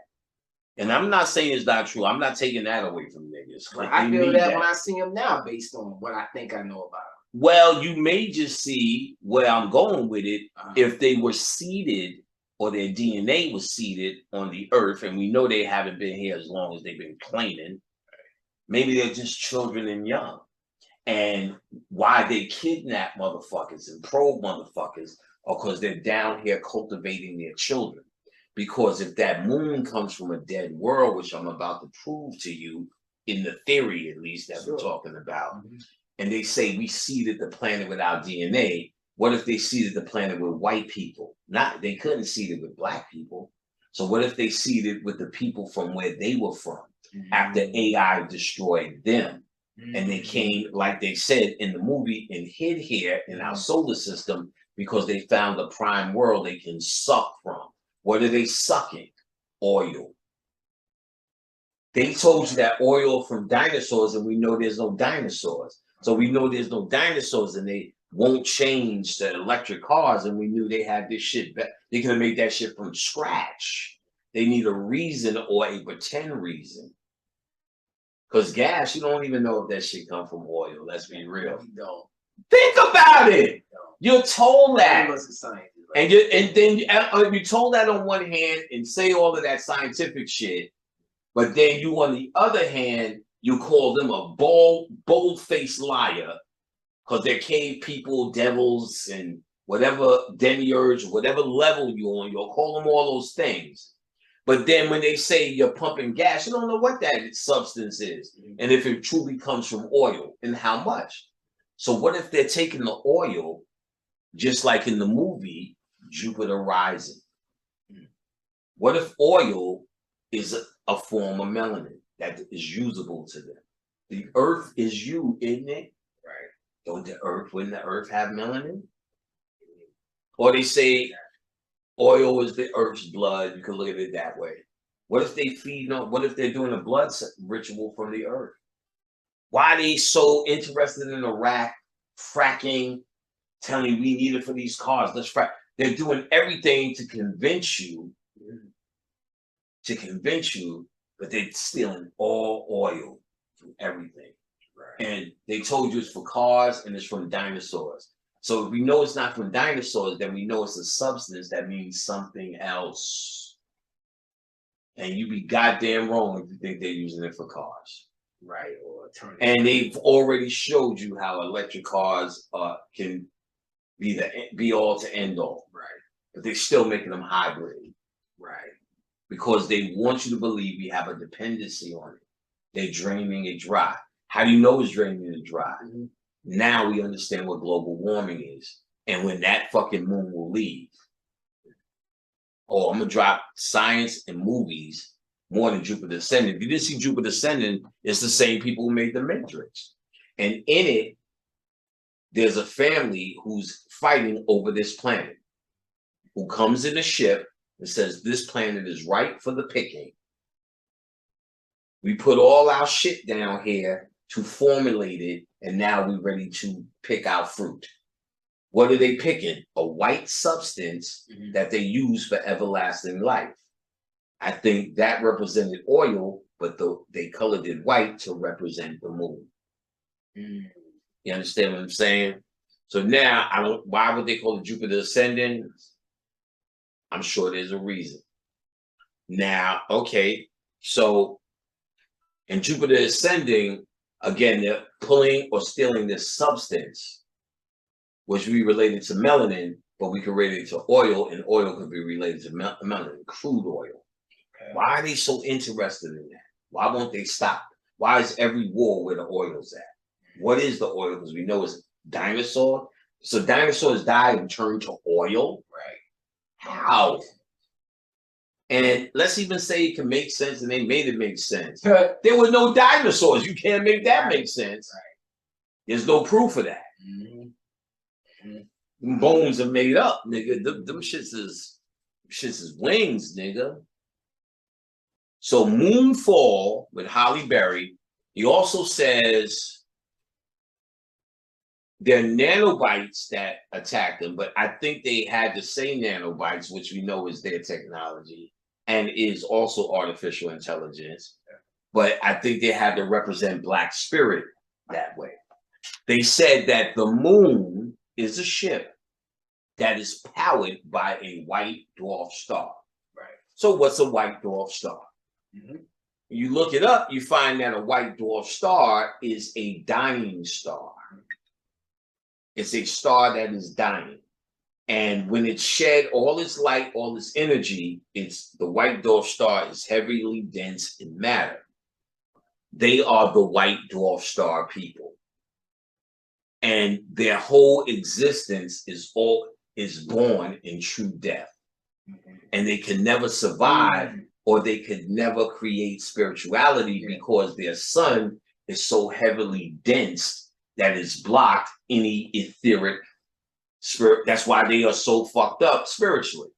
They can't get nothing. That's why some of them try to work hard. And if you remember in H.G. Wells, the white thing underneath the earth said, we form different factions. He said, my faction chose to use our mind, and they were the last survivors on earth. So there are some who do channel and do their thing, but then that's a very small section of white people, Wiccan and a couple of Australian motherfuckers with curls and Richard Hoagland and some of these guys writing these books who have alternative thinking, but they need all of that because we'll see what they ultimately say in this movie, and it frames everything else. You know, not an incredible amount, but enough movies that back it up or back up some of these things and statements. So they say that it is powered by a white dwarf star, which we know is a dead star. So we are the yellow star people, just like Superman was a red star entity. Yeah. And when Superman got to our planet, the yellow star gave him powers. Right. When they get to our planet, the yellow star does what? Fuck them up. Right. They need their suntan lotion to block them from it. They're not, and they're the only thing that needs that shit. They convince niggas they need it, and niggas melanin act accordingly. Ain't no nigga need that shit. Right. Never. That's only them. Ain't no animal really need that shit. That's only them. Only them. Only them. They're not from here. Their DNA was seeded down here. They need to develop down here because when they integrate and work with us, it's another way of absorb. Just like they're stealing the oil, that's why Eminem is in existence. Gotcha. Some of the motherfuckers, they just straight up clone up there and send them down here. How do you know? 3D printing is cloning technology. And didn't you just read that they got technology from the moon? They're going to the moon getting technology. Because ultimately, what they say in Moonfall is we are the epitome of artificial intelligence and technology. So you started seeing jumps in technology. And we said the aliens at Alien Area 51 gave it to us. Right. It's true. The ones that get it from the moon. The moon is AI intelligence, or in Star Wars, the Death Star. And then I just showed you that they showed you the reference here. I'd never even noticed that the Death Star in moon phases. They also break this down in the comics, and I caught it. Galactus and Silver Surfer. Silver Surfer is the front side of the moon. Galactus, the planet eater, is in the back. He hired Silver Surfer to look for planets. That's when the moon shows up and brings Galactus with him in tow. Silver Moon Surfer, moonlight. So when we first encounter a moon, that's the Silver Surfer bringing Galactus to drain the planet. Global warming, do you think Biden and them are really doing anything? All that production? See how it's getting worse and niggas is just partying? I'm going to tell you why they think, as they said, a chosen few, as you just read, are going to the moon. And it's incredible. I channeled most of this shit, and you just found that today. I didn't hear it until you just read it on screen just now. I heard you read a little bit, say, all right, we'll go with that. But all of that's the channel, because even I seen you reading and go, oh shit, because I told you already. So the channel now seems on point because their study dictates some of the things that came. Me and B.O.B. are talking about, and I couldn't put it together. I told B.O.B. watch the time machine, see what you get, because I couldn't put it together until I seen Moonfall. So now I get why the entity said he said we was glorious until the moon blew up. Now we underground have to eat like this, is what he's saying. Before we ate from our spaceship. And that's when we were glorious. But humans came and kept making bases. And they say NASA dropped a seismic charge, which is a bomb. And you've seen that in the movie King Kong. They would drop bombs, and then the bomb, the vibration would give them a map of what was underground, and they were saying it was hollow over here. And remember, they woke up the monsters, and that was the movie. They did the same thing on the moon, and they showed in H.G. Wells that the future is now. We're going to drop this charge. When he went in the future further, that's because the moon blew up because of that. And they kept saying, "Come to the Sea of Tranquility. Listen closely. Get yourself a piece of heaven." Their exact words actually was, "Reserve your piece of heaven."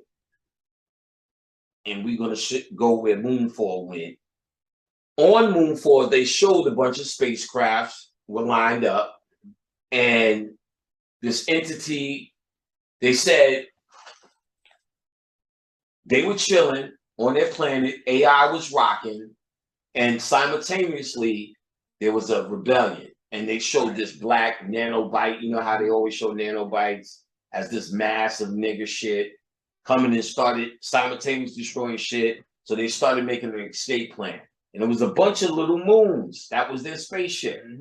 The nanobites found it, destroyed everything, but the one moon got away. Right. Found a place to hide. And then they say, like, the planet was still a bubbling amount of shit. And they seeded it with their DNA. That's why you ain't hear conscious people talk about this, really.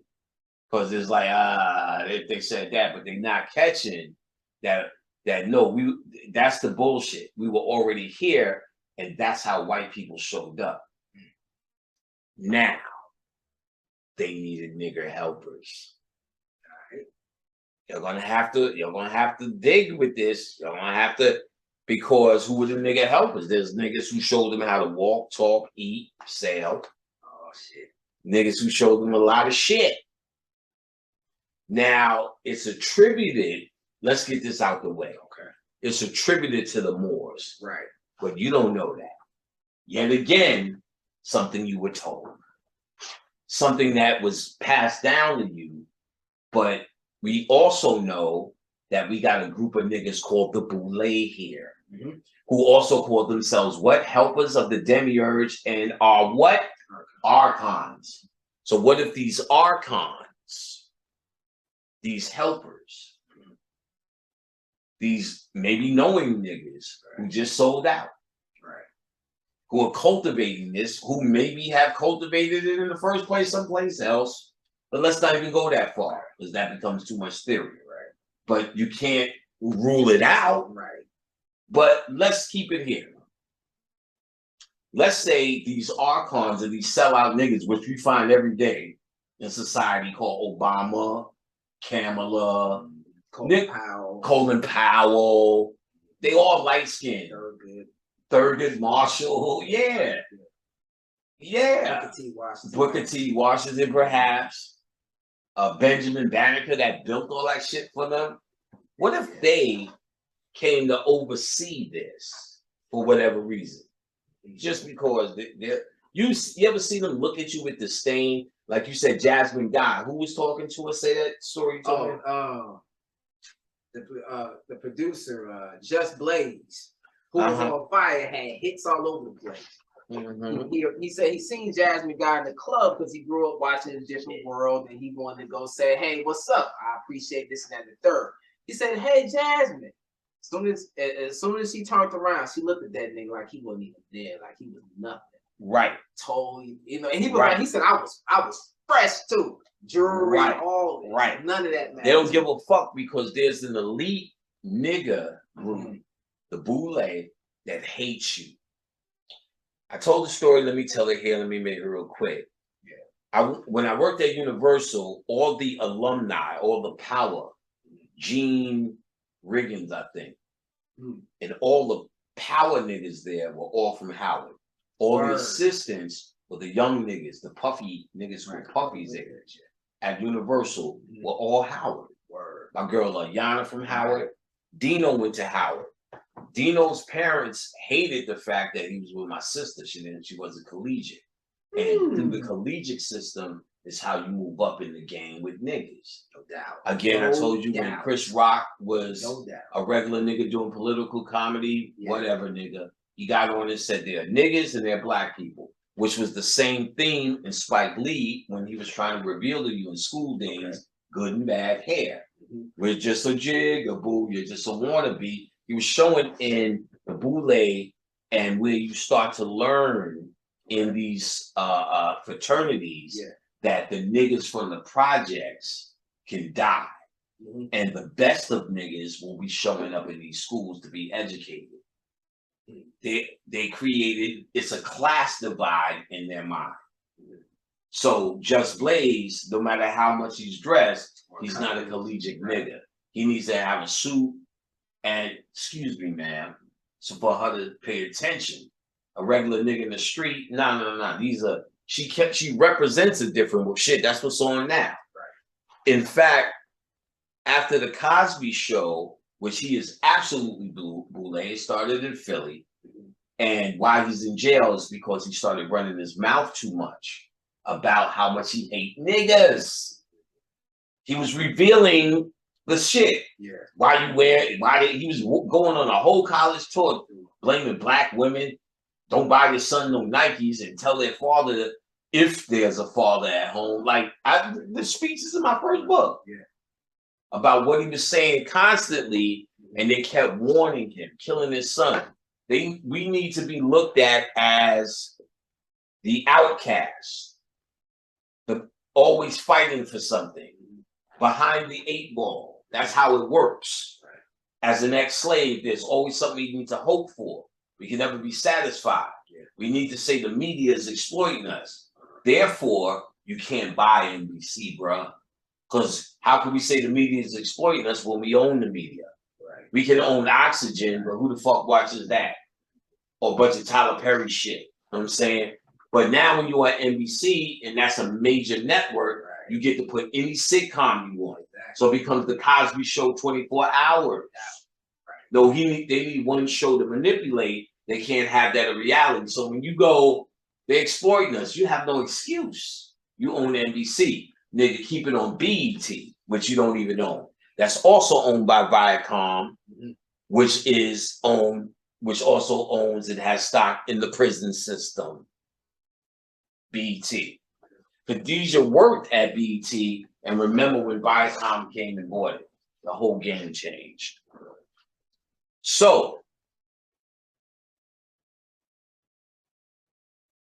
Fat Man Sam does the heroic thing, and just like in Armageddon with Bruce Willis, the remote trigger doesn't work. Somebody's got to stay there, blow it up, just like in Terminator.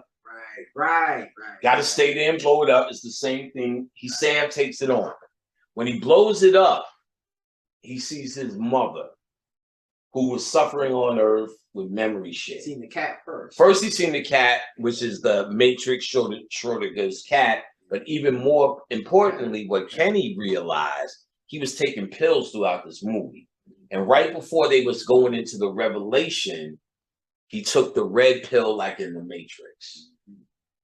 So you had the Matrix, you had AI turning against you like the Matrix on their planet, and like Terminator, which again, if they're saying this happened on their planet in this movie, because they love to hide the truth in your face, then that would say the Matrix and Terminator ain't upcoming events, or perhaps because they keep hitting the same wall, because all they have is technology, and they already seeded this planet with technology, and we're already talking AI. We're already printing 3D. This is the top at the ceiling. Right. Just in the 70s, we had nothing. And all of a sudden, now we got phones that do everything. And they're talking about artificial intelligence. They're already starting to get artificial intelligence in your house. They just put it in the stupid first. and then you see it improve and go, okay, we went somewhere. What's the stupid AI in your house? It's called Alexa. That bitch can't do shit. Right. Computer, what time is it? It's 12:41 a.m. Computer, what's the weather? Right now in Stone Mountain, it's 61 degrees Fahrenheit with mostly clear skies. Today's forecast has intermittent clouds with a high of 83 degrees and a low of 61 degrees. Wow, that seems like advanced, right? Definitely. Right? Like you can find it, you can talk to a computer, talk to you back. But here's the computer. Yeah. Are there aliens in the moon? According to an Alexa Answers contributor, no aliens have ever been found, detected, or even suspected on the moon. That's a lie. Very articulate answer. Hey, great articulate answer. Aliens. The computer. Who's Brother Panic? According to an Alexa Answers contributor, Field Marshal Omar Hassan Ahmad al-Bashir is a Sudanese former military officer, politician, and war criminal who served as the 7th head of state. Ask it again. Computer. Who is Brother Panic? From fandom.com, he is the main villain of Kobu's adventures. He is the arch enemy of Kobu and Kiara and Kion. He is the brother of Vitali and Tormak. He is the uncle of Kobu and Nuka and Vitani. He revives dead villains just like Bowser in Pooh's adventures. Computer. Is Baphomet good? The TV show PDQ has an IMDb rating of 5.8 out of 10. Right. See, you can't answer nothing. It's just repeat. It's stupid. Right. See, it sounds like it's giving me answers. It's hitting me off, but it's stupid. Right. These are not what I'm looking for. Right. When they got to the Orlando Anderson era, in Time Machine 2002, that's when the world blew up. Remember when he went to the museum or the library, all that smooth ass technology was there. He was in existence. That's when. That's the highest level of Alexa. Right. He was pretty much the Alexa. He was Alexa, the highest in the Time Machine. Right. He was the highest level because he had the database. But that's what they're going to show you. These answers are going to get smarter soon. Right. In fact, they're smarter now. Because if I used to ask them before, they would go, I don't know what you mean. Okay. They used to, let me try to find out, I don't know what you mean. Alexa, is peanut butter and jelly, computer, is peanut butter and jelly good? Eating peanut butter is good for a person's health because of the protein, vitamins, minerals, fiber, and phytochemicals it provides. 2 tablespoons of peanut butter contains the healthy ratio of 3.3 grams of saturated fats to 12.3 grams of unsaturated. Let me tell you. They never would do that before. I'm actually impressed that it did that. Okay. I have them all around the house and had them, and they just been alarms and timepieces and doorbell ringers. Yeah. Seinfeld trivia, and there's a whole list you could turn on to do shit that is fun and convenient and connected to ADT, connected to shit like that. Now, even that, let me try to stump it.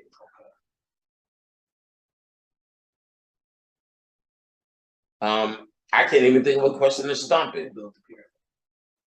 Computer, who built the pyramids? From ScienceStockbox.com, the ancient Egyptians were the only people who built pyramids. No, that's not correct. Computer, who built the pyramids in Mexico? According to another Amazon customer, the origins of the pyramids in Mexico is a mystery. But ain't no mystery in Egypt. See, it don't make no sense. Right. No, the Olmec built it, and we know that. In fact, David Childress has a book on it, and he quotes Wayne Chandler. Word. In that book, and I showed it to Wayne. Wayne was like, I don't even know this nigga. Wayne said, but he's using my pictures, and what's up? He said, Wayne Chandler wrote this, Wayne Chandler wrote that. And I said, yo, Wayne, you know this nigga? He said, no. Wayne looked at it and said, nah, I'm not a nigga, but damn. Right. Use my shit and blah, blah, blah, blah, blah. All right, so it's even smarter now. When I've got this shit, I'm sorry, I don't know. I'm sorry I can't answer that right now. But computer, do you have a boyfriend?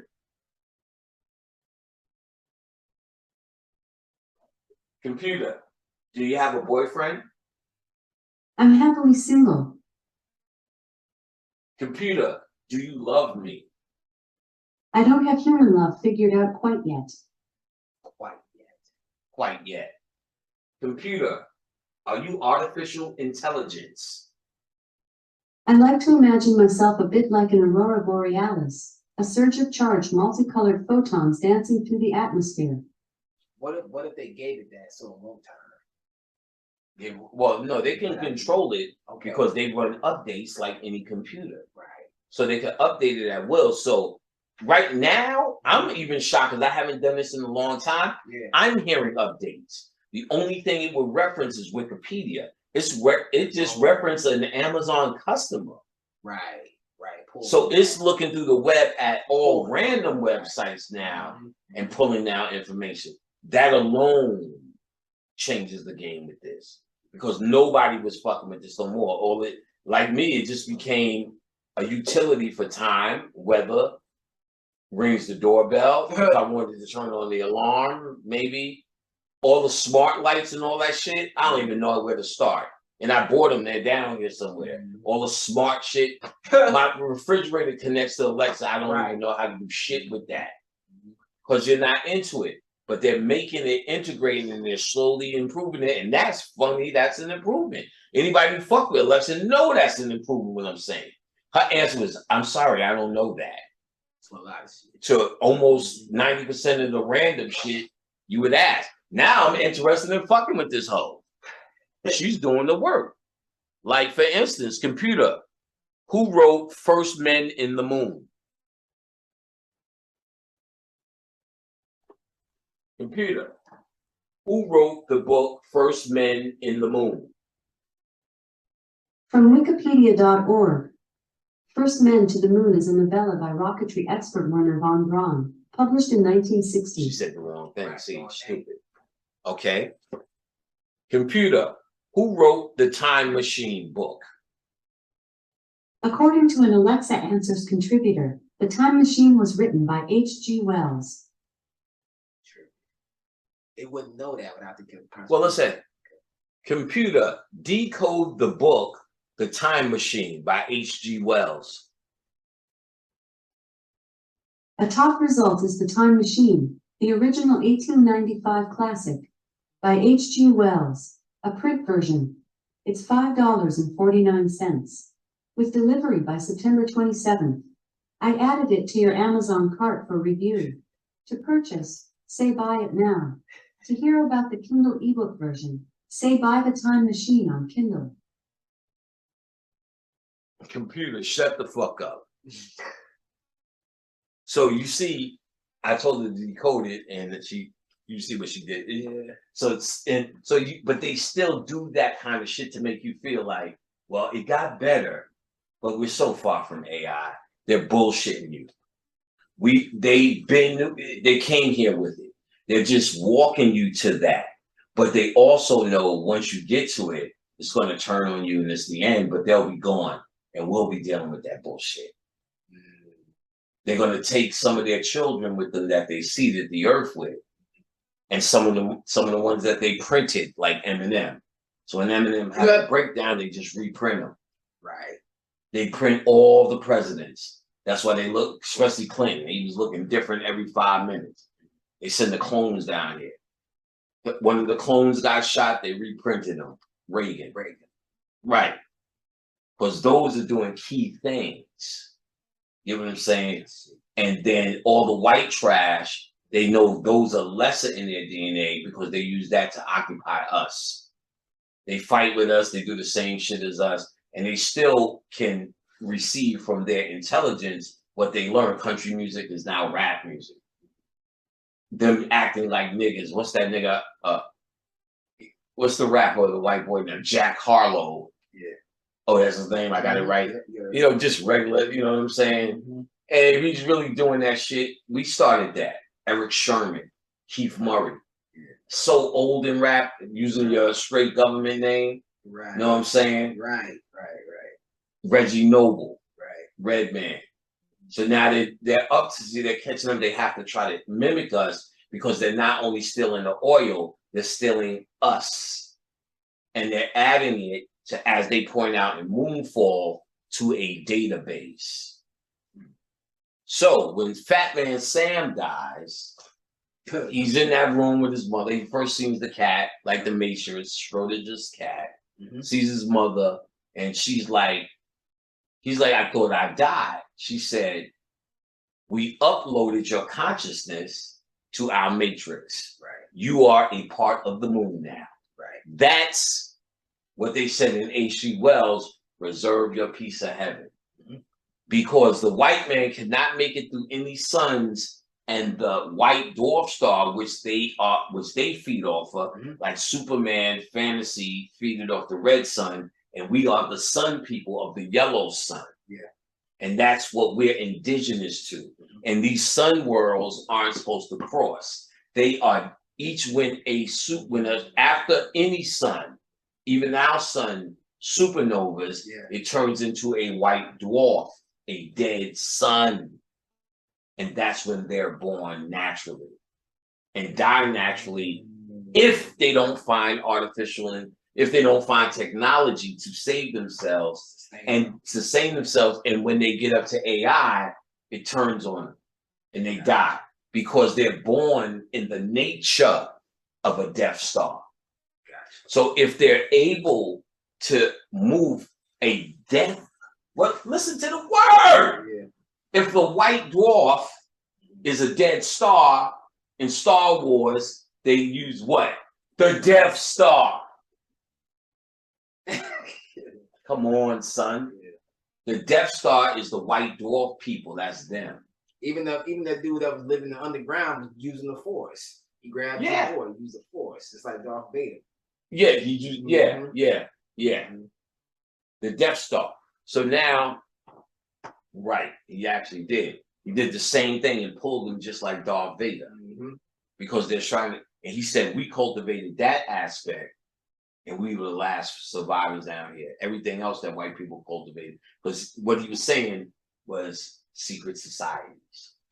There's secret societies that use this, secret societies that use that, secret societies that use the jab, secret societies that use sports to control you, secret societies that use drugs to control you, media to control you, movies and music to control you as another one, and video games to control you, gamers, and absolutely those who pretend to do magic to control you and their rituals. Those are the ones he said are the strongest and the survivors in this movie. Get your piece of heaven in Moonfall, when Sam was talking to his mother, she said, you're a part of the moon now. Right. Just like in the movie Transcendence, that's their only means for heaven, to be able to download their consciousness into a physical mainframe. While we go to the sun, and our mainframe is called quantum reality. Wow. Those are our servers. Now in Westworld, in the 4th season, he's Bernard he goes into this world of simulation. He's still in the simulation. He's on Earth. They now, from the simulation of Westworld, get into Earth in the second one and kind of give inference that Earth is a simulation. The guy who played in Breaking Bad, the young kid, is now the star of it, and in the end finds out that he was under serious mind control. So they show you how mind control works in this world versus how they were mind controlling them computer style in Westworld. They were recreating their mind, recreating their reality. This guy went to war, and it was a future time on Earth in the 2nd season. So in the future time, he had memories, but they showed that his memories were implanted, i.e., just another version of Westworld here. Okay. And in the 4th season, as it's coming to a head, which I'm gonna watch a second time, Bernard sits and he goes into the simulation to find another simulation. And then he's chilling. And dude tells him pretty much, yeah, those people who went to the mainframe, they are in heaven. That was their version of heaven. So pretty much their consciousness went to a computer reality. Now ours is a computer reality, but we would call ours more organic. But it's still the same zeros and ones, off and on, female, masculine, everything mimics. I took computer science. I have my A+, Network Plus, MCS something, MCSA, Microsoft System Certified Administrator, and MCSE, Microsoft Certified Engineer for networking. I learned networking and how to build a computer from scratch. Don't play. And every single thing in a computer from scratch is mimicked off the human body. The heart being the processor. They would say the blood, the circulatory system being the lines, the clock speed is actually the pace in which it's kind of like a heartbeat. When they say your computer is 1 point something gigahertz, used to be megahertz. Oh, right. They said, how fast is it? That's called the clock speed. And the crystal pumps piezoelectronics. That's what the crystal does. That's what the crystal in this thing does, is pumping at a rate. That's why quartz watches, they would keep time because it would work on what they call piezoelectronics, the natural pulse that a quartz would send out. So silicone, that's why Silicon Valley got taken over, because silicone became processors because they're actual silicone crystals that have a clock speed. And really, the true sense, that didn't matter. Your computer is only fast as the slowest part, because it has to go through many parts. There was daughter boards, add-ons, and all of this shit, zeros and ones, ons and off, feminine, masculine, blah, blah, blah. Hard drive represents your subconscious. Your RAM, which is what we're seeing now, what we're working with, is your conscious mind. All this shit was there. They had a processor. Sometimes they'll relate the processor to the brain as well. Either heart or brain. You know, it's not a perfect human, so you can't go that way. So the brain, because it also processes, but remember, the heart is also a brain. Right, it's part of it. They said, Camite said the heart is the brain. Right. This is the ego. They threw that away and could not do jaws. So this is the brain. So it has the relationship. In fact, when A.A. Rashad taught, when you're a baby, you had ball, and your brain is in the center of you. This is the center, and your head is attached, really mimicking the matrix is now in your brain, mimicking your heart. And as you separate like that lima beam, your ego thinks this is the true you, but it mimics your heart. So you think like your heart, but it's not your heart, it's the true brain. So it's usually connected like it normally was. Remember, all these extremities were in you. And then they came out. So your hand is an extension. It was all from this is where all your organs are, and this is where you protect and where you heal or get sick. So they had a processor called RISC and CISC. RISC took serial information as it came in. So if you open up a document, slide it up, it has to go to the processor for you to see it. So the process in straight line serial, parallel was 8 lines at least. That used to be what they call printer ports. Remember you had the printer and the printer thing was wide and it had many holes. Oh, you may be too young, son. I'll find you something in the archives. But it was parallel. It was a parallel cord, and it was likened to 8 lines of highway. Then they started making faster serial ports.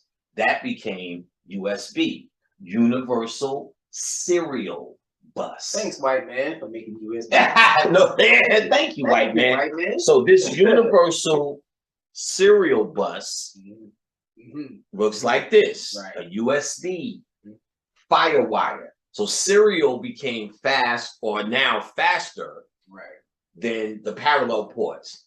Parallel port, it might be one fuck around on the back of this drum machine. No, it ain't going that far anymore. It used to be. But if old printers were parallel ports, and there was anyway, it went to universal serial bus for speed. So one of the processors used to process like that in a straight line. Then the other processor used to take a bit of information, deal with it, spit it out, a bit, spit, a bit, spit. Okay. One was a white man's way of thinking, one was a black man. What's a white man way of thinking? How they teach you in school in subjects. Math, beep. English, beep. History, beep. Social study, beep. They have to go to all these classes because they can't learn the holistic way. The holistic way of an African, if I was teaching you about a tree, you would touch it, feel the history, the math, the science, the social studies, which is the social relevance of that tree. You would climb it, eat the fruit. The social relevance would be how it serves your people. Right. And you would learn all these subjects like the serial bus in one sitting all the way down in a straight line. Your brain could take that. So Risk and Sis was mimicking that. The nigga one won. But so it depended. But the argument was they could take little data faster and spin it more than a straight line. So all of this was that. What I've come to realize what networking is two computers talking to each other, right? Okay. So wirelessly, it's just two psychic minds talking to each other. All right. That's a network. So me and Khadija are now networked. Yeah. We finish each other's sentence, you and your lady. Right. Same thing. Network. Finish each other's sentence, you know, you're in the network. Your kids, you already know what they're going to do before they do it. You're networked. What's the internet? The internet is a bunch of networks together. Okay. That's what she's doing. And when I ask a question, she's going to the internet. She's pulling, Amazon says this. Wikipedia says that. Science.com says this. This motherfucker said that. She's going to an internetwork or internet. Right. And the internet is what we call ancestors. So when you are able to contact and deal with ancestors, you're asking any question you need to ask to get an answer, just like we did with Alexa. Computer, what are ancestors? According to Wikipedia, an ancestor, also known as a forefather, forelder, or a forebear, is a parent or the parent of an antecedent. Ancestor is any person from whom one is descended. In law, the person from whom an estate has been inherited. Two individuals have a genetic relationship if one is the ancestor of the other or if they share a common ancestor. See, small-minded, which you would expect. You don't expect that. Right. I'm just, she's just answering this shit that in detail. You used to have to say, go to, you say, I changed mine from Alexa to computer because it's Star Trek. Okay. Computer. That's what you call it. Yeah, Earl Grey, but it's Alexa. And you used to say like Alexa, Wikipedia. Then they ask you a question and she would search your Wikipedia. She would give you that front, then you could say more. And she would give you the whole thing. Right. You know, like for instance, computer, Wikipedia, Bob Marley. Computer, Wikipedia, Bob Marley. Here's the Wikipedia article on Bob Marley. Robert Nesta Marley was a Jamaican singer, musician, and songwriter. Considered one of the pioneers of reggae, his musical career was marked by fusing elements of reggae, ska, and rocksteady, as well as his distinctive... Stop. All right, so the mother tells him, you're part of the moon. And that's the ultimate goal of the white man, because that's his own version of heaven. How they perform down here is the performance to get in heaven. What they do to extract and vampire of you makes them a champion, while you're playing with this morality that they gave you. Right. So if I create basketball, Jordan comes out of it. Oh, I'm in. I'm Dr. James Naismith. I've created this. If you become Jordan. No, I'm saying I'm Dr. James Naismith. I'm the white man that created basketball. Yes, but more so the coach that got Jordan to bring out the best in Jordan. Dean Smith. Right. You understand what I'm saying? The guy who seen the talent and said, if I put this in front of the world, first of all, remember, if you're in basketball, you're in the stadium that's covered. Right. You're eating. It's a food fest. All right. That energy is going up and they feed off of that energy. You call it the demiurge or the AI or the motherfuckers that got here are the whites motherfuckers. And they're helping niggas. See, that's what I meant to say. In the movie Communion with Christopher Walken that we looked up, there's the whites and there's these reptilian things. He said, those are the ones that are running it, the whites, and these motherfuckers are the helpers. That's the same white motherfuckers and helpers we just seen in Time Machine, same scenario. He said, I control them, don't worry about them. And then in this world that we know, we call them the Archons. And they're the demiurge. That's code names for this shit that we see right out here. Now, their goal, so in other words, the genius who got Michael Jordan to be Michael Jordan, because that's what we naturally are, and then make Michael Jordan a slave to the white system, gets they want his intelligence to add on to the stew. Jack Harlow, they don't give a fuck. He's just a distraction to keep niggas stupid and praising why. You know, like to me, I don't even understand why he exists. What's the other motherfucker? From Australia, the girl. Oh, Iggy. Iggy Azalea. Why do they exist? Right. You understand what I'm saying? It's bullshit. Did you know my homegirl Anonymous told me NWA had like 40 niggas in it in the beginning. 20, 25 niggas. Will.i.am was a part of it. Wow. And then you see the mind control. See, Will.i.am is a helper of that clown bitch doing Hindu dances. Them motherfuckers can't even do the achy breaky as far as they go. So all of that shit is just distraction, vanilla ice. But Donald Trump, let's just say, come on, son. These presidents, all of these elite and secret society niggas who may know what time it is and who and what they are.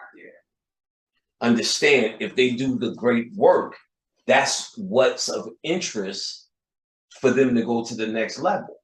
So if they see another planet prime like ours, which they leave through a gateway, they're not traveling through the universe. They know where the gateways are. We don't know where the gateways are. We just finding out the pyramid text again. Based upon, and I don't want, maybe somebody else in the world was talking about it. I don't want to say I'm the guy, but I know from our context, I didn't hear anybody talking about decoding what to do when you die. And it's truthfully just a gateway to get out. It's not a traveling thing.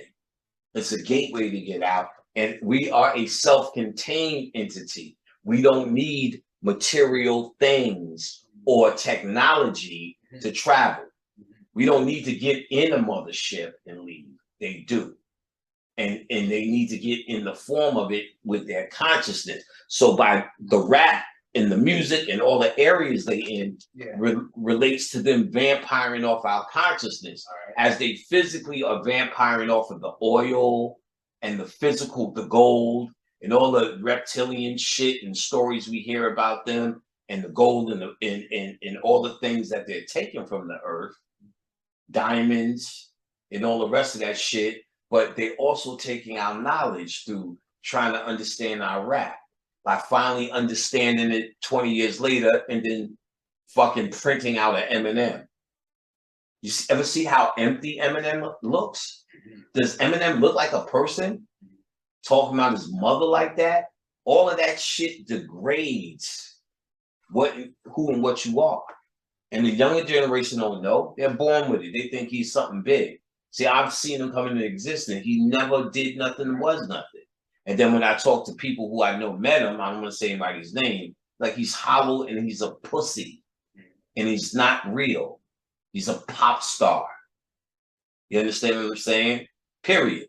Then you see Ice-T praising him, sucking his dick. Then it questions you what Ice-T is. Look at Ice-T's documentary about hip hop, which was a good documentary, but wait till you get to Ice. Fucking Eminem says his whole rhyme, 6 in the morning or whatever it was. And he's like, oh, wow. But man, you really turned us on our asses, boy. You really did this. You really, like, motherfucker, calm down. The nigga rap like a fucking metronome. You feel me? So, Star Wars, The Silver Surfer, in a must-watch TV show, 6 episodes, called Moon Haven. And Moon Haven is about the Earth over and done. And then they build a, what do you call it? They terraform. Definitely, that's what they did. A what do they call station on the moon. Right, they terraform. They send certain people up there, and these people become these good people, and ultimately, what's happening is they create AI on the moon. Right. And the AI is running the entire scenario there. Right. And what they keep pointing out is the AI is not special. The AI is learning from us, is watching everything we do to ultimately come up with a decision about, but we heard that before. That was in Terminator when Skynet went global. They said, why is Skynet doing this? Because we determined that you are the threat. They also did it in iRobot.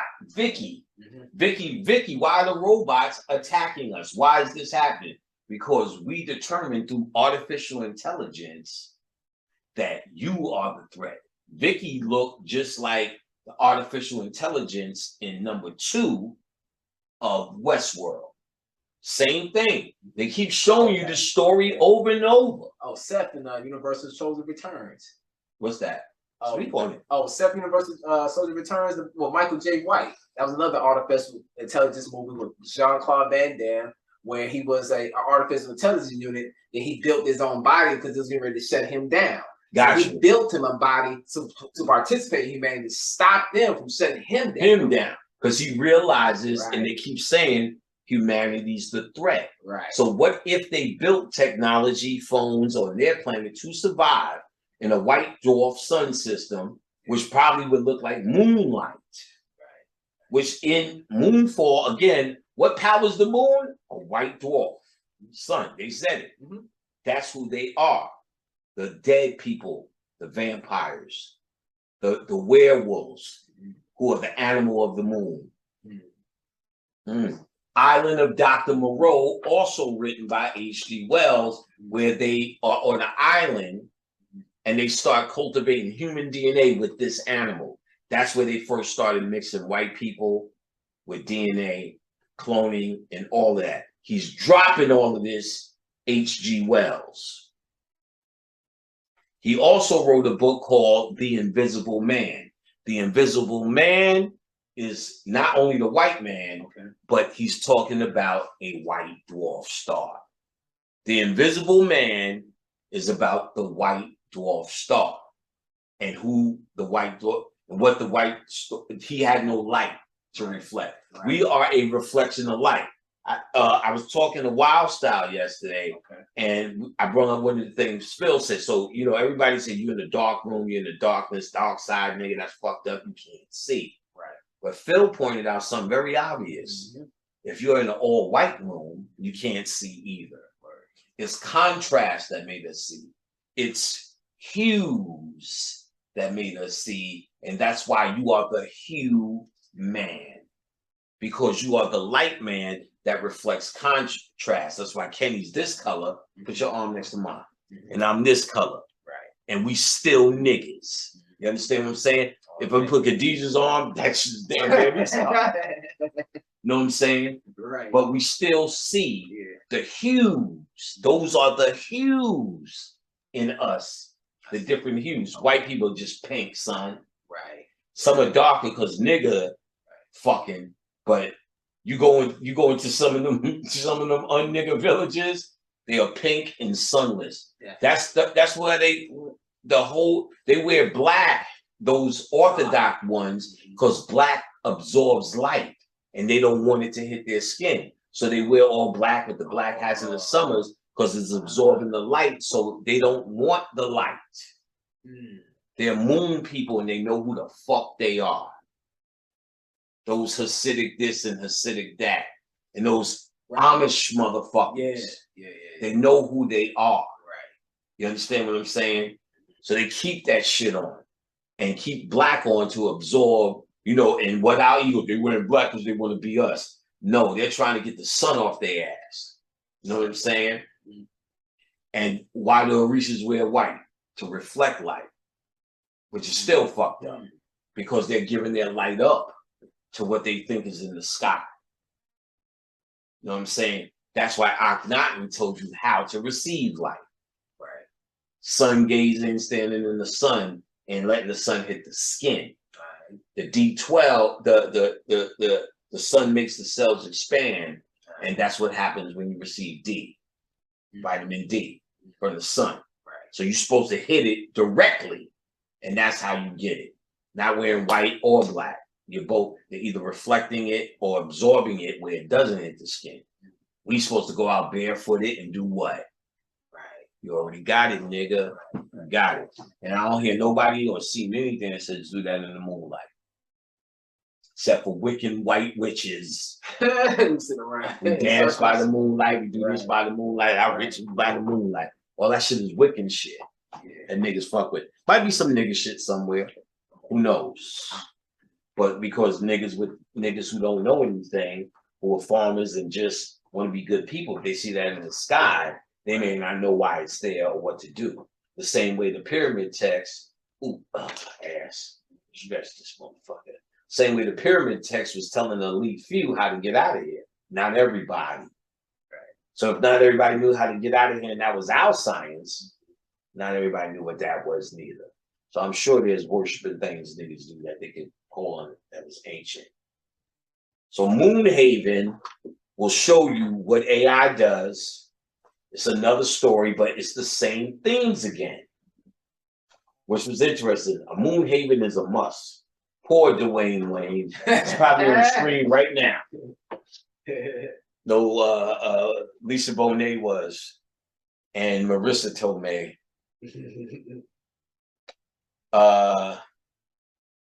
He's a fat son of a gun now. Something happened. Oh, why did I write own light? He's like a biker now. Huh? He's a biker. Is he? Yeah, he ride like choppers and shit. He needs to ride his ass to fucking LA Fitness. So Kenny pointed out in the TV show Gotham, which Batman deals with the criminals of the night. Yep. And we already consider Batman a black man. So by daytime, he's in the sunshine. He's rich. Wayne, which when I just watched the first Batman from the movie series in '87, right? Oh, motherfucker. Yeah. Let me tell you, that whole movie was about crack and what they was doing. I'll break that shit down for you. All right. Originally, the bad guy he died. He was the guy who played in, he's going, there's one thing in that movie with, when he was doing the cows. He did part 1 and part 2. What's his name? He's the dude from Ripley's Believe It or Not. Okay. Jack Palance, old man. Right. He's playing the gangster, and Jack was his second. Right. Jack starts fucking his wife. He represented cocaine. He was running the city. Jack falls in chemicals, right, and becomes a worse version of him. Right. Cocaine chemically has been turned into crack. Okay. I'm going to go down and write it down, all the crack references. Right. Because I said, oh, I need to write this down. Once you see that, and me and Bobby talked about that. Okay. Bobby pointed out that how come niggas smoke crack and it's not an epidemic like it was? He said in the movie, Joker was fucking niggas up. But they said you got to use hairspray, toothpaste, mouthwash, and then you get fucked up. It's not one product, it's the combination. Okay. In the 80s, they gave us some shit that they stopped giving us, and the crack epidemic went away. Tell me. Government cheese. Interesting. If you ate, they gave out all this government food for free. If you ate that and smoked crack, you were gone. Once they stopped government cheese, niggas was smoking crack like it was fucking weed. Like it was a joint, functioning off of it. The government cheese fucked niggas up. So that was the code in it.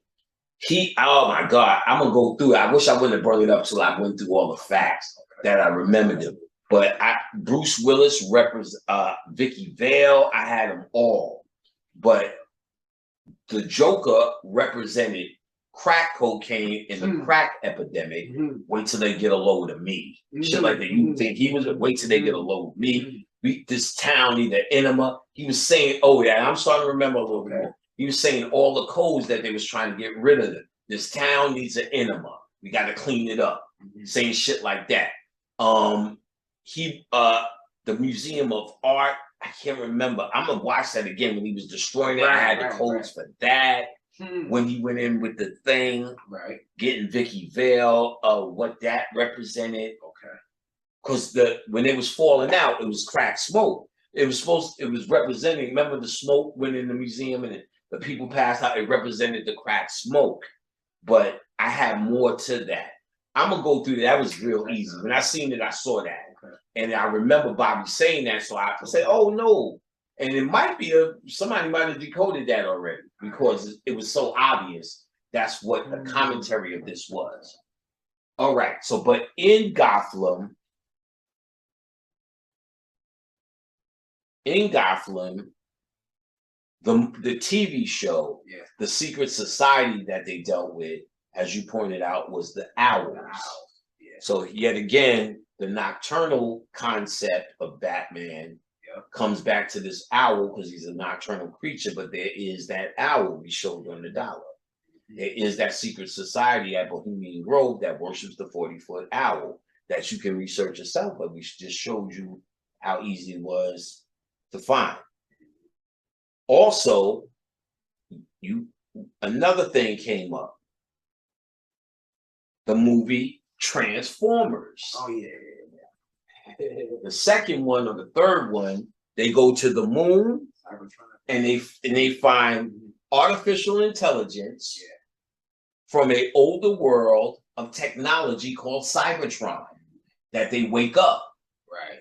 So what if they woke up this tech AI because the AI seeded the earth and only was waiting until their children got big enough to come to activate it because it's a computer. Right. To activate it, to start dealing with the technology, being able to come back and forth. And Russian bases are now there and found technology, so on and so forth. You know, Russia in America is one motherfucker. Right. Peter Moon broke all that shit down too with Germany or whatever, the Nazis. And after it was all said and done, brought them over here and they did experiments. Right, the Nazis came. Yeah, with the technology they had mixed it with what we had. And where did we get it from? Up top. So they're trying to figure out how to activate and work the AI. And I think they figured it out. I think they've been in 1944. You just read they was up there in 1944. Yeah. So you can just tell by the technology we had what they decoded. We don't know if Nikola Tesla really came up with that shit. Right. We don't know. Perhaps. I can't say yes or no, but what I can say is we were told a lot. We were told, you stupid motherfuckers, that Ben Franklin went outside in a thunderstorm with a kite and a key and discovered electricity. Nigga, I'm here to tell you there was no such thing as Ben Franklin. The Moors will tell you about George Washington and 3 presidents before so-called George Washington who couldn't tell a lie and chop down a fucking cherry tree. They don't even tell that shit in school no more. It don't stick. Right. Every picture of George Washington is drawn. And he's always in a Masonic pose. His head is cut like the Sphinx haircut. He's not real. Benjamin Franklin, ain't he? Benjamin Banneker? Right. Ben Bay, that y'all like to call him. They said they got a clock named after Benjamin Banneker in UK called Big Ben. Big Ben. Yeah. Big Ben is Benjamin. Gotcha. Yeah. And they say Benjamin Franklin, this bald-headed motherfucker, signed the Constitution. Get the fuck out of here. Went outside with a key and invented this shit. He invented the barnacle. Fuck out of here. We're supposed to believe these motherfuckers are great invented. So Transformers finds alien AI advanced technology on the moon. Right. Yet another one. So Gotham has that. In Batman 1, you have a dance with the devil in the pale of moonlight. Hard. I think that's a reference to saying what you call the devil is from the pale of moonlight. That's who he is. Right. Ooh. Ralph Cramden, Jackie Gleason, was one of the biggest occultists of his time, or in that, I don't want to say biggest, let's say he was a big time occultist. Right? What was his name? Something the old one. But it was a reference on calling him the great old one. Okay. Other books that were written, like Jules Verne, H.G. Wells, was H.G. Lovecraft, who started out in comic books, so did H.G. Wells. Okay. And The Time Machine started out as a short story one. It's in his Wikipedia. Also, Edgar Allan Poe was a writer, and I think Jules Verne, H.G. Wells, H. Lovecraft was channeled because this shit was too hard. And Edgar Allan Poe might have been channeled versus, I don't know too much of his work, but he dominated horror. And before H.G. Wells came in, still is the father of modern day horror. Stephen King is nothing more than a copy of H.G. Wells. Of Lovecraft, I'm sorry, of H.P. Lovecraft. I'm getting them H's fucked up. And in fact, all of Batman comes from H.P. Lovecraft. Arkham is the crazy house he wrote about, and that's what they talk about all through Batman. They go to Arkham, right? The crazy house, Arkham. So now, the Honeymooners opens up with a big ass moon, and what does he threaten Alice with? You want to go to the moon? Right. Send you to the moon. Right. Send you to the moon. He knew something, or you can say based upon his occult study, whoever said he had one of the biggest occult libraries in the game, Gleason. So we can look at that. Prometheus. Right. These white, clear people who may represent the moon. You can look at it that way. But more importantly, it shows them in the beginning seeding the earth. Of course, there's no people on Earth, and they use that black substance, which is the alien. But they're seeding the earth, and Earth becomes the earth. And then when they go back to the original planet, they find that's not their home planet. They used a side planet to deal with this black organic technology that was warfare. So he turned it around. And so in other words, they were not on their planet, just like in Independence Day 2, the planet was internal and not their home planet, but on the ship. They lived on this ship. Right. In Prometheus, they open up, they come to the earth, and they drop this shit on Earth, this black substance, and then eventually they show you man emerges. So they're trying to say they seeded the earth, just like in Moonfall, we seeded the earth with all of y'all. Right. So they try to use that these things seeded the entire earth, right? But that's not the case. They only put their asses on the earth. Okay, that's the real story. But they gotta act like they seeded the earth. That makes the story. So they drop it in the earth. Then it's like, yo, all the ancient people wrote about the star system. We need to go.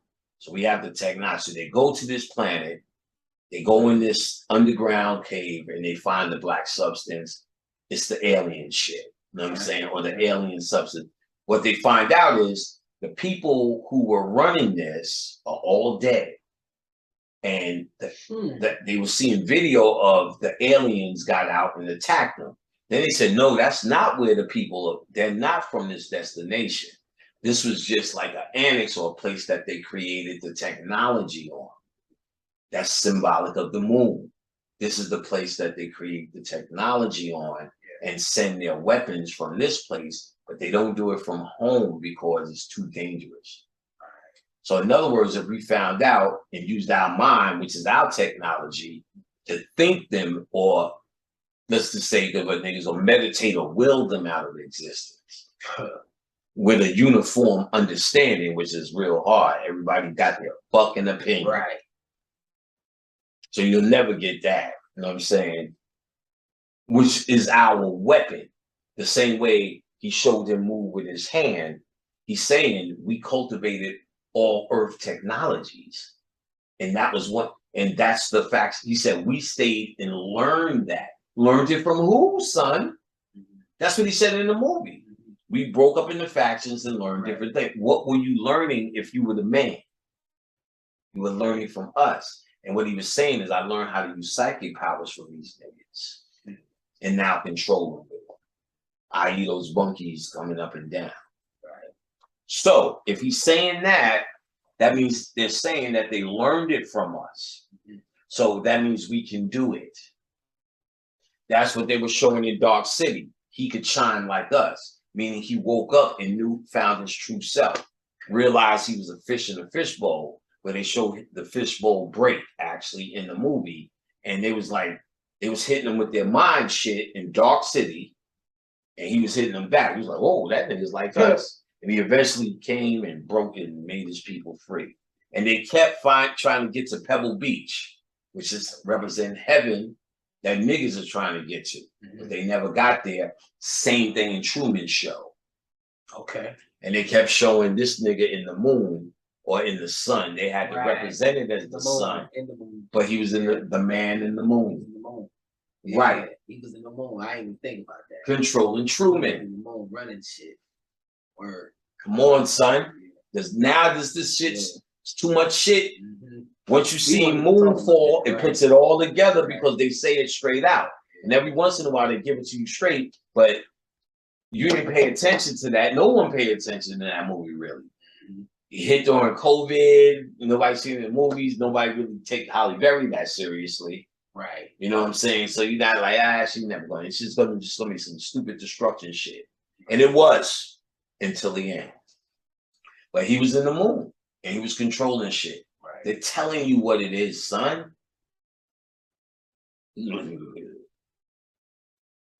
So Prometheus, in the second one, they go to the original planet and blah, blah, blah, blah, blah, to find out their origin. But this is white people. This ain't niggas. This is white people finding out their origin. And the planet was extremely dark, because it was lit by, and they never said it though, but it was lit by a white dwarf star. And these people were white moon looking people. So they are the origin of the white race, the Greys. The Greys are the origin of the white race. And they are cultivating the DNA to integrate with us, because the more they integrate with us, they learn with us. They work next to us. They eat next to us. They eat what we eat. They try to be cool like us through rap videos. They watch everything we do. When they put rap on MTV, they act like they was doing us a favor, but they were doing their children a favor. Because every one of them motherfuckers turned their hat backwards. Instead of hip hop. I just seen a video of a white chick who's like 16. She comes into the living room late at night when the father thinks everybody's asleep. He's sitting on the couch like this with legs crossed, watching Lil Durk. Heavy. They study this, and she's like, and she's filming it. He don't know he's been filming. He said, "Dad, what you doing?" He was totally embarrassed. Like, I was just watching. I was interested to see what he was doing. I just want to know what he was doing. That was his answer. I just want to know what he was doing. What are they doing? You know, and that curiosity is because that's an innate thing built in them, or an innate thing because they're printed. Their DNA is printed. You know what I'm saying? And seeded. And then you have black helpers where you get the Yaqub or the priesthood of Yaqub story. What if it wasn't the Moors? What if it was the priesthood of Yaqub that they called the later day Moors that did that? Right. Instead of going to the sun, they stayed or something. Say again. Instead of going to the sun, they just stayed. Oh, I see what you're saying. Boule is just people just down here who said fuck that. Right. We're gonna help. We're gonna show them how to walk, talk, and speak. So now, and we're gonna fuck and get them in. We're gonna get them in Rome. We're gonna get them in Greece. We're gonna teach them in Rome and Greece. That's why there's still a bunch of niggas there. So in history, they say the Moors did that. Right. But then I've always never sat with that. If you the Moor and you this and that, and you Lemurian, which Aline puts in the Polynesian shit, which is Hawaii and those islands, and most of that sunk, and actually America being Atlantis, which means we are the true Atlanteans, and our Native American flow is how we lived. They took that away from us, so now if they can clone, now you may understand who those people are that call themselves Native Americans now, and taking and when the Moors go, that's not how we look. Maybe they can clone them. Maybe they can put them down there and let them think that they're these ancient people, because if we see the people, we're going to say, that ain't us.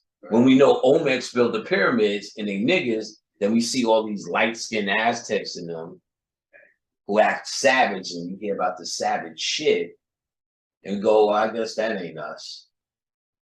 Get what I'm saying? Then you see, because if we know they can make white clones, they can make anything in between too. We see a little bit of these Native Americans, and they're all drunk. They're all not really that effective, except standing on the mountain crying, only you can save America. Okay. And it's not like it's shitting on them, but let's be real. Let's just look at it without compassion for a second, without what's in your heart. Let's pretend like nope. How come all these black people have associations with Native Americans, but then there's only these people on reservations, besides the Moors who take claim to that? Right? Like regular people, like ODB was going in the channel. He was saying, yo, he was channeling Native American shit. Every grandmother with long hair, oh, we were Cherokee, right? We were Wachita, we was this one, we were the tribe. Like, how are you that then? They told you the story that some of the slaves were Native American. Not saying not now. How are you any of that when it's a whole different race representing it? Where were you fitting in? Right. How are you a Cherokee when you look at these light-skinned people? Unless you were the Cherokee. You were. So now the Moors are on to say you were, but then you have to explain who the fuck are these people who are now represented as that, getting these casinos and all of that shit. Right. And that's not really the crown of it, but just representing it. Because you would say psychologically, if you've seen, because I've only seen a handful of people, and even those people are still suffering, which they would have to be born to suffer. What if they were made? Right, you're absolutely right with Minnesota. They're rampant in Minnesota. The Native American, right? So you see them all over. They and what are they doing on the streets, drinking fucking NyQuil? Right, you feel me? The only ones that's really killing it is the Minnewaukans who own the casinos. And really, even that is like makes you feel like that's given to them and set up. Like at the end of the day, a casino, right? That's the reparations or the answer. Each child that's a Milwaukee that turns 18 get $1 million cash off top, and then like 20,000 a week for life, and they blow through it. They just spin it and just be druggies, and they just do nothing. They don't do nothing with it, but just spin it. You know what I'm saying? That's crazy that you told me. I never knew that. So what if all that's set up? Because if they spend it, blow through it, they just put it back in the economy. Right. That serves white people. Absolutely. Are they that hurt? Are you that fucking hurt? Because so-called we went through just as much, and there's no reparation. But let's even say we got reparation after we buy all the sneakers we could possibly buy with $1 million, then 20,000 a year. A week? A week, my nigga.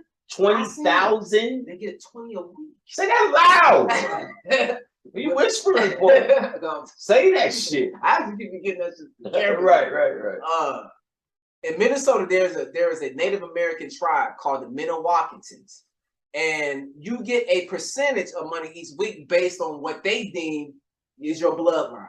They literally count like how much percentage you are of a Minnewaketan based on your family, whatever.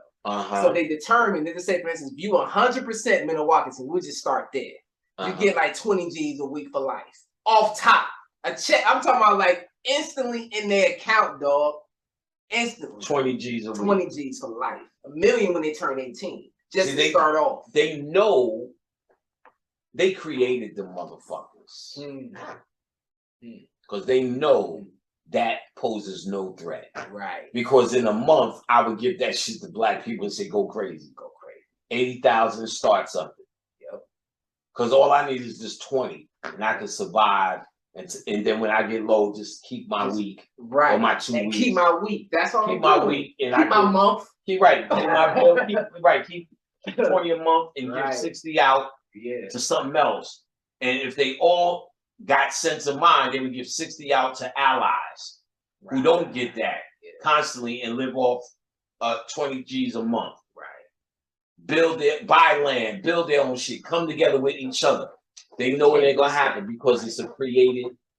I don't want to go far. I don't want to diss anybody, but I think it's a created race. A created race that is built to do that. A program in this simulation. Because if they are the ones that sit there and can claim that, you can never claim that. Right. I can't go into But as folklore, everyone in every family claims some Native American shit, some kind of how, in some kind of way. So how is all of that, but you don't see no niggas doing niggas, you know what I'm saying? So that's fishy. Let me put this on. Very fishy. Same thing said with South American Mexicans. Okay. Oh man, I lost juice. Oh, there we go. Oh. No, it just went up. But yeah, but I did find one for it. Check it out. I can't cord it up. Give me a sec. Flip phone. Flip phone.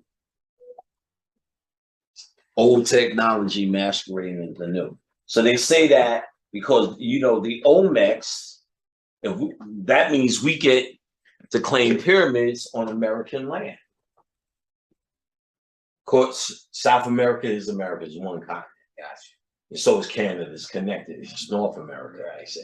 But it's one, that was our Atlantis, Canada, what they call Canada, America, and South America, which you see Brazil and all the rest of these Belize niggers. Right. And in Canada, they keep saying all these niggas from the island migrate, but why do they all go up there? Right. They try to say that what they say 30 out of every 100 slaves in the transatlantic slave trade went to South America. Got you. All right. So right. With that being said, all the shit is ours. Right. So then you get this concentration of Mexican people. I don't know. You know what I'm saying? Okay. I don't know. It may be Aztec, Mayan. It went Olmec, Toltec, Aztec, Mayan. And clearly these were dark people. Right? How you get light skin, I don't know. But I don't want to diss nobody on that level. But when you look at Mexicans, let's say in LA, just don't get along. Not just, I mean, I don't want to make an excuse for niggas. We're under mind control, because they're under the same fucking mind control. But something else about that. Khadijah grew up in an area where the Mexicans, they eventually start feeling better than you, talking down to you. She said all the men had complexes. That's why she left, came to Atlanta. all the black men wanted Mexican women, felt they was Mexican. She said she was slipping into that and had to catch herself. All she eat and all the people I've met ever eat from Denver eat Mexican. Right.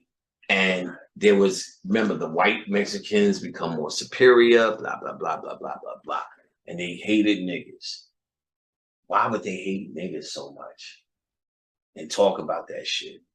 Because I think the true invasion, I think an invasion happened on this planet that we don't know about. The greatest invaders would not let you know you've been invaded, but would integrate with you. What is integrating with you? DNA. I think the true invasion was the DNA. And when it cultivated into enough intelligence, the artificial intelligence would, or the technology would start to come into play. And then the technology would reach its end at artificial intelligence because it comes self-aware. They can't get past it. Why? Because their very nature is a dead star, the dwarf family. They're destined to die and bring death wherever they go because they don't know anything else. They don't know how to build, only to destroy. So when you get these races who either self-destroy, no matter how much money you give them, or once you put them in a scenario, they are absolutely down to fight you and not join with you and fight an enemy that got them in the same jail, in the same ghetto, eating the same crap as you. They see you as the ultimate enemy, Mayate. And not to say niggas are that much better based upon mind control, because anything could be anything.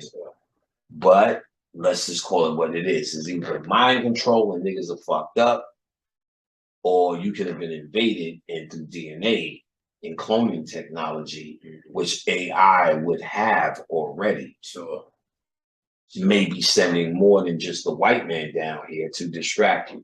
What about these Japanese that look white that oppress their own people? The darker Japanese. What about the lighter Chinese? In Australia too. And Australia came from Europe.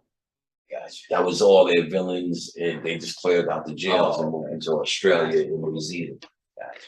But even those white people, you call a New Zealander or Australian or Australian New Zealander, they lose their shit. Is that right? Crips and Blood shit. That mentality we didn't have. We had a unification mentality, and I don't see Mexicans with a unification mentality even within themselves. Now, not just America. You can't look at America, right? Because that's gang banging, and niggas do the same shit. California, they showed you how easy it was to be East Coast versus West Coast. So you can't take it for that. You can look at that as mind control. But in what's in there, I've never seen that in their heart. I don't know. But then again, I'm just maybe ignorant to it. But that's where I tried to call a lean to get more Moorish history on what they say. Before this, I couldn't get in contact with them. What they say it is, and I remember talking to Lean, he told me, no, they were darker people, So who are these lighter people and where did the fuck they come from? You get what I'm saying? Yeah. Who is that? So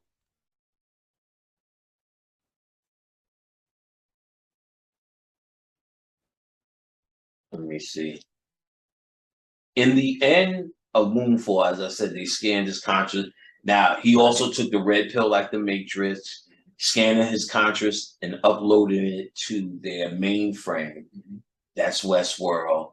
And of course, technology on their planet turned against them, Terminator, Matrix. Right. You know what I'm saying? You also had a question about, you liked the question that he asked at the end of Moonfall. But he was like, what do we do next? She said, what did she say? She was like, she didn't answer it. Remember, she had a different answer. Yeah, look at the end of Moonfall.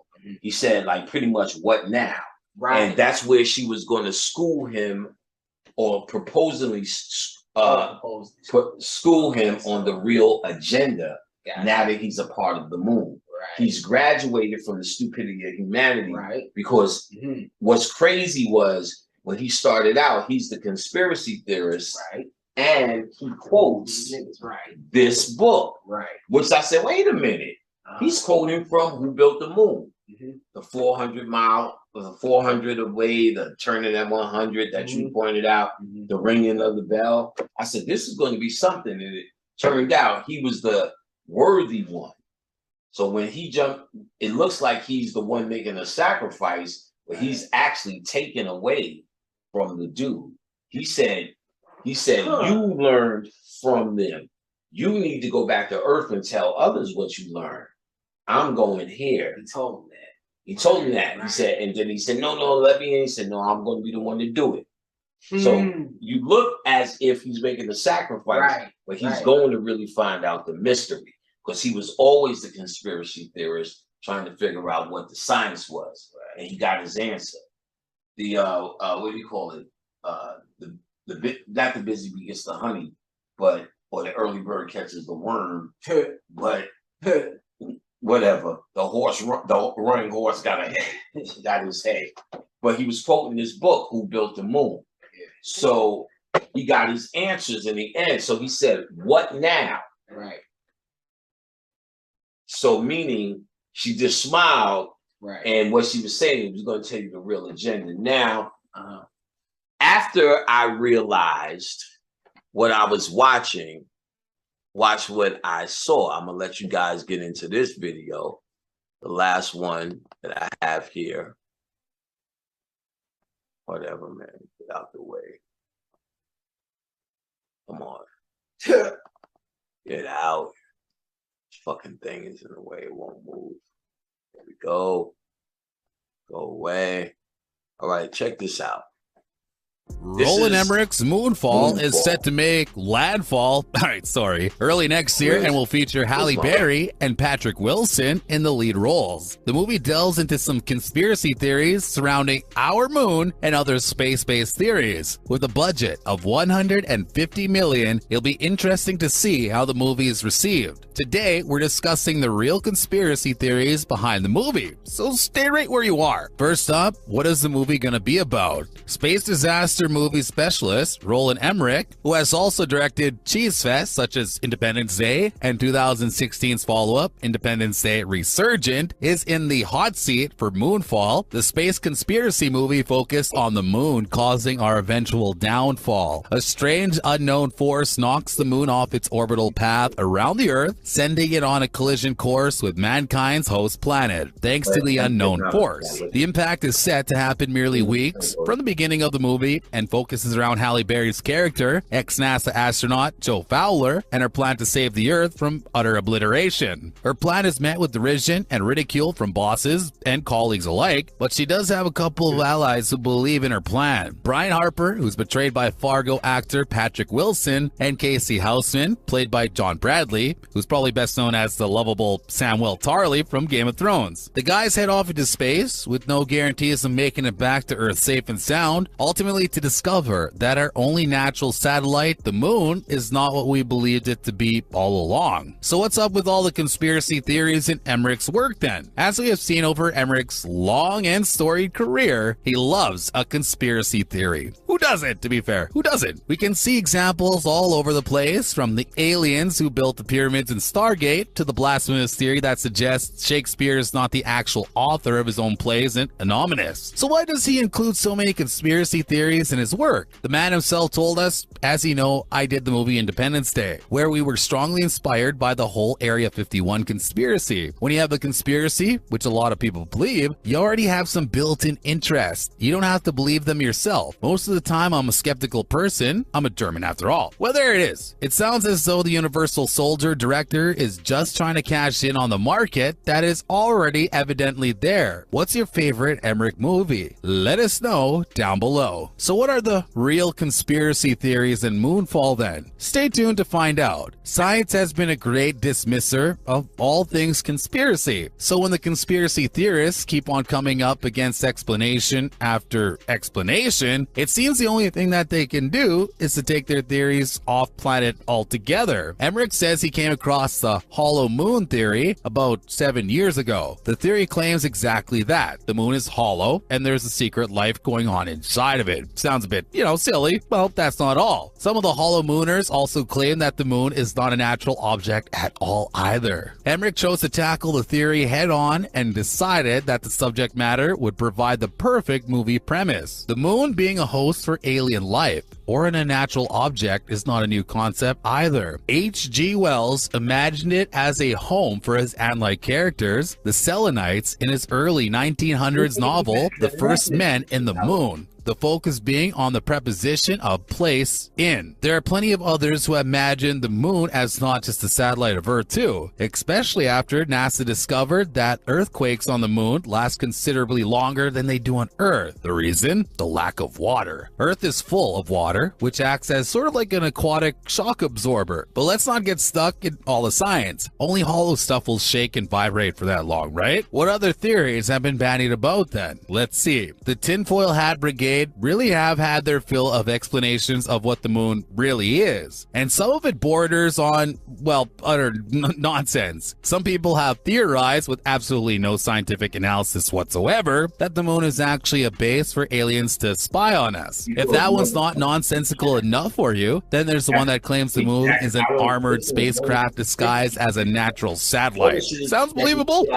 Come on now. After reading the book, Who Built the Moon, Emmerich decided to go ahead with the movie and propose his own theory, as they didn't quite believe the book. The director claims he isn't trying to convince people of what the moon actually is, and it's all just, a bit of fun, thankfully. We don't know the intricacies of what his story will entail just yet, but we understand he'll introduce some sort of external force which acts on or with the moon to endanger Earth's inhabitants. What's the best conspiracy theory you've ever heard? Let us know in the comments down below. Who else is set to feature in the movie? As we mentioned earlier, the blockbuster will feature some Hollywood heavy hitters. The lovely Halle Berry, who has recently made her directorial debut with MMA-based movie Bruised, and Watchmen actor Patrick Wilson will both be in the lead roles. Supporting them is a who's who of movies and TV. Originally penciled in for the role of Tom Lopez was Hollywood icon turned Instagram chef Stanley Tucci, but he had to withdraw due to not being able to make filming because of COVID restrictions. Thanks, COVID. Replacing Tucci in the role is Chicago native Michael Pena, who has been in space before, well, not really, during his role in The Martian. The character of Lopez is the husband of Brian's ex-wife, Brenda, played by Carolina Barczyk. As we previously mentioned, the conspiracy theorist role will be played by ex-steward of the Night's Watch, Samuel Tarly, actor John Bradley. This will be one of Bradley's biggest roles to date and will really test his acting chops. We can't wait to see how he portrays the character of Houseman. Donald Sutherland, who began his acting career in the early 1960s, plays the character of Holdenfield, who has the task of controlling the archives at the world's biggest space agency, NASA. Also appearing will be Charlie Plummer, who played Michael in hit gangster series Boardwalk Empire, and Kelly Yu, a Chinese-Canadian singer and actress who is a relative movie newcomer. Who are you most looking forward to seeing in this one? Let us know. So what did the Moonfall trailer tell us? Stay tuned to find out. Obviously, the trailer for the movie shows us a world gripped by panic. Without giving away too much of how the story will play out, civil unrest is everywhere, and there are obvious blockbuster-style explosions. Then we see a glimpse of the moon on its collision path with the Earth. We're also introduced to the movie's character pretty well, with loads of trailer time for Barry, Wilson, and Bradley, as is to be expected. Narrating the trailer is probably one of the most recognizable voices in Hollywood history, Sutherland, introducing the conspiracy of all not being what it seems with the Earth's natural satellite. The amount spent on the trailer would suggest the visuals should be pretty impressive, and instant parallels are drawn from other space-based blockbusters like Gravity and Interstellar. What's the best space movie in history in your opinion? As cheesy as Independence Day is, I'm gonna go with that. It's just amazing and scary. What would actually happen if the movie came out of its orbit then? Let's see. As far as we know from what we observed of the universe so far, our moon is bigger than any other orbiting body around any other planet, which is pretty cool. Throughout history, people have alleged that the moon affects farm cycles, women's menstrual cycles, and even animal behavior, but the truth is even more interesting. If the moon were actually to leave its orbit or somehow be destroyed, the impacts on the Earth would absolutely be catastrophic. First of all, the Earth would be littered with debris, which might not be a mankind ender, but it would certainly cause plenty of damage. Then there would be the issue of the night sky being much brighter, as other stars in the sky would be much more visible. We would also have no eclipses, and our tides would be pretty pathetic, which would be catastrophic for fishing and animal migrations, and you can forget about surfing. As well as having no potential jump-off point for the rest of the universe, the axial tilt of Earth would be extremely unstable. What do you think would be the biggest problem if the moon was no longer there? Let us know down below. As always, thanks for joining us, and remember to swing by next time for some more fun and games. Why not share this video with any space nerd friends you might have, or someone who really likes conspiracy theories. Take care, guys.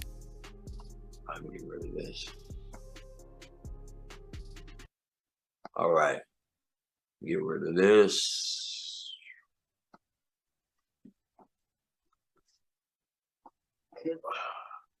Bye, motherfucker. Bye, Felicia. Where you at? Come on. Fucking shit. Fucking shite. Say yes. Got it, motherfucker. Stop share. All right, so I knew it was the book before I seen that video, and he also referenced H.G. Wells. After I watched Moonfall, I went back to, remember I said I couldn't figure out Time Machine, and it read like a fucking book. That's when it all opened up, and I was getting all these fucking movies that really are saying the same thing in different ways. And so it's compelling. All that shit that dude said in the video about all that would happen with the moon, no one knows that. They theorizing that. But that's something I got kind of will put out as a story to scare you about how important the moon is and how cosmic and it has an actual role here, right? Right, more than that. But it also tells you it deals with our farming, which are eating GMO. Right. Is the mystery. Which is printed food. Oh, yes. Say again? Oh no, I was saying the menstrual cycle. Menstrual cycle. It said animal behavior, fish migration. It now mind controls, or what if it came and did this? We changed our whole ecosystem, nature. Made it more visible. Just made it what it is. You get what I'm saying? Yeah, just made it what it is. And in making what it is, that system is not what we used to. And it's the system they control. And it's the system we co-sign with through moon sign phases. I know because when I stopped co-signing with moon phases, my power went up. When I stopped doing magic with waning and waxing and all that shit, my power was phenomenal. It was systematic when I was in that. Stupid. It's bowing down to this crap. So once I stopped bowing down to it, I said, fuck the moon. I want my shit now. Right. Power became, I've talked about that in lectures plenty of times. So in the end, the reward or the heaven for white men and women are for their consciousness to be downloaded to the mainframe. Now, you could say this is happening to us, but on the level of organic and what we call natural. But to a robot, technology is his organic and his natural. So maybe from our perspective, what we call an organic and natural is just another form of robotic. But what makes us different is what light we are under. And again, if you could study The Science of Superman, which was a book. I can't get away from it. I was going to do it another time. That Brother Azariah gave me. Brother Azariah gave me a book called The Science of Superman. Brother Azariah made the transition. I was going to talk about it with Brother Shabazz from Eye Opener Production, but his schedule couldn't permit. So I was going to maybe hold off and just do something separate, but he ain't going to let it happen. The Science of Superman was a book first about if Superman really came to a yellow sun versus a red sun, how all of that shit would actually line up as superpowers. So our powers, let's say without moonlight, is the yellow sun. Perhaps that's how you build pyramids. That's how giants are there. That's how all the magical shit happens without a moon. Then when the moon came, the game changed. Now, of course, we're going to attribute it to Hootie and all the other shit we did, because if we see it, we're going to factor it in. Maybe not knowing exactly what it is, thinking it's a natural thing. Then maybe something else, and who knows? Or maybe we were interested in it and just factored it in because we wanted to see. There's Twilight Zone episodes. Look for one called How to Serve Man. So the aliens come and they write a book, How to Serve Man. They cure cancer, you know, they cure fibroids, they wipe your ass for you. And they're like, well, you're serving man. They say, yeah, we could take you to our planet or take you to where we're from.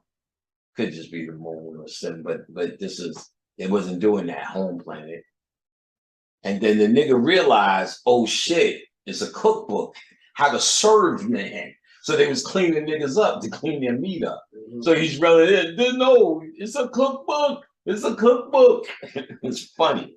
So they were pretty much eating man or eating off the energy, which they showed in the time machine, which was symbolic of what they do to us. They eat our energy, the oil, the gold, the rap music, the resources, the arguing, the crying, the marching, the civil rights, the reaction to cop beatings. You know what I'm saying?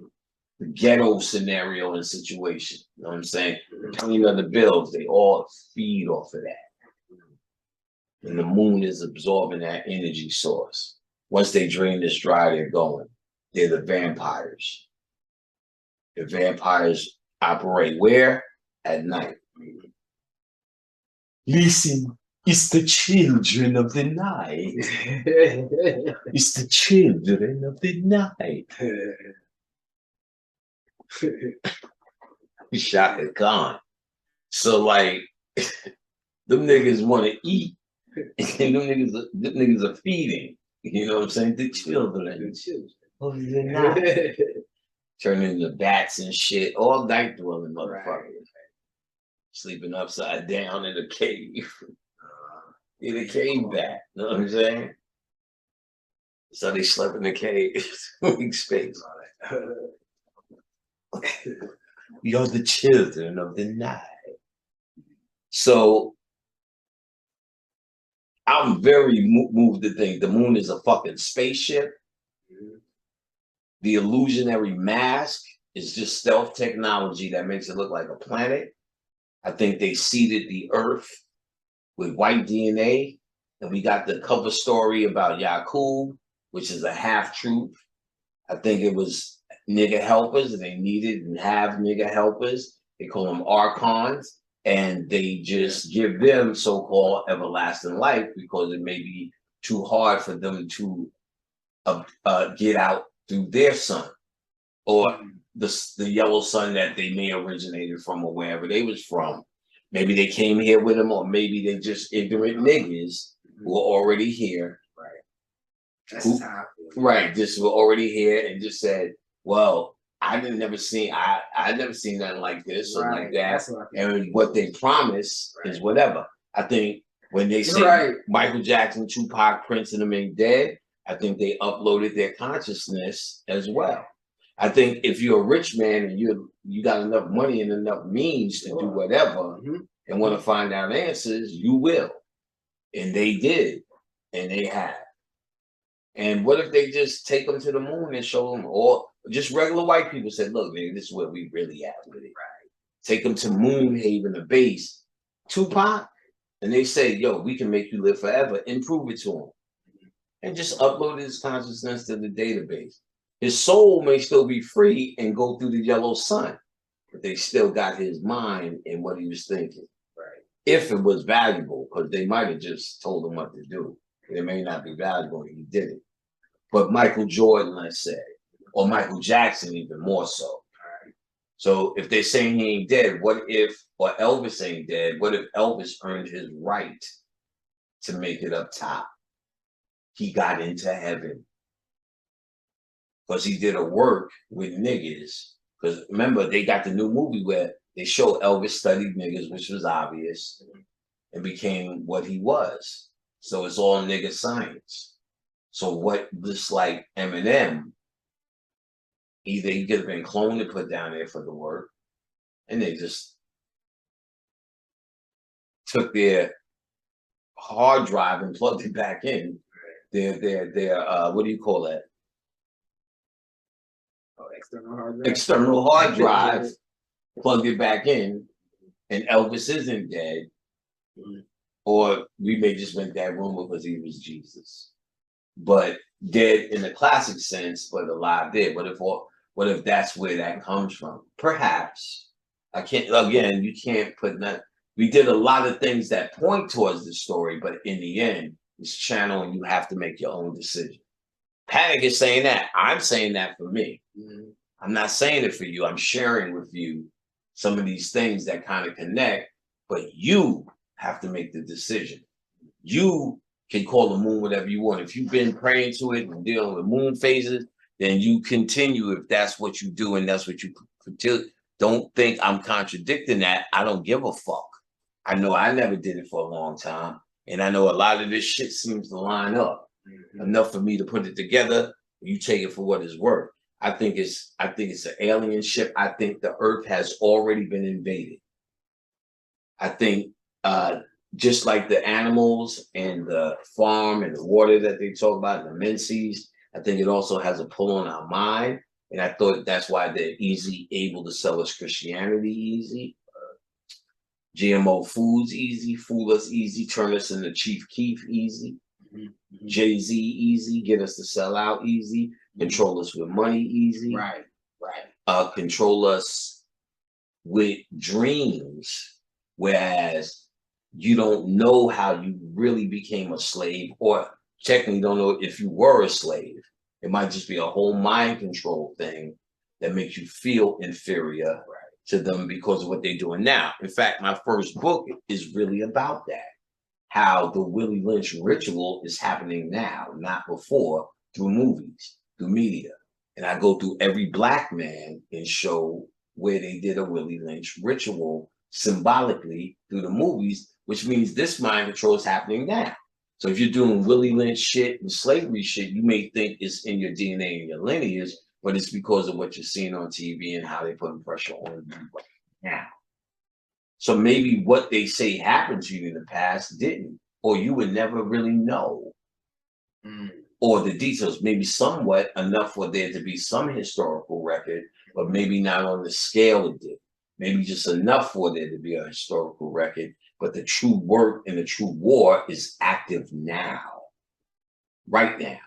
The true mind control is going on right now. So what you attribute to Kunta Kinte and Roots, you can attribute to GMO food, to 5G network, to Love and Hip Hop, and all the rest of the shit that you control with the stories or soap operas at one point that have had people intrigued and couldn't get away from this gossip made up shows. And when that wasn't enough, they just made real gossip shows. And then there was nighttime dramas like Dynasty that they were known for fighting, cursing, damn you, smacking, throwing shit on the floor. And when you got tired and didn't believe in that drama, they gave you nighttime shows called Love and Hip Hop, the Tattoo one, Chicago one, and Black Ink shows, Hollywood Wives, Wives of Atlanta, Bitches of this, and Basketball Wives, where you see absolute Alexis and Crystal Falcon Crest drama, Dallas, J.R. Ewing, and Sue Ellen Ewing drama, now actualized and realized. Watch a movie called Network, where in the 70s they predict every kind of show that would be on TV in the future.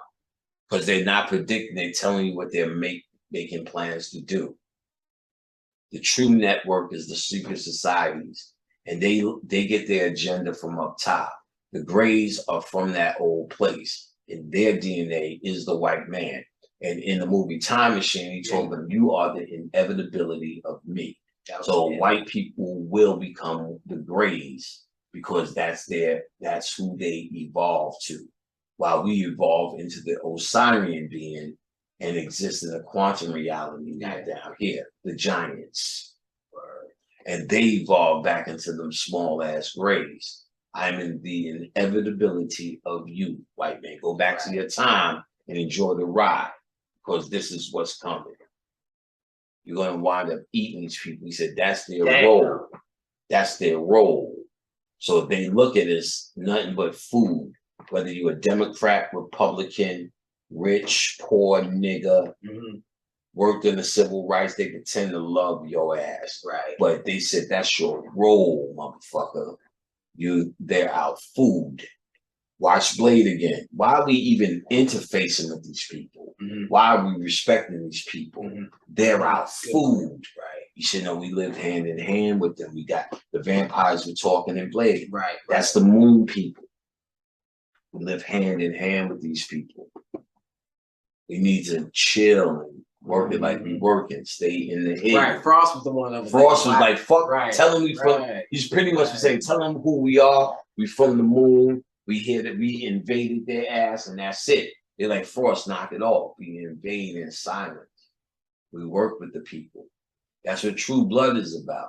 These niggas coming out the closet finally and saying, hey, we're here. Then all the sinister shit come out. They just didn't connect it to the moon. But at dark at night is the moon. What they really were talking about was the invaders letting you know that they exist. That what they are really here for. White people are vampires, period. That's why every time you're around them, you feel drained. Psychic vampires, they call them, are real vampires. There's no real vampires that bite you in the neck. Right. So when they say psychic vampires, well, it's like a vampire. There's no real thing as a vampire, but a psychic vampire.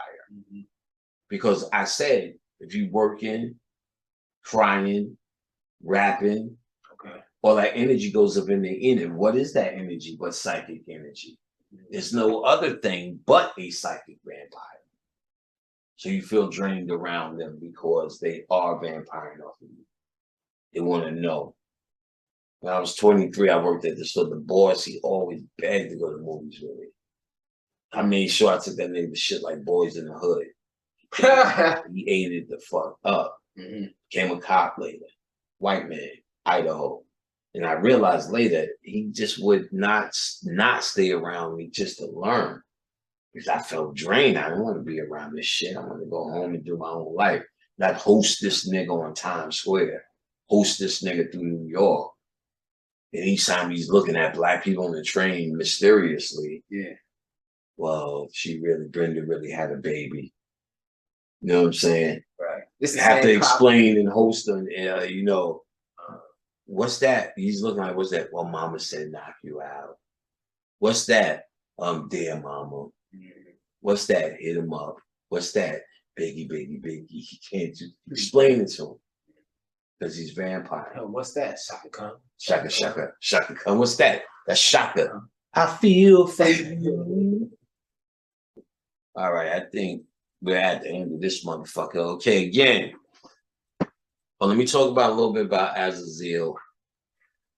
Azazel was a good brother. He was an unbendable, conscious teacher. Brother Azariah, you can find his work online. And he was also known as Azazel. All I did was ever joke with him, joke on him. You could not break this motherfucker. He would hold up to funny one, Paddock. One time we went to Baltimore. I was like, I hope nobody sit next to me on this Greyhound. Because we was going to check out Bobby. And this girl, Majade, which you can send donations to. I'm going to get her Instagram right now. Oh, I am fucking absolutely tired. I'm gonna eat another fucking burrito. I ain't gonna lie. That shit was good as fuck. Wait. I'm gonna fucking A. In. When you need this shit never cooperates. All right, so here we have a post that I put up, but I tagged her, so I'll be able to get it to you directly. Damn, look at those notifications. That's my boy DJ Hot Day that I was telling you, told me about the record pools and Master P and Cash Money. And as you can see here, it has his line on Queensbridge Legacy, baby. In front of his nice house. I guess that changed.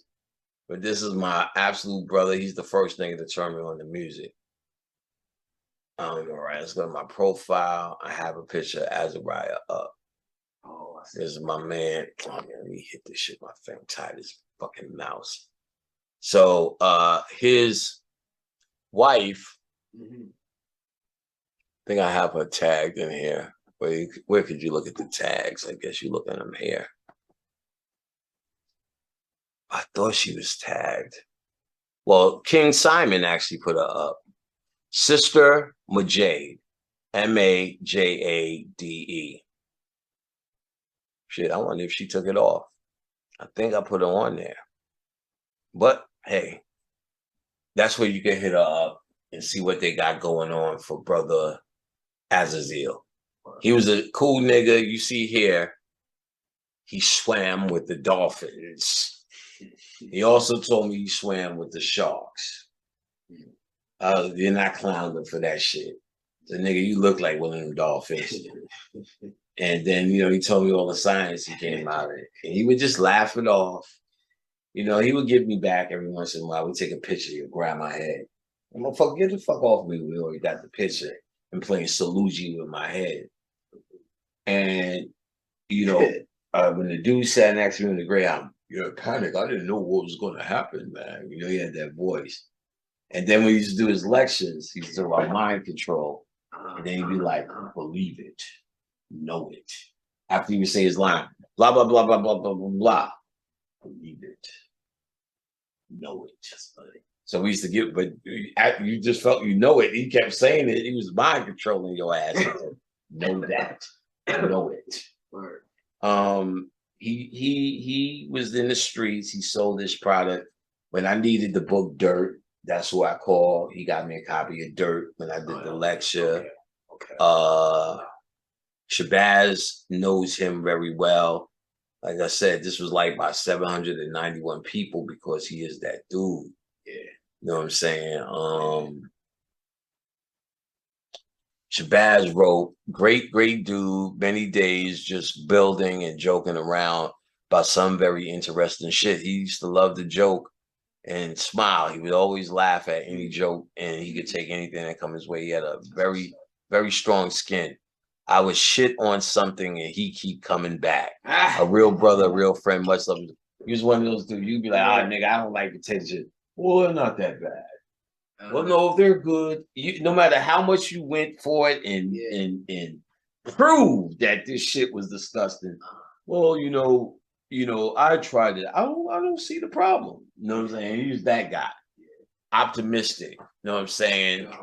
And he had a clot in his leg and it moved to his heart. And it was hinted that there was shit he could do, but he was good with it.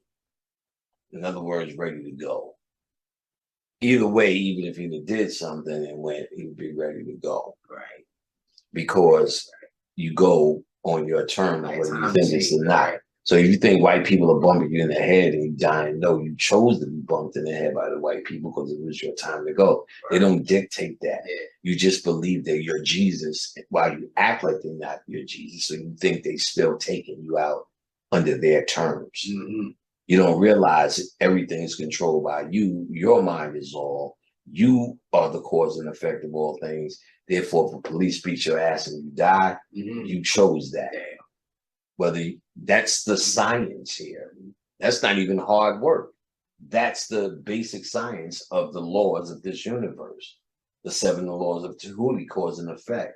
Every cause and effect, every effect is a cause. So if a police is beating your ass, who's the result of the cause? If the mind is all, you have your own mind.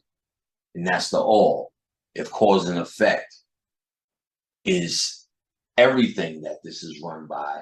How the fuck did it happen to you? Unless you caused it. Come on, son. That's basic study.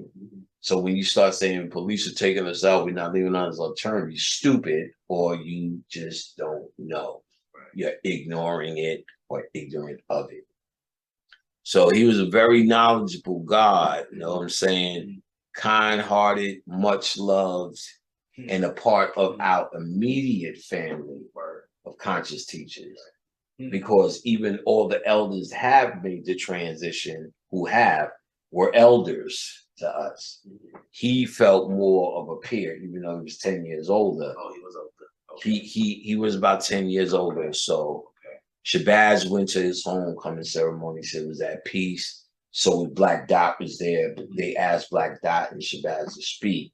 And they pretty much said in front of their family how famous, how loved he was, who he was. And they accepted it. He said it was very peaceful. It was out in New York. I only wish for that I was there because I would have made my ass visible there and said words. Because I've never met a classier dude than him. Wow. He would dress up in motherfucking outfits and do his lecture. He did a lecture in a top hat with a goddamn Fonzie outfit on.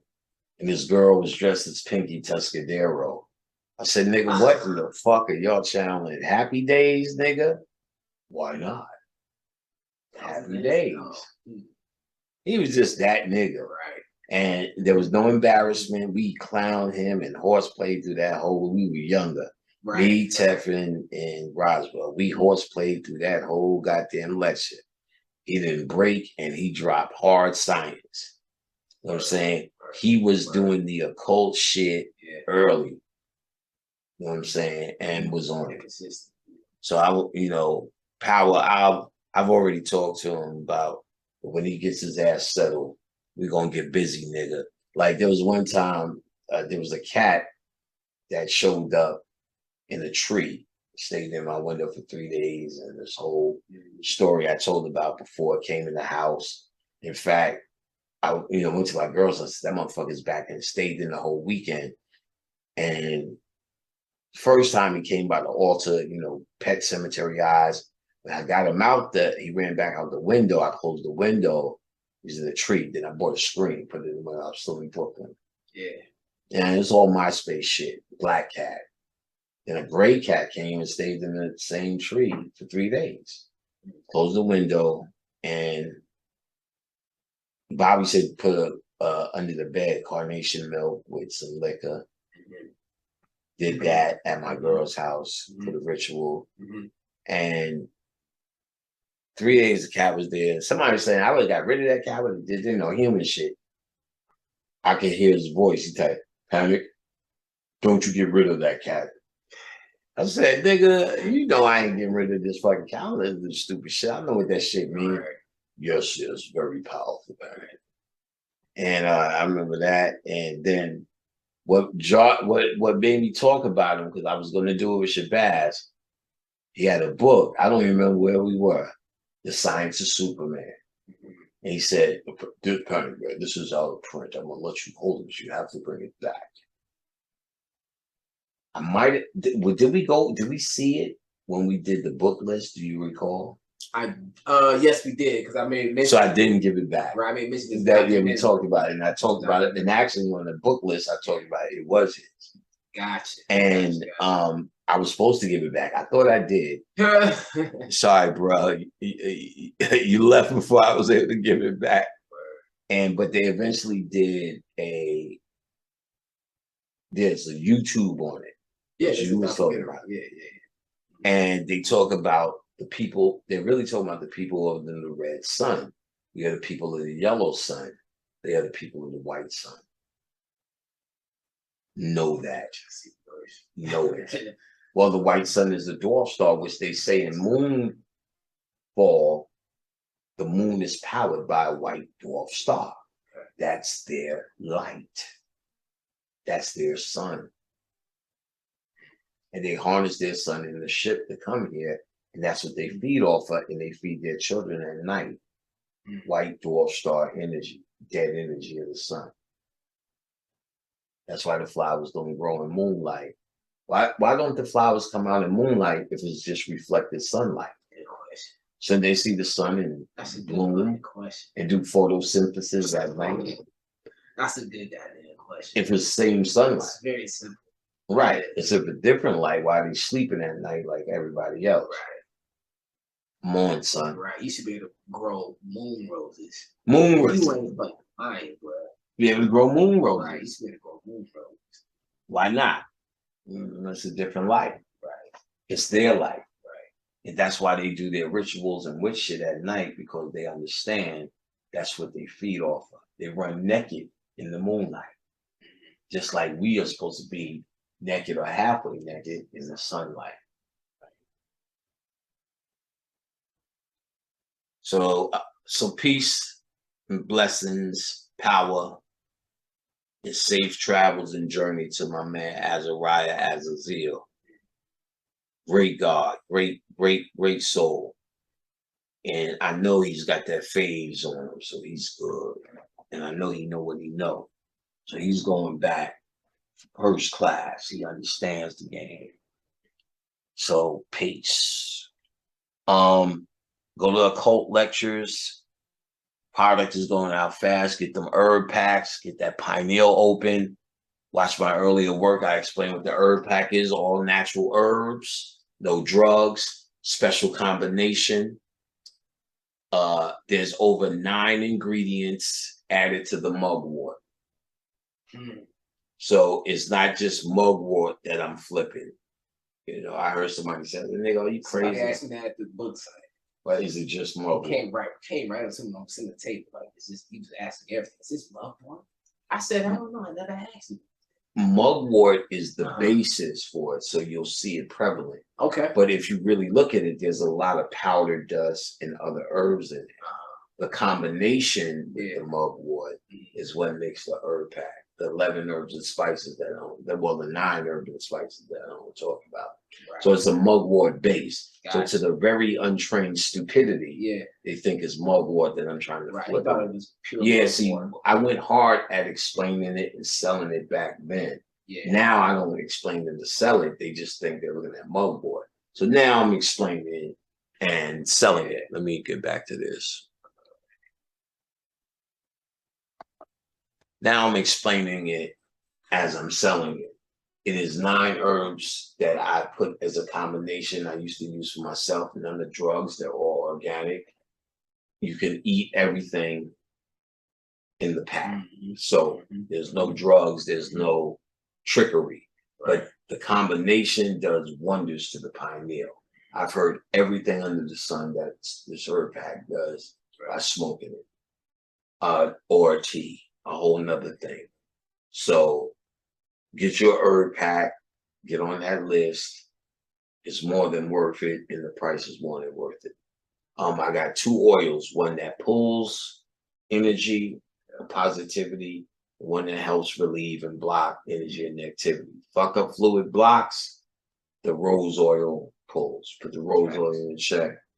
Women all over has told me how much dickery they've been offered after putting it on. Some of them have to watch women where they put it on. It's powerful. And of course, this thing, you know, everything I stand behind that works. And the book now is available, again, for those who stuck around this long. So, again, looks like this. This is the newer book. These are both books. This is 1 and 2. Ooh, yeah. This is book 1, book 2.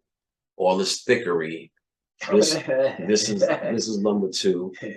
The 7 Laws of Dark Power, Volume 2, Self-Master. This will teach you how to master self.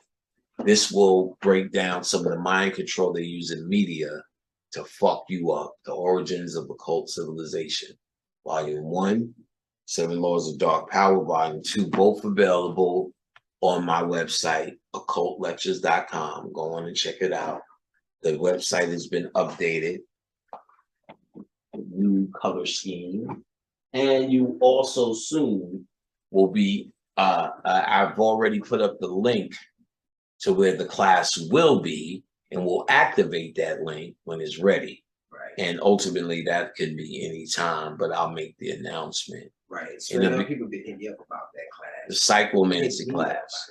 Because it is going to be a beast. Right. I'm going to show you through the book Psychomancy, which I talked about for years, how to use your own psychic power, enhance to move things with your mind. In other words, be like that motherfucker underground, or Darth Vader, to be able to use. And does it work? Fuck yeah. And reading it again, my understanding has grown. Therefore, woo, I've been practicing again, and you could do anything. I could see differences, how to shoot. He showed how to shoot infrared vision and X-ray vision. How, or maybe not X-ray, another, all the references are there, but infrared, pretty much one, the person has to be in front of you. And the other one, no matter where they go, you could get them. Nice. And we're not going to talk about it, but it's the same concept I just showed you. I think that's a whole nother. It's the same thing. It sends frequencies to your biosphere. And that's what magic is. To be able to send thought to that person personally. That's why magic, you get hair, fingerprints, blood, just like I scanned you in. The same way you touch it, I scanned you in. If I took your hair, that's scanning you in. Right. Or all that shit you see in, what do they call the movies or the TV shows, the police shows, where they get all the DNA, that's forensic. The same forensic evidence that will indict you in your DNA is what they use in magic or this scans to find you anywhere in the world. But then the second program, you have to be in the room. Gotcha. Right. Just like in psychomancy, a person has to be in the room, and then there's another way to tell you how to create a psychic arc. And it's all done in your mind through visualization and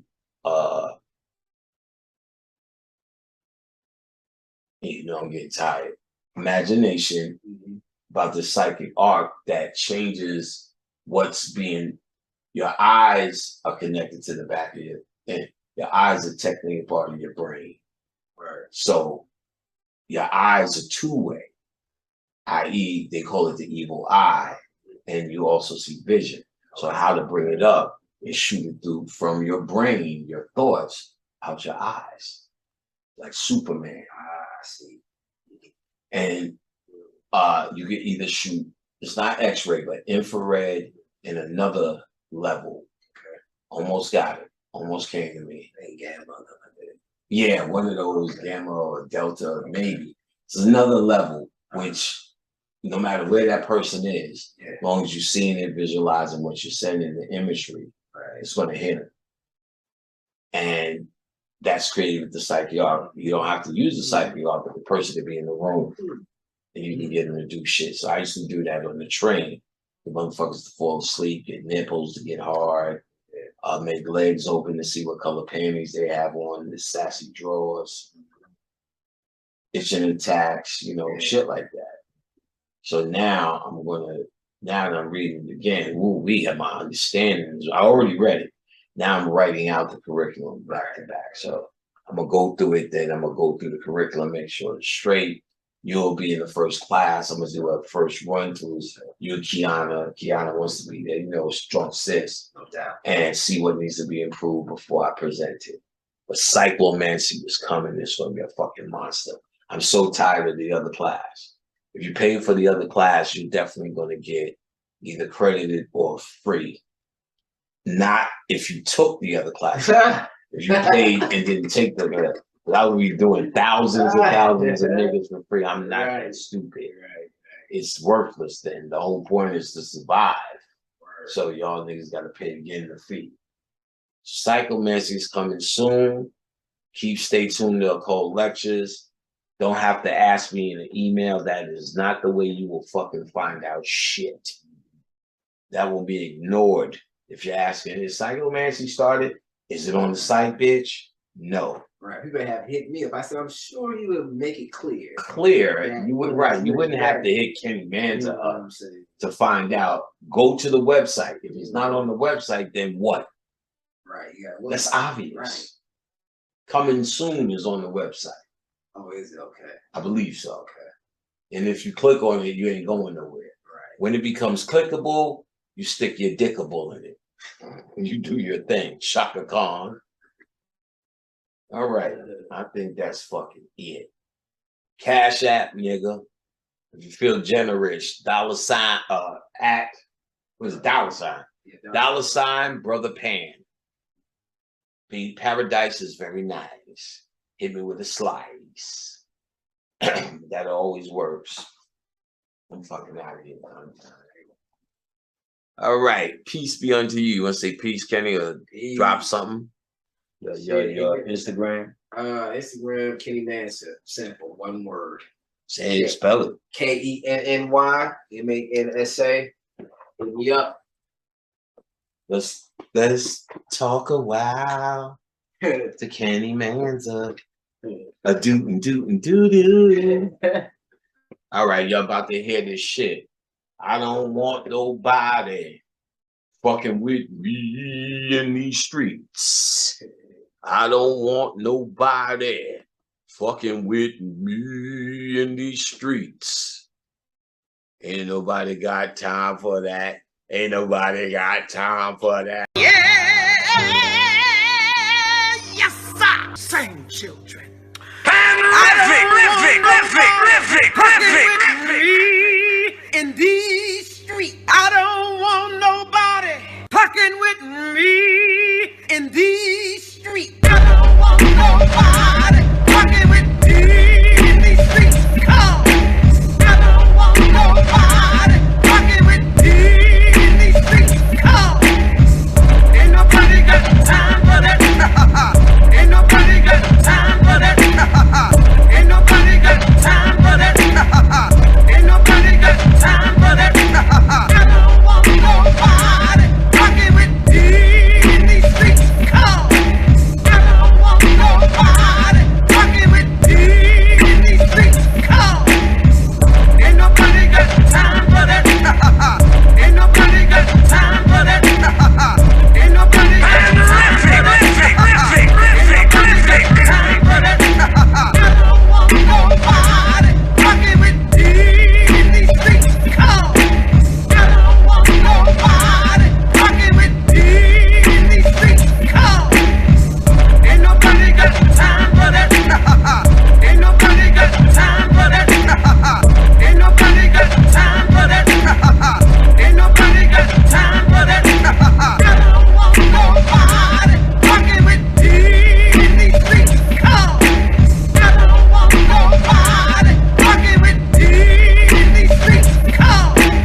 Yeah.